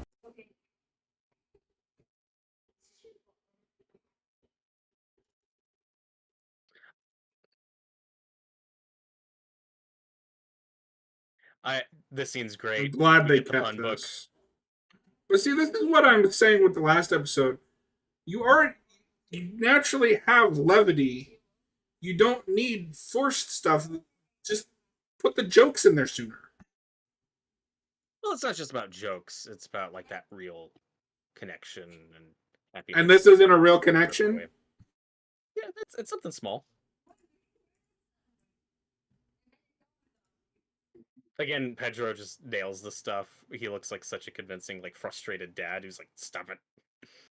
Wait, in It's the making me truck. laugh, but I can't show that."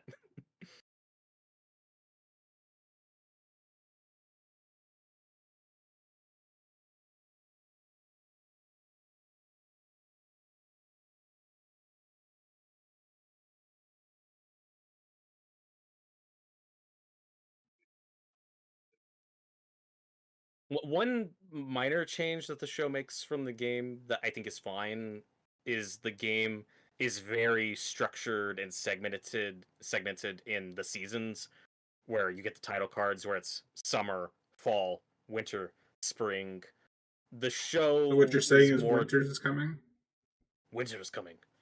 Uh the show kind of starts in the fall and we get to winter a lot faster than we do in the game, but I mean we still end at spring. So like it's still there. It's more probably just the reality of, shooting in real locations and having to deal with real weather. So like it's fine. Um this is one of the big scenes that's like word for word in the game and it's like good. This is the scene's great. Don't fuck with it, just do it. And it's hilarious. Funnier in retrospect since she's not into guys like at all. It really is. Like how do you even walk around with that thing? Bye bye, dude. Somebody will find it. Oh, there's the song Alone and Forsaken. Oh, Your favorite please song, right? understand. It's great. So this song is in the game. It's like the only licensed song I can think of that's in the game. But it's when they're in the truck, when they get to the city and run the guy over, where Joel says, he ain't even hurt. And I think that was in one of the trailers for the game. I don't remember, but that was also in a trailer for the show. That I think the first teaser trailer played that song. It's like, oh, okay, cool. Hey, look, it's an Arby's. Your favorite. I do love me some Arby's. They are an underrated burger place Mhm. that doesn't actually serve hamburger.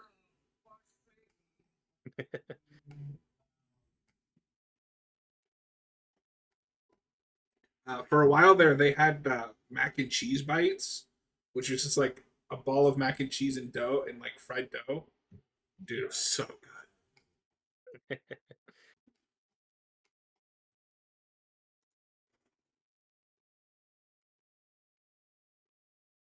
On the road again.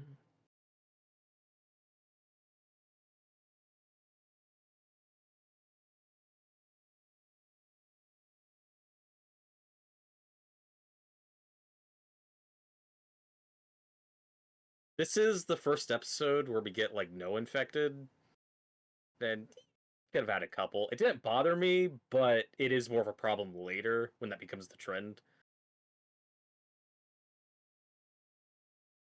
Love this scene though. That's not in the game. Joel and Ellie bonding over Chef Boyardee because yes, Hey, Chef Chef Boyardee, you Boyardee don't fuck family. with Chef Boyardee. I don't like their SpaghettiOs, but the ravioli, Is more of a lasagna guy. They She's make like, I don't lasagna? know who he is. Yeah, Chef Boyardee's lasagna. Pretty good. It's like whoever he is, he's fucking great. So again, for people who had played the game who found some things rushed, I just never had that. There's so many good Joel and Ellie moments in the show that aren't in the game. I still think there's enough of that development on screen, like this. You know, like I got everything I needed with the two of them.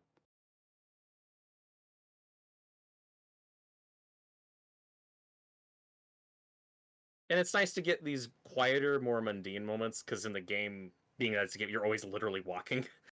Uh, Are you and you saying need this is a gameplay. walking simulator? You need the gameplay, you need the action, but these human, quieter bits we get in the show, I really love.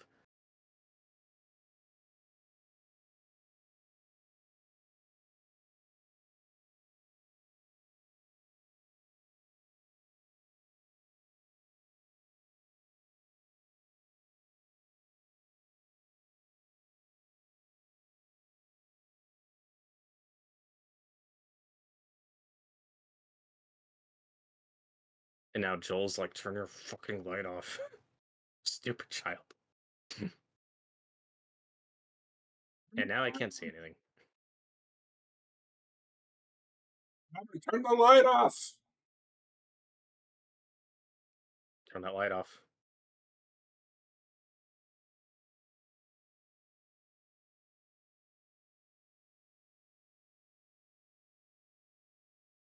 Why did the Scarecrow get an award?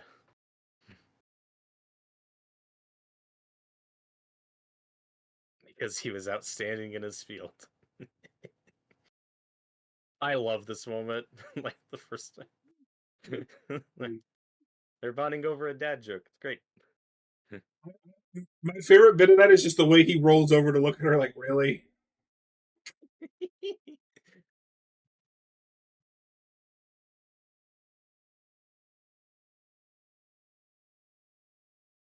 Well, like I've said before, Joel in the game is a very traditional archetype. He's the grizzled old man who has a heart of gold who turns around. We've seen this a million times in different, especially apocalyptic stories and westerns and such. But when people say, "Yeah, I can't get in The Last of Us," it's been done, it's too familiar. I'm like, I like The Last of Us because I love these characters. It's this relationship that makes it special. You know, That is correct. even Logan, we joked about as being an unofficial adaptation. That's still a very different story. X-23 is still a very different character from Ellie, but they both work.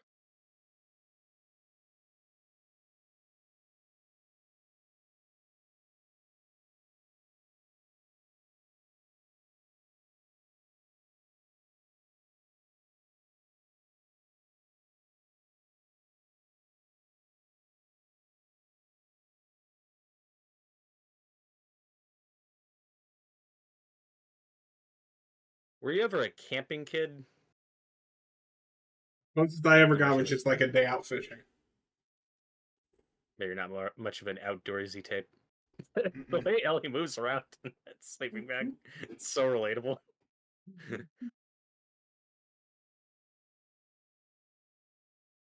And this is where we establish Joel's love for coffee. Disgusting looking post-apocalyptic coffee. I'd drink it. That's a bit I probably missed the first time I played that game because it's just a quick line where you're like exploring one area and Joel's like, "Oh, I miss coffee." Jareth, you guys excited for excited for Until Dawn? The I wouldn't say movie? excited. No. God, dude, this isn't gonna be as good a year for horror as last year was, probably, because we got I Know What You Did Last Summer, we got Until Dawn. There's a lot of stuff coming We out that I'm should not sure about. we should replay that game though. It was fun. Enjoy playing Yeah. it. The best episodes we did were when we had Noah on making the worst decisions for us. So good. Yes. Jareth, if you never saw any of our Until Dawn live streams, check those out. The ones with Noah were just wonderful. He got so many characters killed.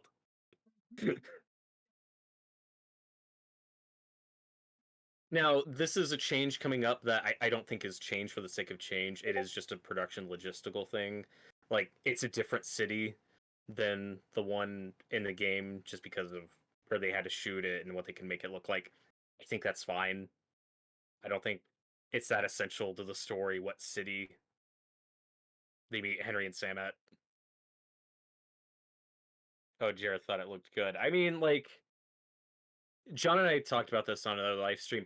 I think there is a cool premise for a horror movie in there. It's not Until Dawn. Why is it Until Dawn? Like, it looks like Cabin in the Woods meets Groundhog Day, which could be a good horror movie. I just don't know why it's Until Dawn. And like, don't get me wrong, I'm gonna watch it, but Yeah, we'll give it a shot. it's fundamentally not Until Dawn. But you see the Wendigo in one scene, so it's Until Dawn. And Peter Stormare Just is like, in there. I don't even think the main cast in that are the same people. No, they're completely different characters. Peter Stormare is playing a different character. Why is this Until Dawn? Nothing from Until Dawn is in it. But John, there's a Wendigo in Oh, one I'm shot. sorry. I can't wait for the already shitty Wendigo design to be shittily rendered in shitty CG. This is a good scene for Joel. That comes a lot later in the game, but it fits here, where he's talking about Tommy, about like, I believed in the cause. He got brainwashed. Fuck the Fireflies. I don't care. Blah blah blah blah.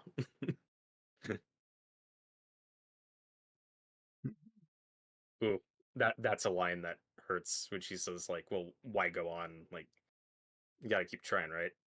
He's like, "Yep."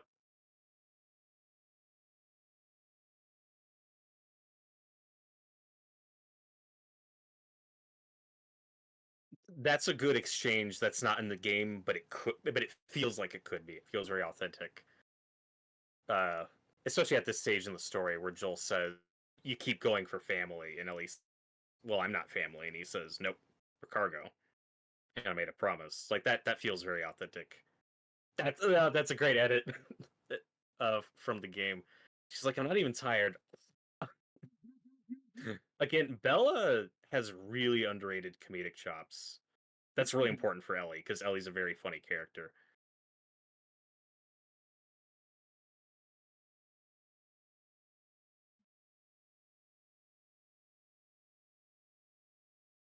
I just need to see if she's going to be able to go to those other places when we get to season 2.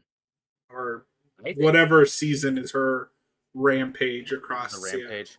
I mean, I think they'll probably scale back some of the action, which is fine. It's stuff like the Nora torture scene.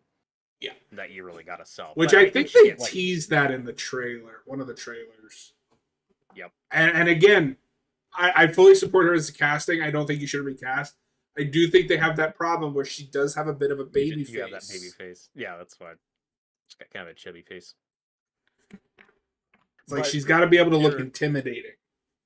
But there is a scene in this. Now, we won't get to it tonight. But when we get to the David episode, there she goes to some savage places that I think she totally nails. That I think are awesome.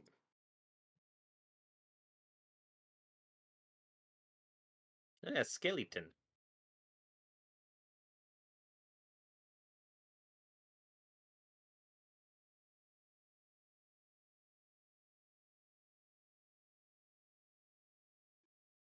But is this the change you're cool with, making the city Kansas City? Like, some vague with a lot of the cities, and once you get to a certain point. Yeah, well, that's the luxury you have with a video game is you can build and do whatever the fuck you want. Like, you're not limited by shooting locations. like that bridge isn't real. Who cares? It's a game. We get to build everything from the ground up.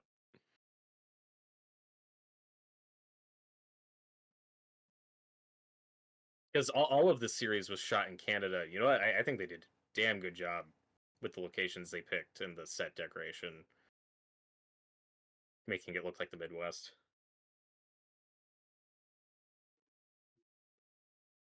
Are we there yet? It's a good line. It's my second day in a car, man.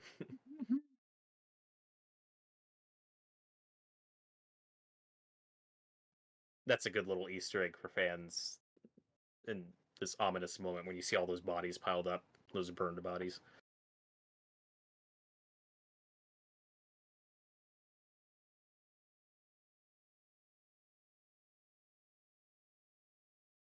And this is a big sequence that I do prefer in the game. I think the game version is a bit more awesome. Like, it's still fine.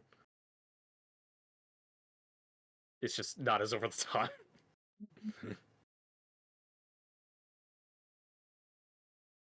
It's still a clever trap that they set up, though.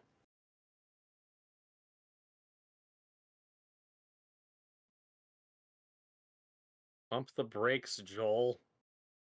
No, this thing. I think it. The other thing that I'm kind of upset that's missing, just because it would have been a cool sequence, is the hanging upside down bit. That is a cool sequence. Glad we cut that.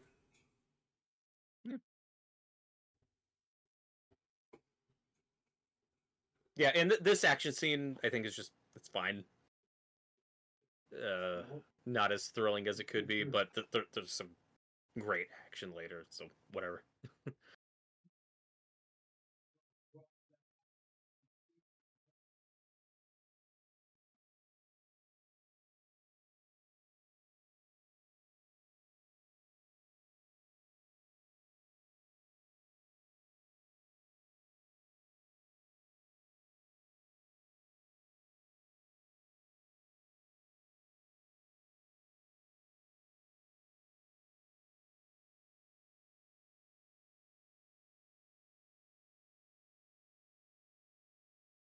And like we were saying earlier with them softening up Joel just a little bit, it's they really in the show get to play up his physical limitations, like his age.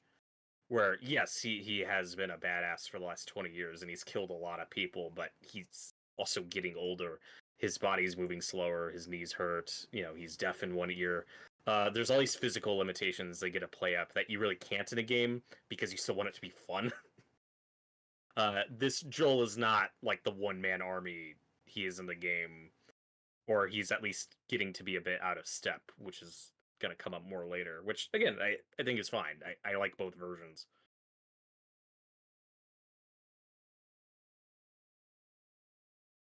We get him killing a couple people here, but then we're going to do the scene where Ellie has to save him and shoot the guy, which we play differently.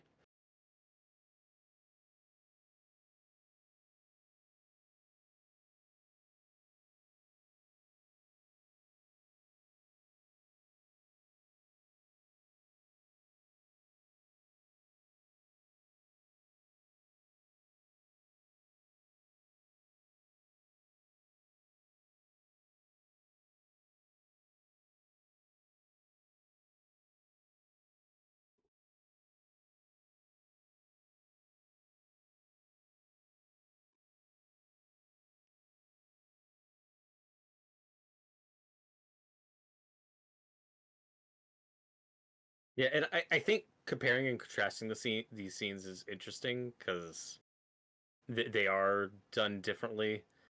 Because when Ellie starts killing people in the game, she is like pretty cool with it. Like she's not really traumatized.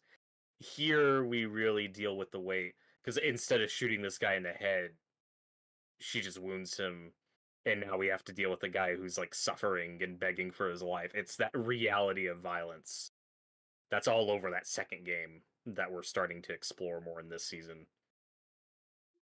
Like with this kid just whimpering on the floor.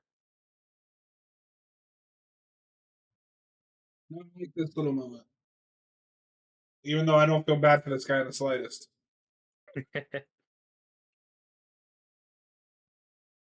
And again, there's so many emotions and expressions you get through Pedro just with his face. Where first he's like mad at Ellie because she didn't tell him about the gun. He makes her give it to him, but then it's okay, go now. I'm gonna kill this guy because I have to take care of it. We still do get those dark moments for Joel, because he's still gonna fucking kill this guy. He feels bad about it, but he's still gonna do it. Yeah, my problem with that is, am I supposed to feel bad that he killed someone that tried to kill him?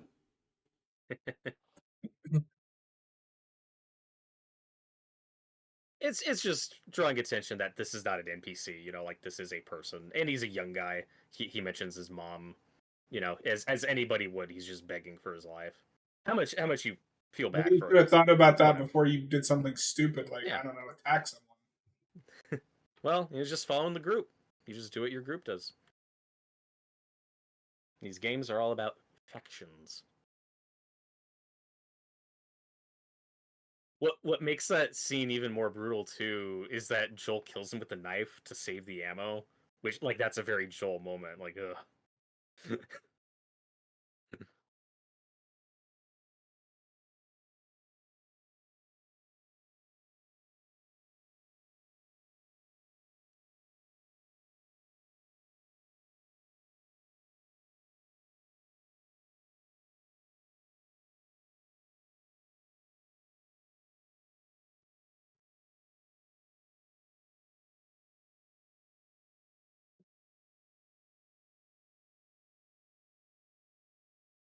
Brian.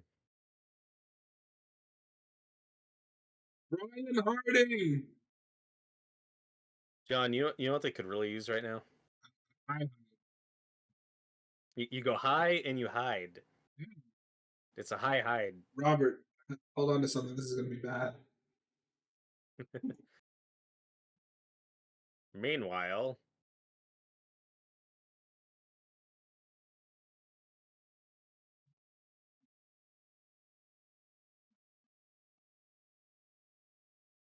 This lady right here is currently on that Yellow Jacket show.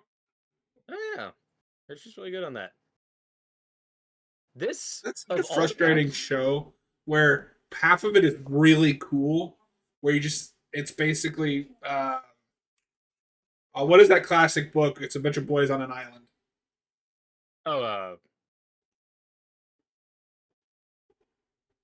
yeah, I got nothing. Yes, I was like, Grave of the Fireflies. No, No, that's not it. book about boys on a deserted island. We're Googling the shit. It's Lord one of the with Flies. Lord of the Flies. I was close. Where it's Lord of the Flies, but teenage girls. Okay. And admittedly, I've only seen a few episodes, but they also have flash forwards where it's like now they're home, and so like there's a mystery what happened between. But the stuff when they're home is just so boring. Like I don't care who's having an affair with who, and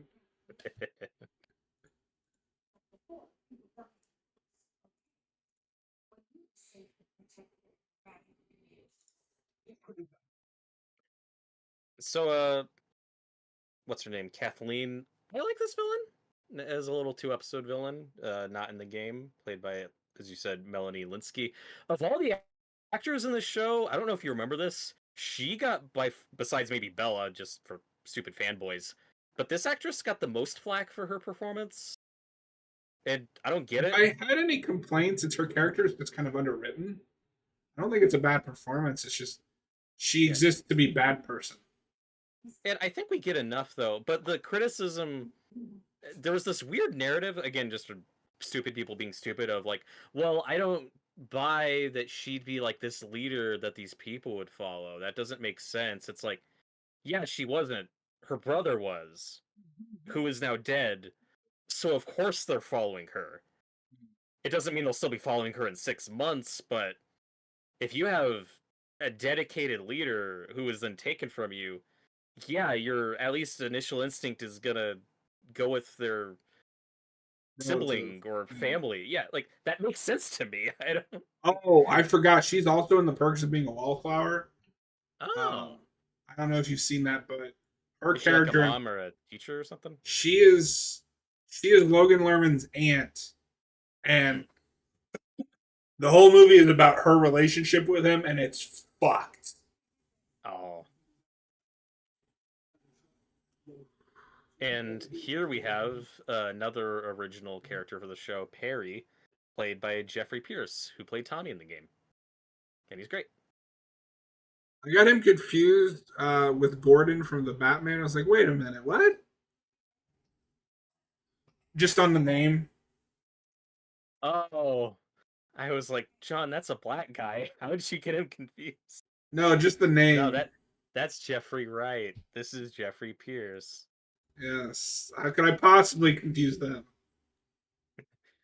He looks so cool too. Like, I want to see this guy in westerns. Like, just that he's got that old man, white beard, long hair. Like, I don't know if you have this because I've played the game so much. He just sounds like Tommy. yeah. So, Tommy, what are you doing here? And we also cast a guy who sounds like Tommy for Tommy. No, this is kind of the Halloween Kills thing of like we're gonna rile these people up, but not done stupidly. Right. And also, like,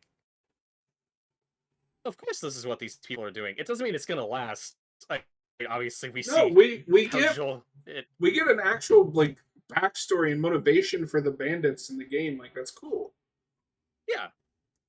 In the game, they're just obstacles, which is fine. But I like that the characters here. And one thing, and again, you can find like pieces of that information through like the letters and graffiti and stuff in the game.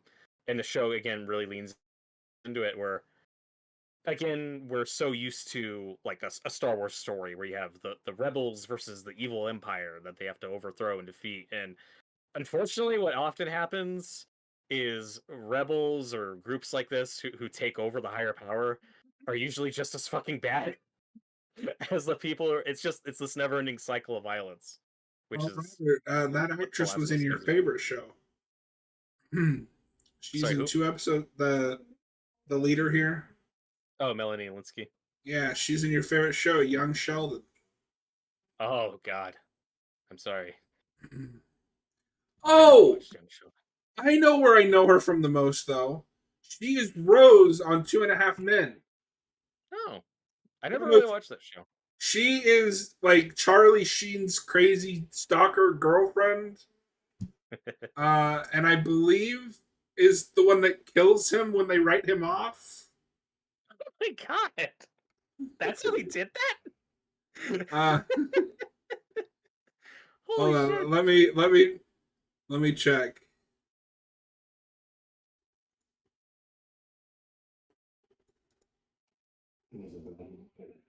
It is implied that she may have had something to do with Charlie's death after she returns to the Paris hotel.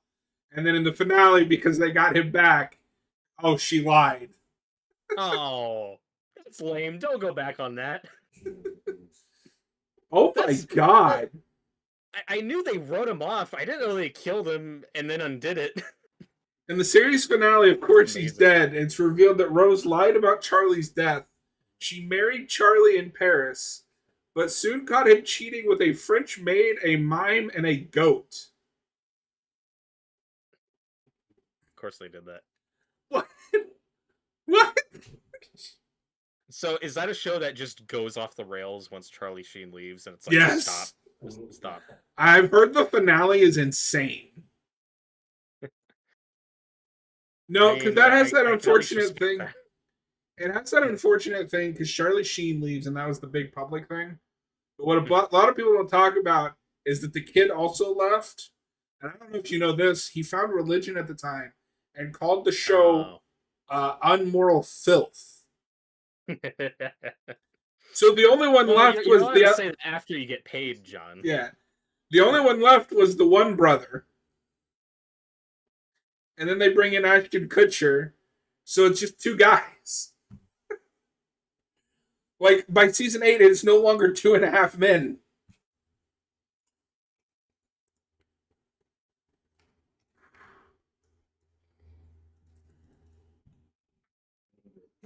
Oh, that's amazing. It's almost like some shows go on longer than they need to. I think that's like every one of that guy's sitcoms, because that's like a 10 or 12 season show. Um, yeah, 12 seasons.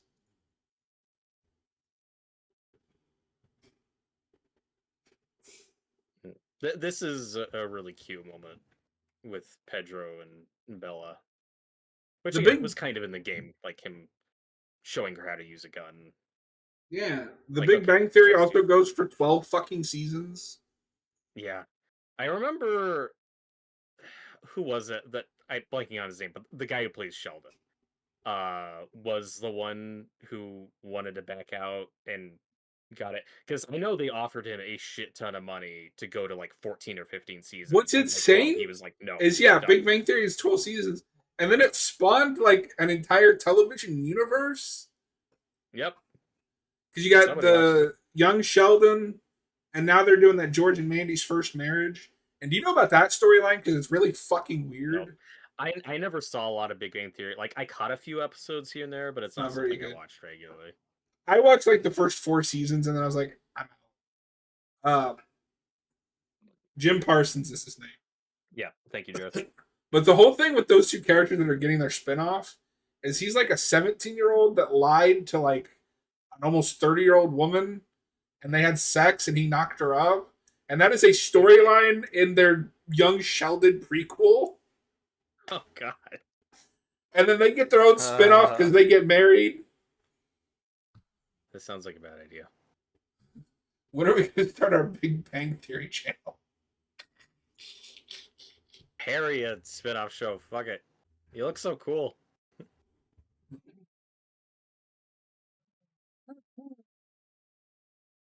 You know what this show needs, Robert?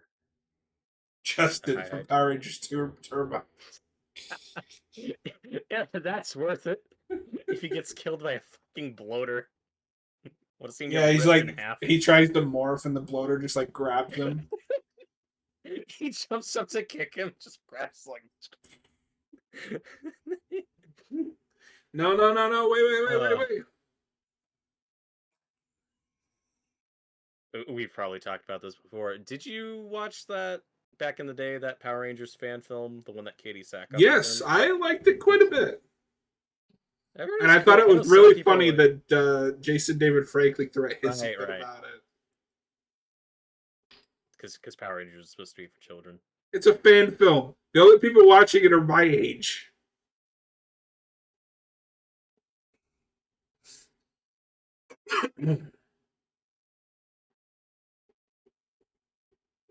I do really like the way they're setting up Sam and Henry here. That they're giving you some extra backstory and build up, even though they haven't been on screen yet. And that's part of what's cool about watching this. If you've played the game, it's like we know that they're looking for Sam and Henry, but if you're going into this completely blind, like you really don't know where the storyline's going.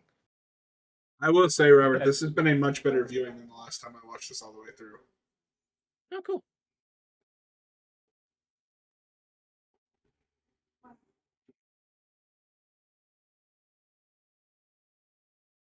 And so far, I like the way because you never see this in video game adaptations, like bringing back the old cast and giving them different. I mean, like Marlene's the same actress for the same character, which is cool. But then, like, just for an episode or for a couple episodes, you get Tommy from the game. Like, that's cool. not true. Nolan North was in Uncharted.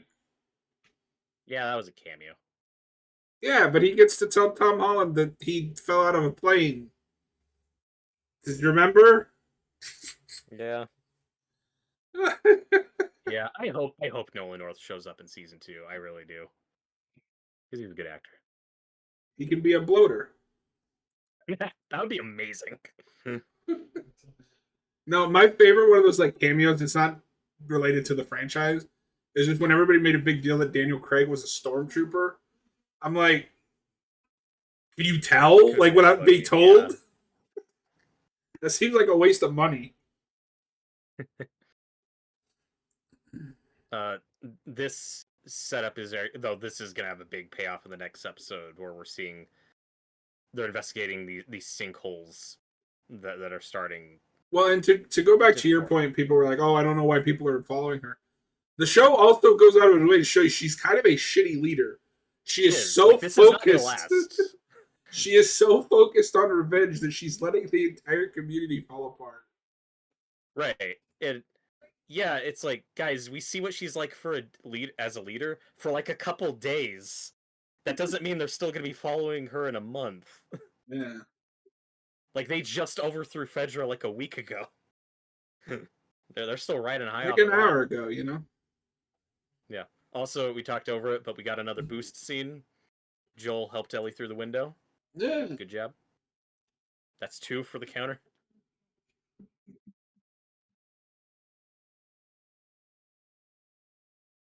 Why is it always stairs?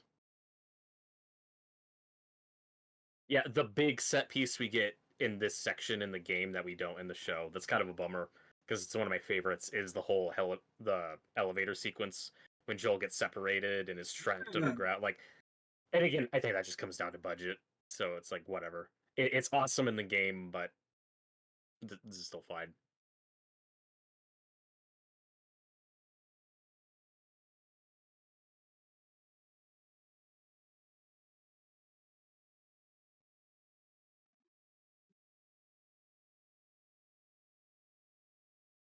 And it's one of those things you take for granted when you're playing the game, where these characters can walk thousands of miles and be fine. And here you get these little moments of like walking these fucking stairs. This sucks. We also got that line from the game where Ellie's like, "How'd you know that was an ambush? Like, how'd you know that was set up?" And Joel says, Been on "I've both been on both sides, sides." girl. Important.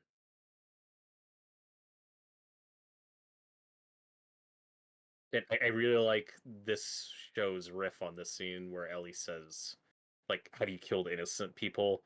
And Pedro just gives her this look and doesn't say anything. It's just like, read my face. I've done things I regret.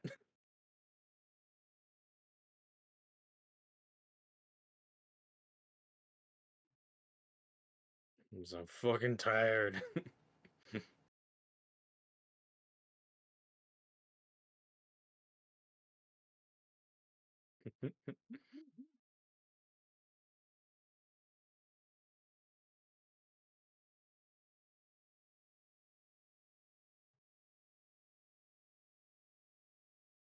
And I always forget which year it is, but I know in the scene coming up when Sam and Henry sneak up on them, Joel's sleeping on his good ear.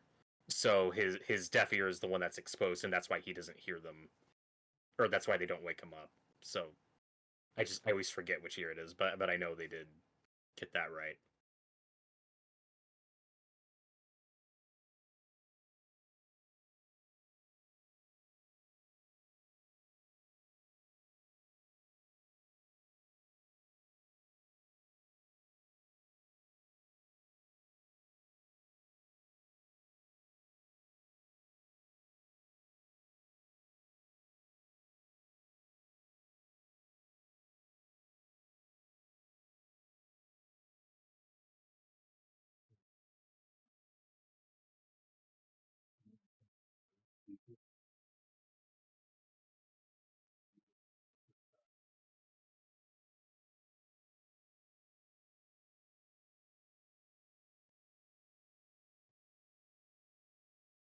That's another scene where they hint at the Riley backstory, where he's questioning her about hurting someone before, and she says, "I don't want to talk about it."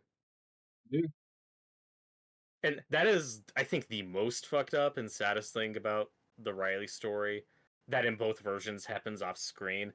It's bad enough that Ellie had to watch her friend die in turn. It's like, no, Ellie also had to put her down. Like, she had to kill her. That sucks. It may be a little traumatizing.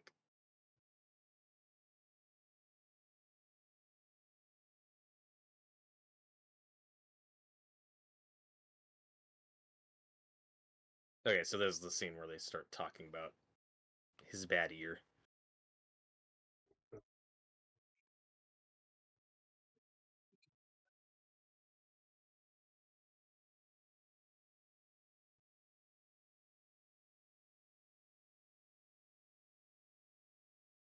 And I do like this through line in this episode for the dumb jokes.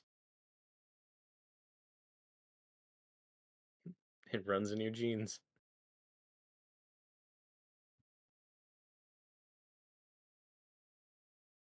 And this is great stuff for their bonding. Like he's just cracking and finally laughing. That is so goddamn stupid. You laughed, motherfucker. And I'm glad they kept Ellie swearing too. Again, that's another thing where if this came out, if this was a movie in 2014 or 2015, I'm sure they would have dialed that way down. Because that's a big part of her Kids character. cursing. Even though Kick-Ass came out like in 2010 and was a huge hit. Yeah. Yeah. It was also controversial. It also pissed off a lot of people. And it's like, fuck you. Man. It's just a performance. Can't make Yeah, everybody and happy. It's like, oh my god.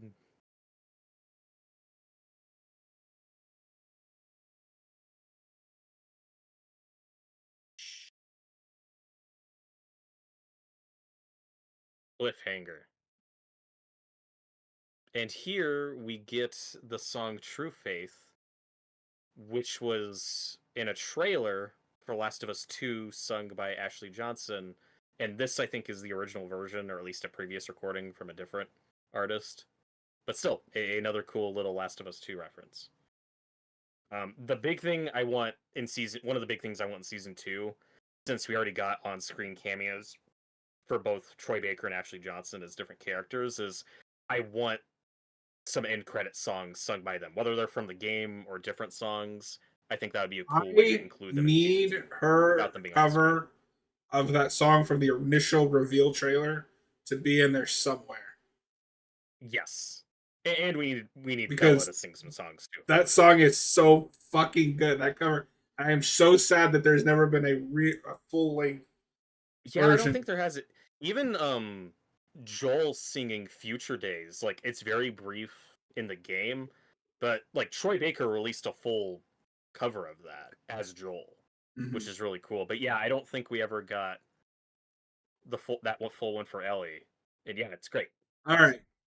We're going to take another 5-minute break. I got to switch out the discs, grab another drink. And Robert, I don't think you took a break the first time, so take a break. 4 episodes in. One more, and then we will be calling it a night. Thank you for watching. Thank you. If you're watching live, we'll be back.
And we're back.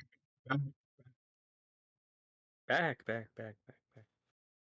Robert, what is the title of episode 5? Episode 5 is Endure and Survive. I know What's what the that thing? is. They said that in the game. He said the thing, therefore it's good.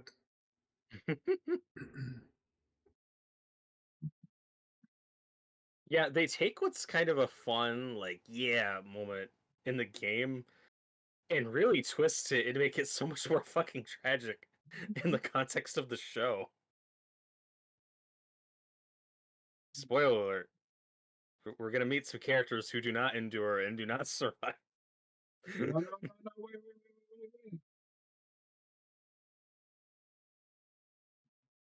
But you feeling good? One Yeah. more episode to go. I don't know about you. This went by a lot faster than the stand, and Yeah. I like the stand. But I think it helps that these are shorter episodes and we're both Yeah, knowledgeable. right, because the stand's what 4 episodes, but they're like an hour and a half Yeah. each. All right, this We binged is 4 movies. Why did we do that? basically this is season 1, episode 5, Endure and Survive. Robert, are you ready Okay. to endure and survive? Okay, did you say season 4, episode 5? Why do you keep putting words in my mouth? I am positive that is not what I said. I'll take your word for it. In 3, We're- 2. Are you ready? Actually, by the way, Yeah, I'm ready. in 3, 2, 1, play.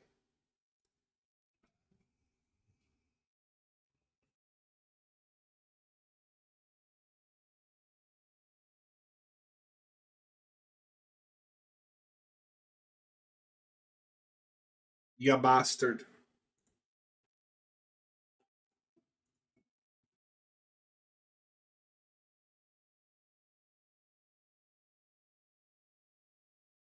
So, are you generally a pro opening credits guy for streaming shows like this, or do you use the skip intro button often?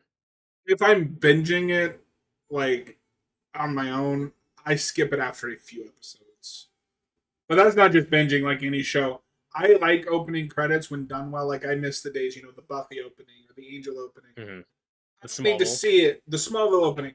I don't want to watch the Smallville opening 20 times in a row. I've had to do that. Because John, most healthy, sane people don't watch 20 episodes of that show in the span of 24 hours.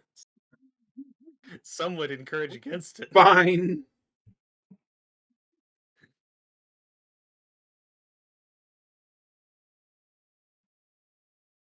And like I said, this show, again, which makes it feel more like the second game than the first one, it is how non-linear it is. Like, because now we're flashing back and seeing a bit more of Fedra's defeat and people celebrating. And there's some dark imagery here, dude. Like, it's brief, but the way they're torturing these Fedra guys, you're like, oh my god. Like the sick evil that people are capable of in these situations. Robert, do you think that the lesson is humanity was the monster all along? Oh my god. I'm starting to understand Romero, where he's like, yeah, I think I respect the zombies more than the people. By movie 3, he's more invested in the zombies. Yeah. Yeah. Yeah. Kansas City belongs to the people.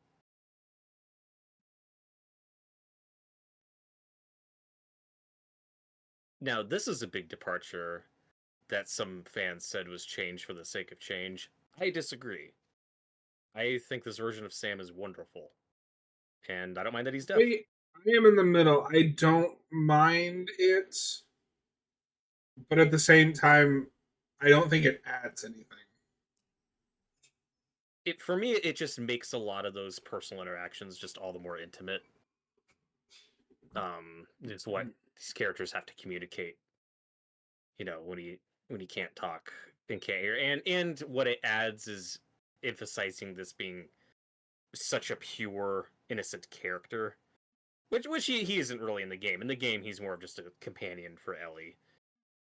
He's a little friend for her, but this show's take is he becomes more like a little brother that she gets to protect, where she gets to play out that like mentor role a little bit.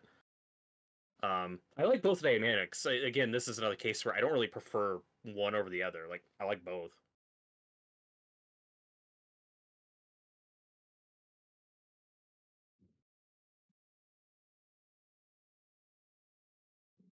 And I know some fans didn't need all this backstory, like they didn't need a personal motivation, like a thing that Henry did that was a mistake that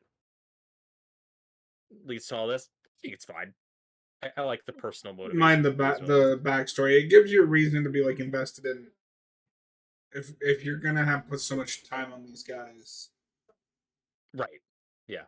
And again, it's that there's a lot of Last of Us 2 in this season of the bad actions people take for I at least think initially good that is reasons. something that could be a detriment. Is this doesn't feel like it's written by the people who made that first game. It feels like people written by the people who made the second one, for better or worse. I don't Mhm. mind it, but if you're going and just expecting the first game, obviously people's philosophical ideas have changed since Mhm. 2013. Right. And they just weren't thinking about a lot of stuff when they were making the game because it's also a fun action game where you get to kill a lot of people, and that's fine.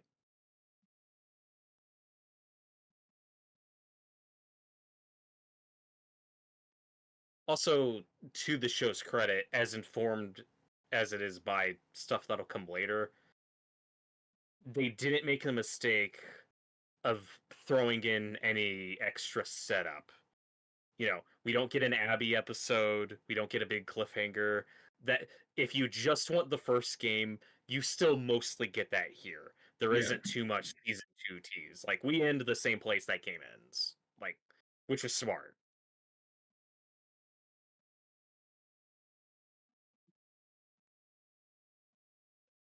And with that second game, as much as I love it and how just grand and epic and ambitious it is, do you think in hindsight maybe we could have split that over 2 games, or are you totally fine with the way it is? Oh, the story of The Last of Us Part Two. Yeah, because Um, we both like the game.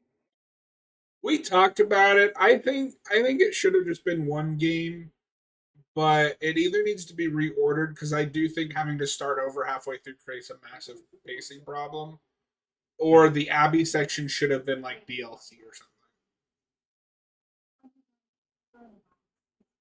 And like I talked about earlier, we don't have a lot of details on it, but we know there was like a Tommy centric Mhm. DLC that just didn't materialize, partially just because of time and budget.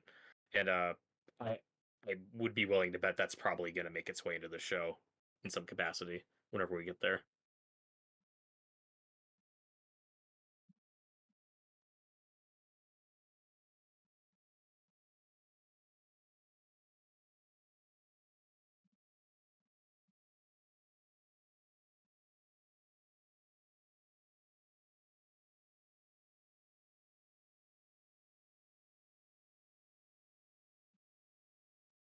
But the actors here who play Henry and Sam, I think, are really good, and that kid playing Sam is just freaking adorable,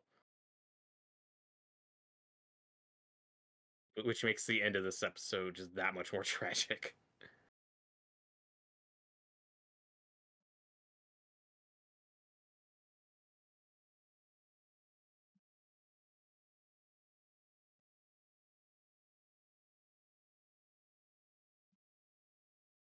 And as far as the gameplay goes, that is a section of the game we do cut down a lot in the show. Is the Joel and Ellie and Henry and Sam stuff. Like you could have spent more time on it, but for me it balances out having these flashbacks where it's just Henry and Sam. Like so they're about even for me. And as far as the timeline goes, even though it feels longer while you're playing it, it's easy to forget that, like, oh yeah, in the context of the game, Joel and Ellie only knew Henry and Sam for like a day. Yet it just Mm. feels so much longer than that. Are you sure it's only a day? Because I always got the sense Or they've two been days. traveling a 2 while. days. Okay. Yeah, well, because they meet during well, they meet during an afternoon, stay there the night. That morning, they go out. So, and then the following day is when they fucking die. So, like, that doesn't really count. So,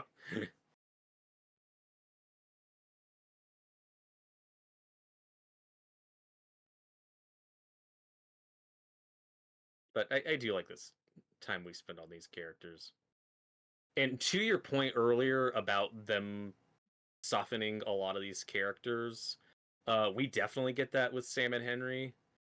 Uh, that some people didn't like because Henry in this show isn't really as much of a hardened badass as he is in the game. Like he's never in this show he's never killed anybody. He hasn't done a lot of fighting. He just he just did a bad thing for his brother. And now is paying for it and is kind of desperate. By the end of this episode, we reach the same destination, so like it doesn't bother me. I get preferring one take over the other, but even though details of the story are changed, they both reach the same tragic resolution. And again, I think these actors are just wonderful. No, they're very good.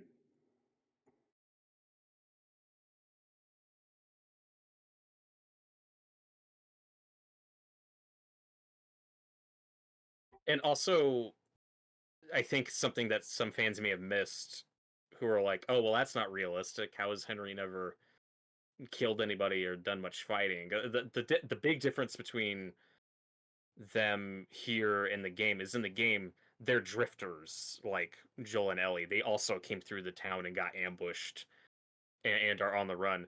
In the show, they're more like Ellie, where no, they just grew up here. They grew up in this quarantine zone, and which has now just recently fallen apart. And he made a deal with Fedra to sell out Kathleen's brother to get Sam some medicine, and which is now why they're being hunted and are desperate. So if you're just taking it on its own terms in context, like it does make sense. No, I like that is just the cinema sensification of like film criticism. Mhm. If something isn't overly explained to death, oh, this is a plot hole, or I'm clever. Well, another one I heard was like, well, if Sam's deaf, then how is he still alive in a apocalyptic zombie world? That doesn't make sense. It's like he grew up in a quarantine zone. He has an older brother. He hasn't been on his own. Like just again, it's just not taking the thing on its own terms.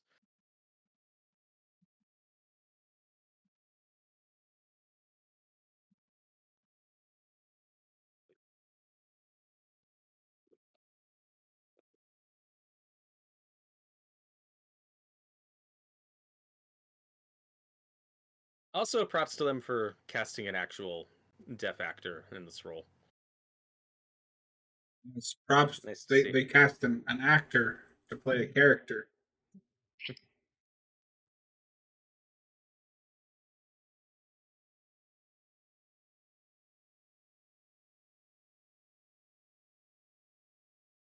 And I had a couple friends who did not play the game, who didn't know where this was going, who were just gutted by the end of this fucking episode. And I was like, yeah, that's how I felt. I loved Noah's reaction when he got there in the game. Yeah, that was just like, holy shit. That got fucking heavy.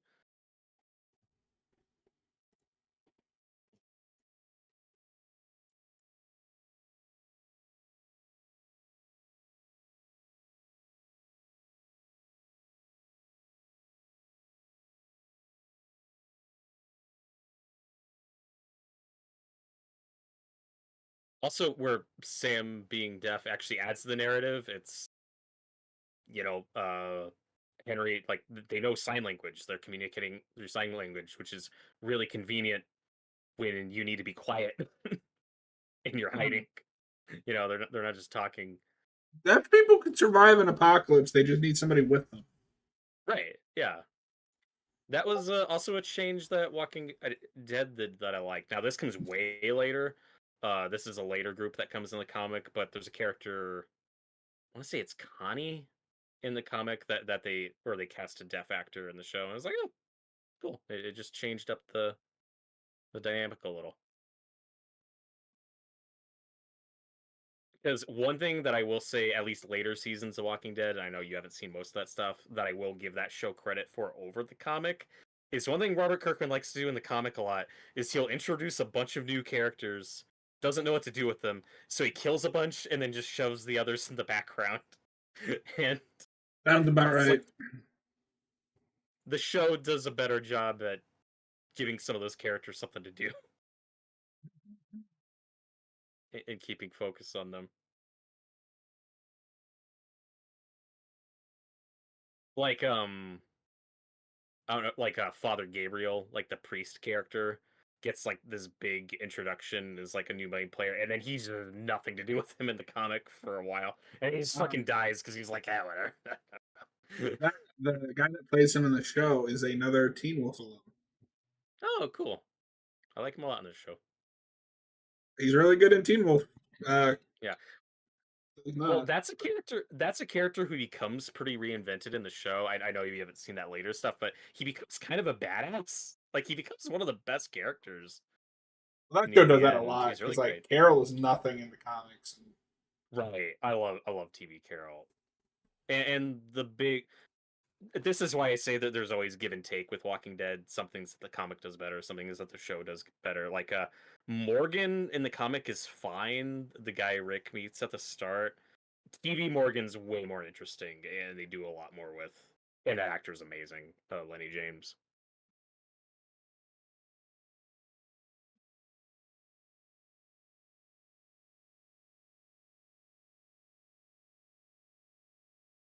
I always love this stuff in shows or games where we see an event we've already seen before, but from a different POV. It just recontextualizes it. Like, oh, Henry was watching them. That's cool. You wouldn't know that in the last episode. I like, especially if you have played the game. I like that they can still throw in a few surprises here and there. But they always kind of redirect back to still giving you mostly the same story.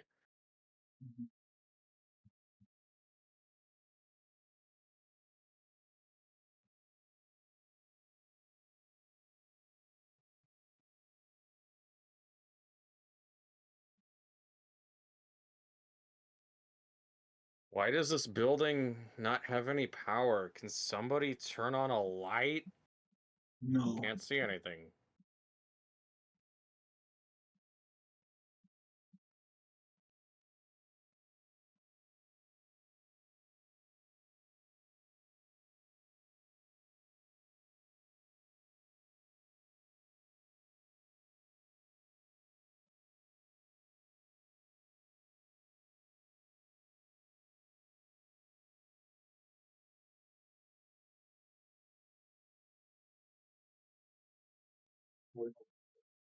Also, one thing we find out later that I actually do like is that this is all a bluff. Like their guns have no ammo. This is entirely for show. I like the choice. No, that's fun. They're desperate. That's what you got to do when you're desperate.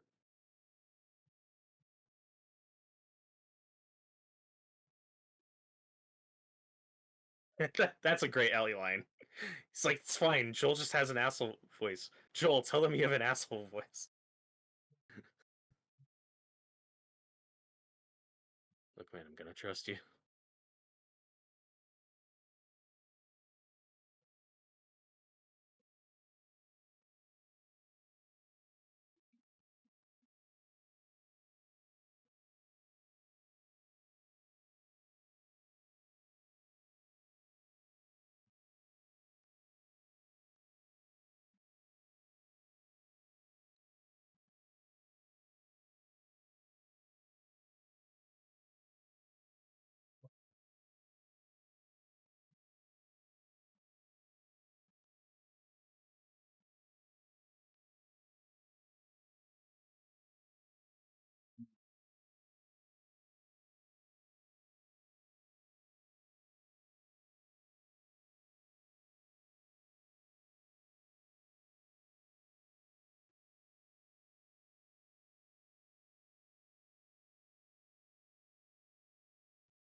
Like I said, it's just these quiet moments that the show really nails. Characters just sitting around taking a breath.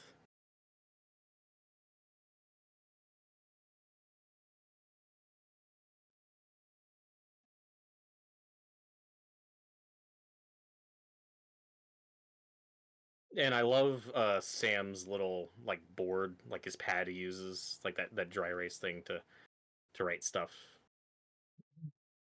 Which again, Hey, you know what they that pay off reminds me wonderfully. of? The Stand.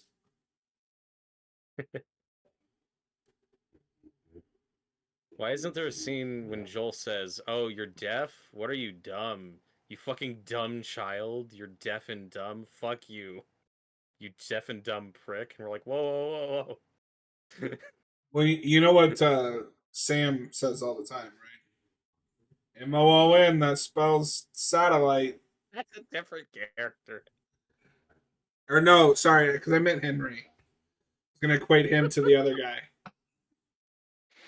Before anybody gets mad, just watch our commentaries on The Stand. It'll make sense there. Or just go watch The Stand. Yeah. Not the Paramount version. No. Watch the 90s or read the book.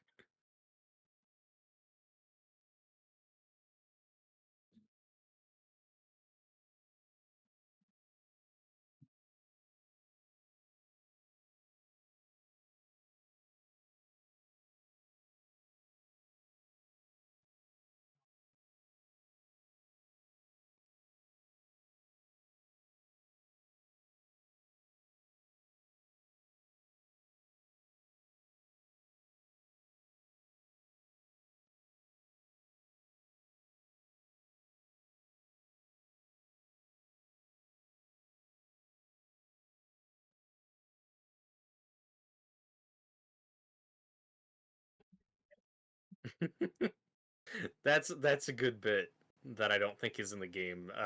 Ellie's showing him the pun book, and he's It laughing his is. ass off. It might. I remember the bit they're like throwing grapes at each other, and they're trying to catch them, and they There's start that, the laughing. darts. The dart Maybe she scene. I mean, doesn't show the book. I don't remember. There's lots of little interactions they have, Yeah. but when they're laughing, it's when they're like throwing food at each other. And you're laughing. You're the most wanted man in Kansas City, and you're laughing. Fuck you.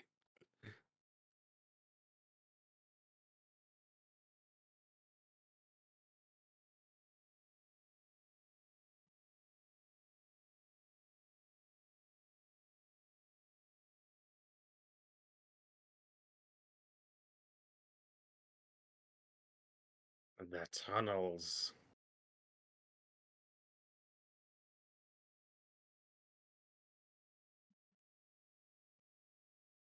And again, this is, I think, pretty economical the way we adapt the game and combine some stuff where we cut the bridge entirely. We just, in this, because in the game, they needed to get to the bridge and sneak past the rebels to get out of the city. Here, it's the tunnels, and the tunnels are where we're going to get some of that Ishmael Easter egg stuff from the sewers. And I do miss the sewers. That is one of my favorite set pieces in the game. Um, but like what we get here, I think works fine for the show. We at least get a little bit of that community, like the Ishmael Easter egg. Mhm.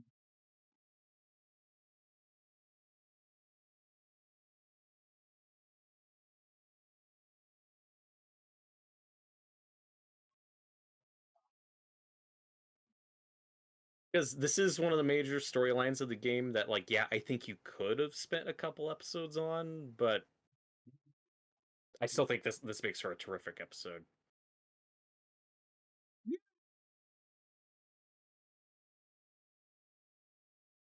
This is And where like some of the rush stuff comes in because this is where they cut so many set pieces out from the game, Mhm. and it feels quicker. It does, but as far as the meat of the story goes, that stuff's still paced really well. That the relationship between Joel and Ellie is what matters, and it's still paced really well in the show. Yeah, I mean, I'm not hating this. I never hated this, but Mhm. it's like, I would have liked to see a little bit more of the game. Sure. Like I said, they're great companion pieces for me. And I will say, as much as I like this show, I do still prefer the game. The show, I think this is a wonderful season television. I think it's great season television. The game is my favorite video game of all time. That was never going to be topped for me. I adore it. It's perfect. What a basic bitch take. Sorry that I love a game with fun gameplay and a compelling story. How dare you?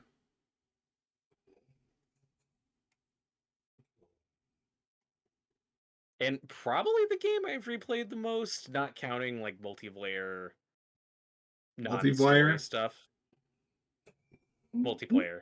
Like, That's not what you said. what did I say? You were like multi-voyeur. I was like, what the fuck is that? Oh, that sounds interesting. No, wait. That'll be our next channel. No.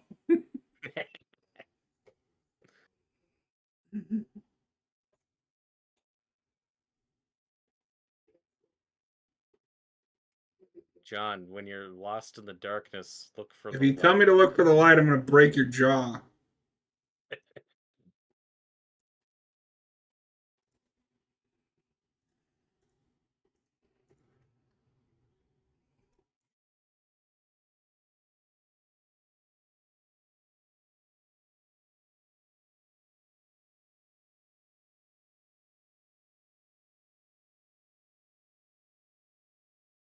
Like I said, I miss the set piece with the sewers, but it's still nice you're able to integrate a bit of that underground community with like seeing in this stuff in the trailers is like, yes, like just all the chalk drawings, and it's just so cool.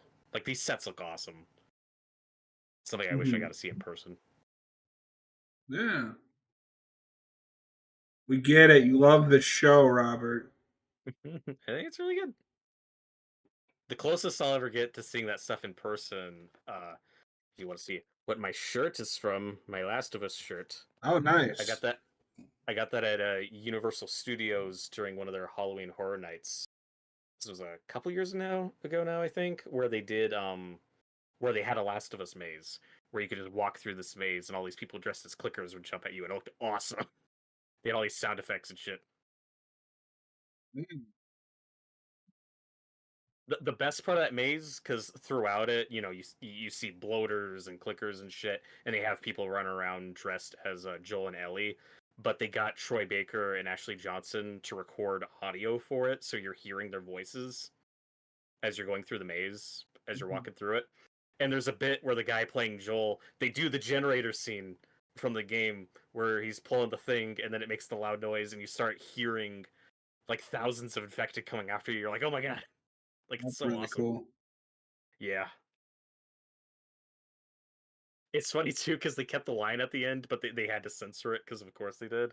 Where Ellie says like, "Oh, thanks for putting the warning on the other side, assholes," or something, and they had to cut the swear word because of course they did. I was another point at the screen moment. They kept the comic books, the Savage Starlight. She teaches Sam how to endure and survive, and she fails miserably. What you're saying is she sucks at being a teacher. Yeah.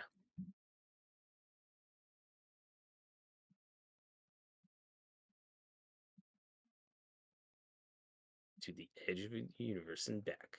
Endure and survive.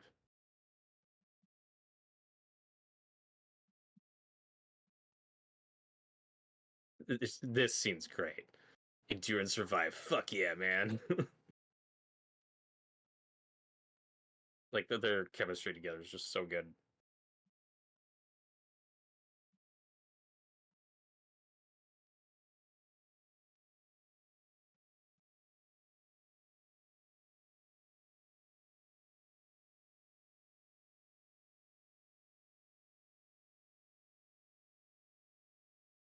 I like this bit. I think this is in the game where Ellie or Sam finds a soccer ball and kicks it, and you get to see them just playing, and it's just a nice No, moment of I don't kids being think kids. there was anything with soccer. It's just the dart game. No, I'm talking about in the sewer section when they find Asia's community. I think there is a soccer ball little corner Maybe. somewhere. Again, it's something you can miss. And like I said, I like that you get the little ish Easter egg. You see a couple of letters, but we don't dwell on it. Where if you play the game, you get like that whole story, interactive, optional experience. So again, that's where these are just nice companion pieces for me. Like there's some stuff that's in the show that's not in the game, and stuff that's in the game that's not in the show. Like I think they complement each other nicely. But the meat of the story, the Joel and Ellie stuff, like that's intact. We still begin and end in the same place, and that's what matters.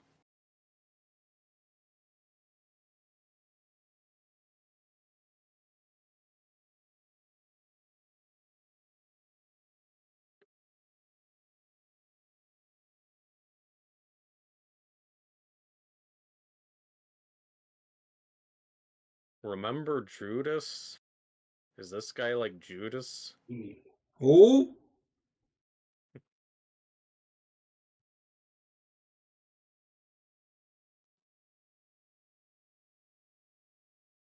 He sold out his friend for pieces of silver. What a jackass. you sold out James and Lily to Voldemort? We would have We were died. your friend.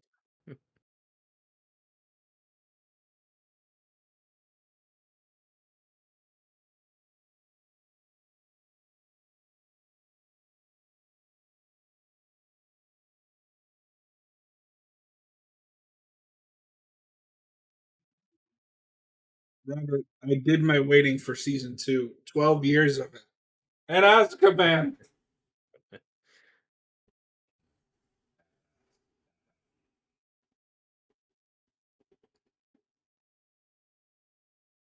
This is going to be a I very juvenile thing for me to say. But part of what sucks about this, cutting all the zombies, is you really don't get a good balance between the action and the character stuff. I like character stuff. This gets a little boring when it's just two people in a room for like feels like an hour. Like you need a little variety. Keep it switched up. There you go. I mean, I think I get what you're saying, but the end of this episode more than makes up for that for me. Like I said, I wouldn't have minded one or two more encounters with infected.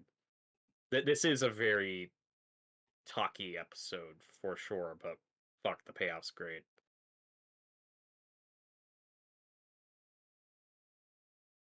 Hey, look, it's the window.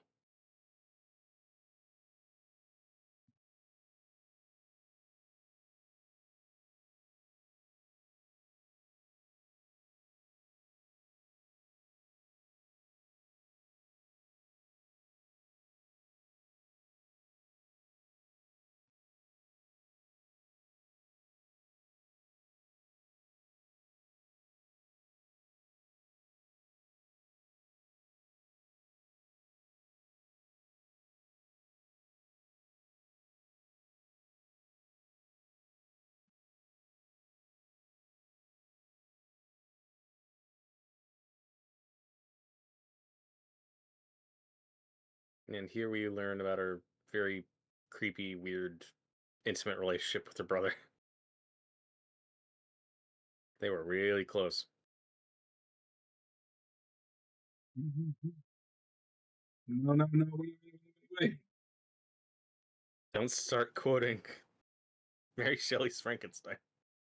Brother and sister no more. Who thought that was a good idea? Ugh. That's the part where if that's in Darabot's script, I need him to explain it to me. What are you going Blame. for? Why'd you do that? Go watch our Mary Shelley's Frankenstein commentary for context. No, they're not literally brother and sister, they're adopted. It's still weird. That relationship, and I don't like it. They done flashed it, except Flash just kind of forgets about it. Yeah, it does.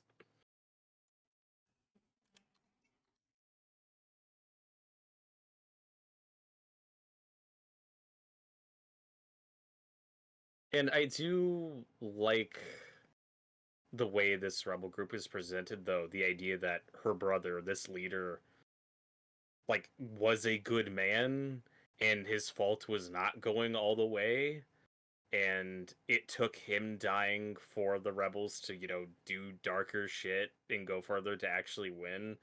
And then we see where they are now. It's like, fuck, was it worth it? Like, yeah, I'm sure Fedra sucked, but how much of your humanity should you sacrifice for this revolution? And like I said earlier, it's another story about how, yeah, sometimes the rebels who overthrow their oppressors are just as bad, if not worse. It's just a cycle of violence that keeps going.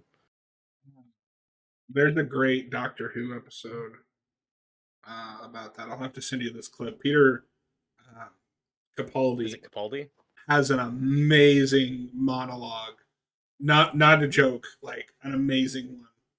Did Mike Flanagan write it? He could have.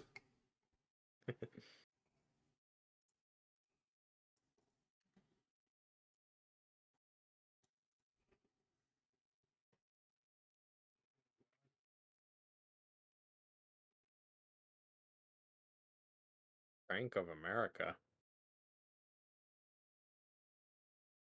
Get that real world shit out of here.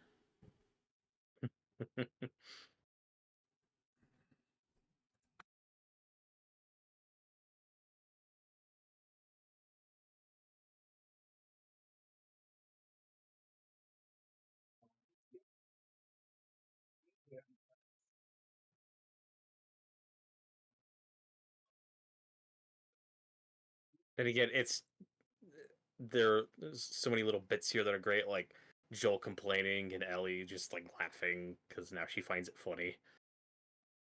Again, that bond continuing to grow between the two of them.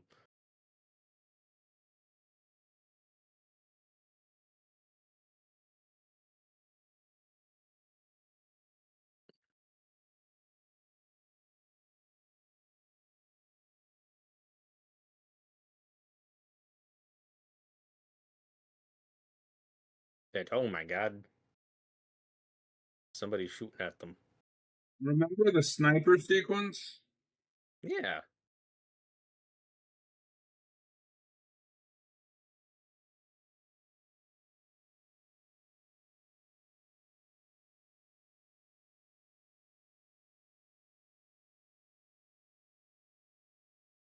And this is another sequence that takes a bit from the game and then does a little twist on it, where some people didn't like this because it's not as like intense and as action oriented as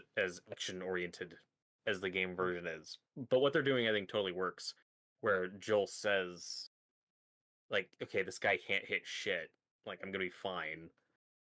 Just stay here. I'll go get him. And then what we find out is this is all just a distraction. Like the sniper is just holding them up so that Kathleen and the others can get here.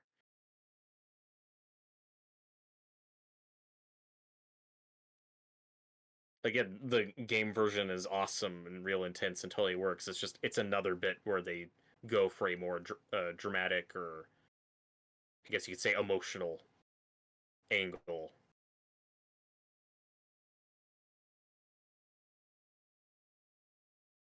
Because yeah, it's not as difficult of an obstacle for them to overcome, but it's what happens next that's going to be important.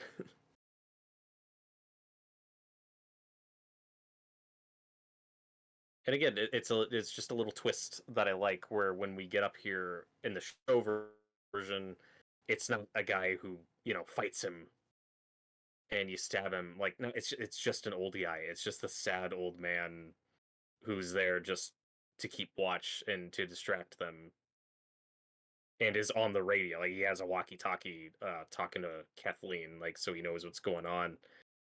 And I love this bit coming up where this old sniper's like, And fuck it, just kill me. Like, Joel does not want to kill this guy, but he does because he has to.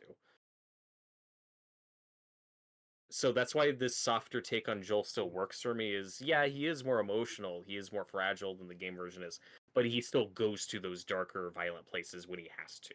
Like this scene. Mhm. Like he says, fuck, don't do it, man. I don't want to kill you.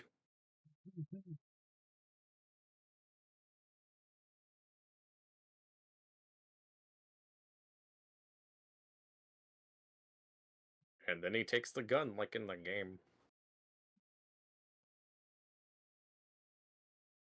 I remember the game.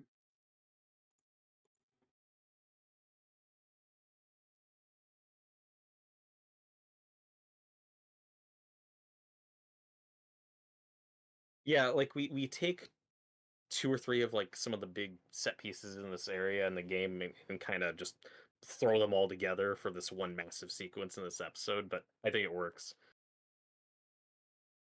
And Joel yelling and shooting, like, fuck, get out of there.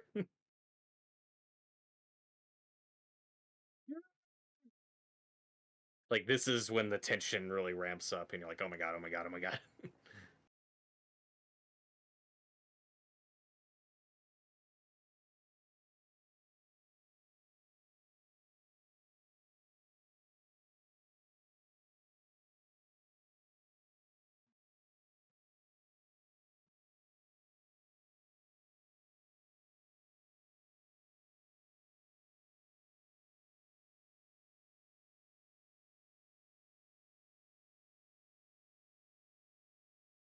Like I said, you still get some badass moments for Joel here and there, like shooting that driver and like I that. mean, you do, This stuff is but awesome. like they're also so spread out that it can get a little dry. No, that's fair. Like I said, it is a very talky show. Like, I get that. Oh my god. Now everything's exploding.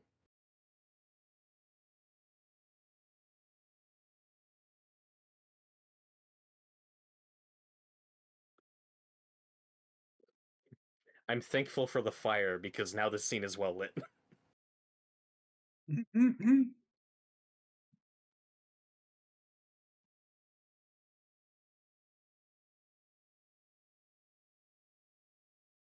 And I think this is the set where Troy Baker got to visit it. Because he's not in this episode, obviously. He was just able to visit. And I remember him talking about looking around like, oh my god, this is so surreal. Like, I'm in it. Like, it's so cool.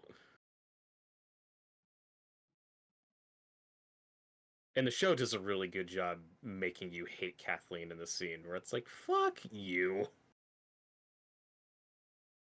Vengeance has consumed her, John.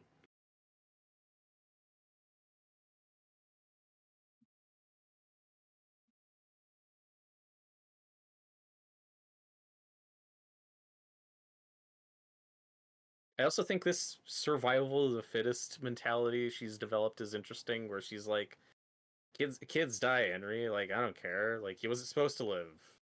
Like, you're selfish. How dare you try to save somebody you love?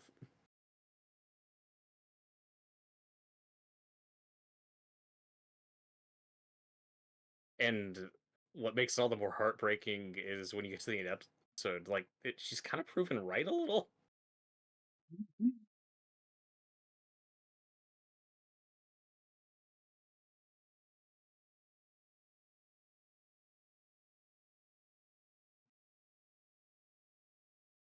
And this is a good moment for Henry that obviously you don't get in the game, where he puts himself in front of the others and says, "Hey, just take me. You want your revenge? Fine. Let my brother go, you asshole."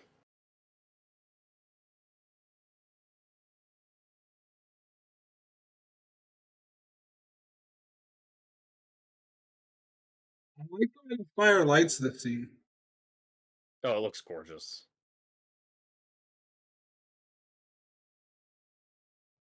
And then the truck sinking into the ground slowly, where you're like, "Oh fuck." Like, this is our last big episode with like a horde of infected where you get a lot of them, but you know what? It's pretty awesome. It is a cool moment. Get in the truck. Robert, hang on. This is going to be bad. The door locks. John, oh my god, that's so cool. Yeah, That's they do a really very- good job at making them just like a force of nature. Mhm. And all these people have machine guns, and they don't help a lot. Nope.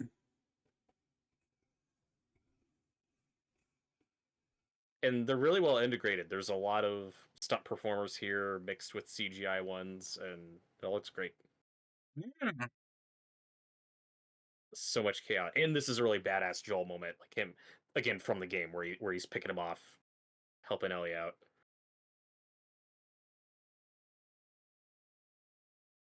Yeah. Well, that helps because this is a scene from the game, just recontextualized. Mhm.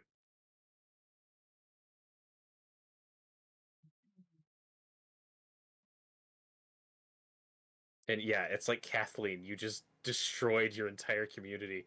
Everybody who's left at the city is fucked. They are all gonna die.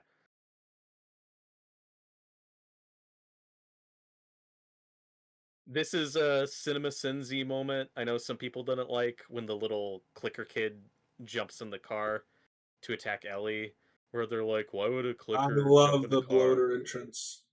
The bloater looks amazing. Like, Yeah, oh you only fuck, how get do you one. stop that? That's oh dear God, it's getting bigger. God, that's Oh, so cool. stop shooting it and run. And I love that Perry gets one of. Watch how he dies. It's one of the Joel kills in the game when you fuck up and get killed by a bloater. It's so good.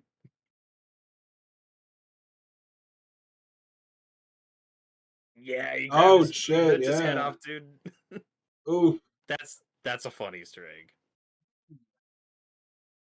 This is the scene where some people are like, "Why does a clicker kid jump in the car? It doesn't make any sense." I'm like, I don't care. It's scary. who cares?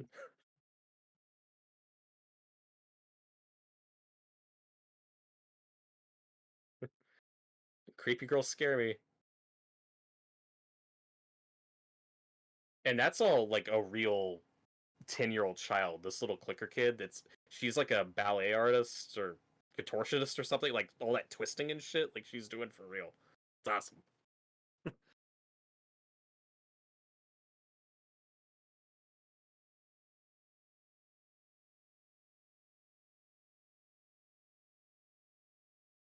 And we do get to see Ellie kill a couple with her knife, and that's cool. With the car going by. Yeah, get him, Ellie. See, she shivved one in the neck. We got one. That's better. 10 out of 10.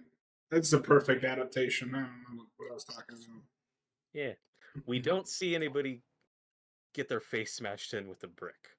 That's unfortunate. Oh, yeah, I As gotta you take mentioned. back the 10 out of 10. It's like a 0. And this is a very crowd pleasing like the way Kaplan gets killed. Oh yeah. So good. That's neat. I kind of wish it'd been the bloater, but that's fine. It's fine. She got her face bitten off by a clicker child. Look, the bloater's still back there. Just fucking shit up. So good.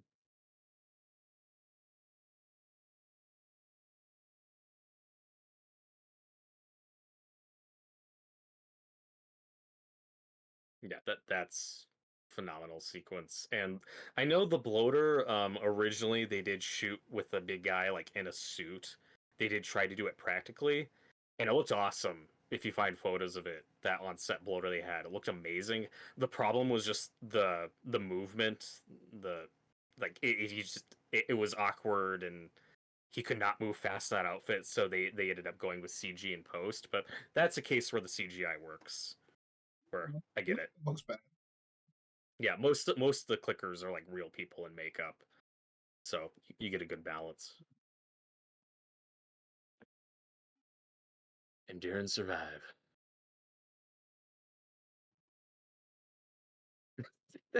I like that line too. Henry's like, "That's redundant," and Joel's like, "Yeah, it's not great." I,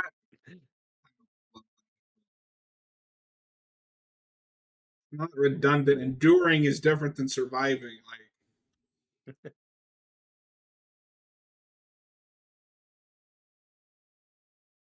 They're also not mutually exclusive.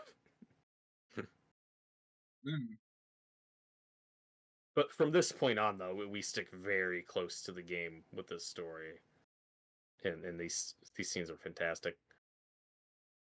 would you say they're stupendous?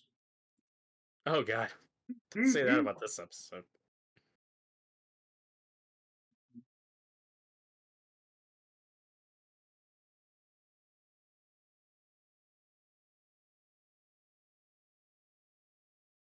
No, you don't say that.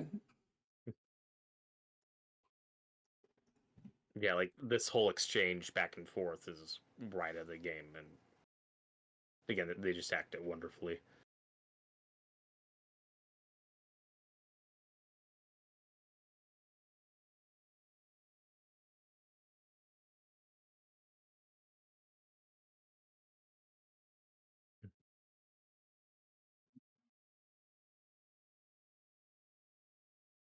There's a big scene where Sam asks like what she's afraid of. First she jokes, and then she says, I'm afraid of ending up alone." Which, spoiler alert, we see happen in Last of Us 2, and it's really fucking sad. Spoilers.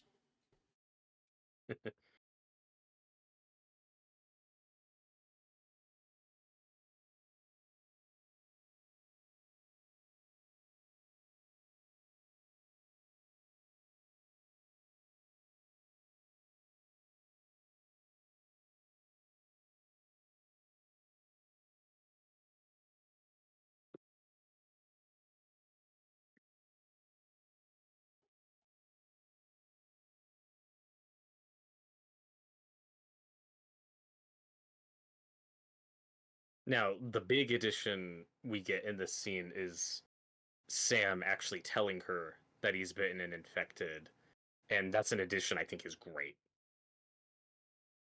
It's fine.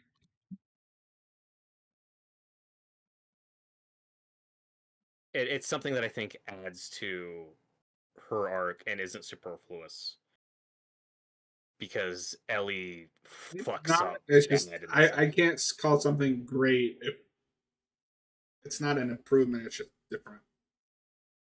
But I don't think it's just different for the sake of being different. It really, I'm not saying it's different for the sake of being different. I'm saying it's a different version. Like they're both good. Mhm. I don't. Yeah, like I like both too. Yeah, but her finding out that he's infected and like, oh, this is my moment to try to heal him with her blood, and yeah, it doesn't work. And it's a very believable, naive thing she would try to do, and it also makes sense that she wouldn't tell Henry or Joel because she wouldn't want them to freak out. Um, and again, it's just that childhood naivete of even though she saw what happened with Riley, it's like, well, I got bit and I was fine, and I gave him my blood, so this will work, I guess. I think it just makes it so much more tragic than the game version because in the game, Joel and Ellie are so blindsided by what happens, and here she's like kind of responsible for how this plays out.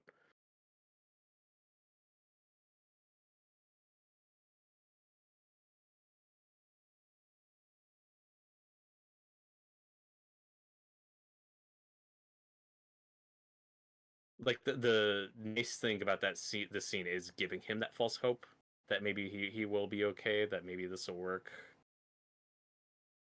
And again, it twists the knife so much more.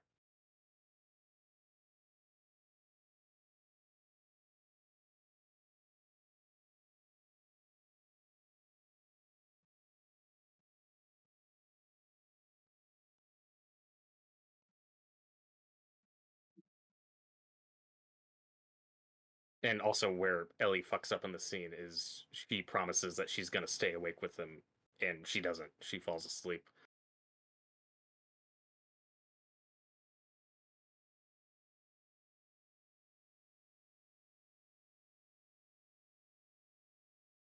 And I also like this little board that he writes on as kind of a replacement for the robot in the game that he takes, and Henry says put it back, but then Ellie takes it in secret and gives it to Sam as a gift. And then later they'll have that exchange where Ellie's like, "Oh man, I forgot to put that stupid robot on his grave." And then you see it in a room in the second one. It's just a thing she holds on to. Here she doesn't. This she actually does leave on the grave, and it's really sad.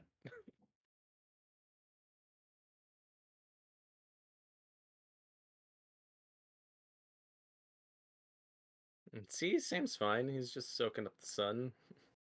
He's just chilling. And also, remember, Sam's deaf, so infected Sam doesn't hear her until she approaches him. And oh my god,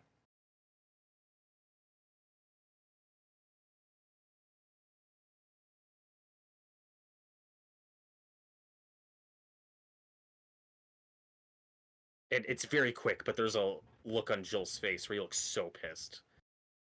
Like fuck you. Like my girl's in danger, and I can't do anything.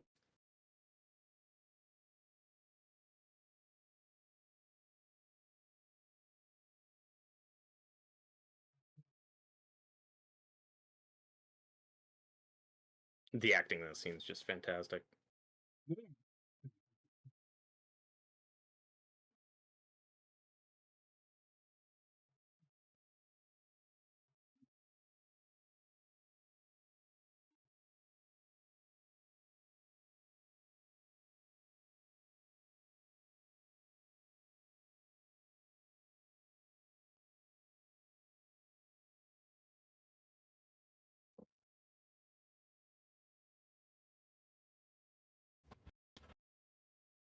And Bella's just amazing in this scene. That's a change that I prefer. Again, it works great in the game, but in the game, Henry shoots himself. We hold on Joel for a second, and then we just hard cut to black, time skip to fall, which works great. But in the show, when he pulls the trigger, that happens off screen, and we cut to Ellie's face, and we get Ellie's reaction to Henry dying, and Bella so sells that moment. Like just that gasp she makes is so visceral and raw, and like the tears coming out of her eyes, like it just looks so genuine. That's one of my favorite bits in the show is just like that reaction shot from Ellie, where she's just so devastated, and then leaving the little notepad on the grave just says I'm sorry. Like ugh, it's so sad, but it's also so good.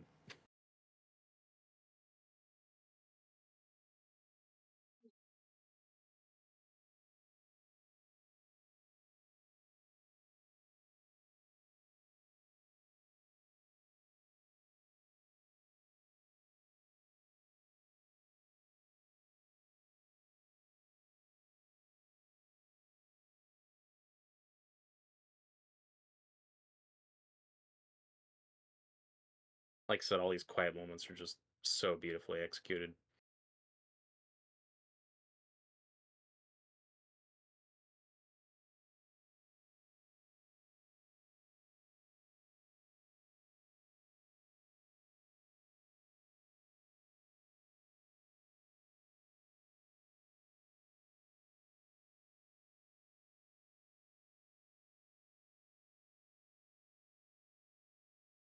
Though that scene would be better if when Joel was picking up his shit, if there was also a flamethrower and a bow and arrow and a rocket launcher and a shotgun.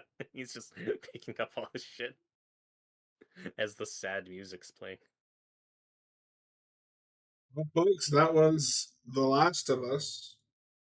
We're like That was the first of us. Ah. got him. No, that's a really good episode. Great. If not for anything, just for the loader rampage. The rampage and then the Sam and Henry deaths are just exceptional. Yeah. So yeah, aren't you glad we're splitting the sun? Yeah, I'm not tired. I'm just like my brain is done. Are you looking forward to taking a break from TV commentaries? Yeah. I want to build a bit of a backlog though, because I want to finish this. We gotta finish Ash versus Evil Dead, season And 2. then Stranger Things 4. We'll do a hiatus after Ash versus Evil Dead. Do our Last of Us just discussions and speculation, because between The Stand, Ash vs. Evil Dead season 2, and this, that should give us plenty of time to take a break from TV for a while. Mhm. Yeah. All right, The good guys. news is the good news is when we finish this, that'll be a much shorter stream Yeah, because all these episodes are under an hour. So good. that is true. All right, guys. Thanks for watching.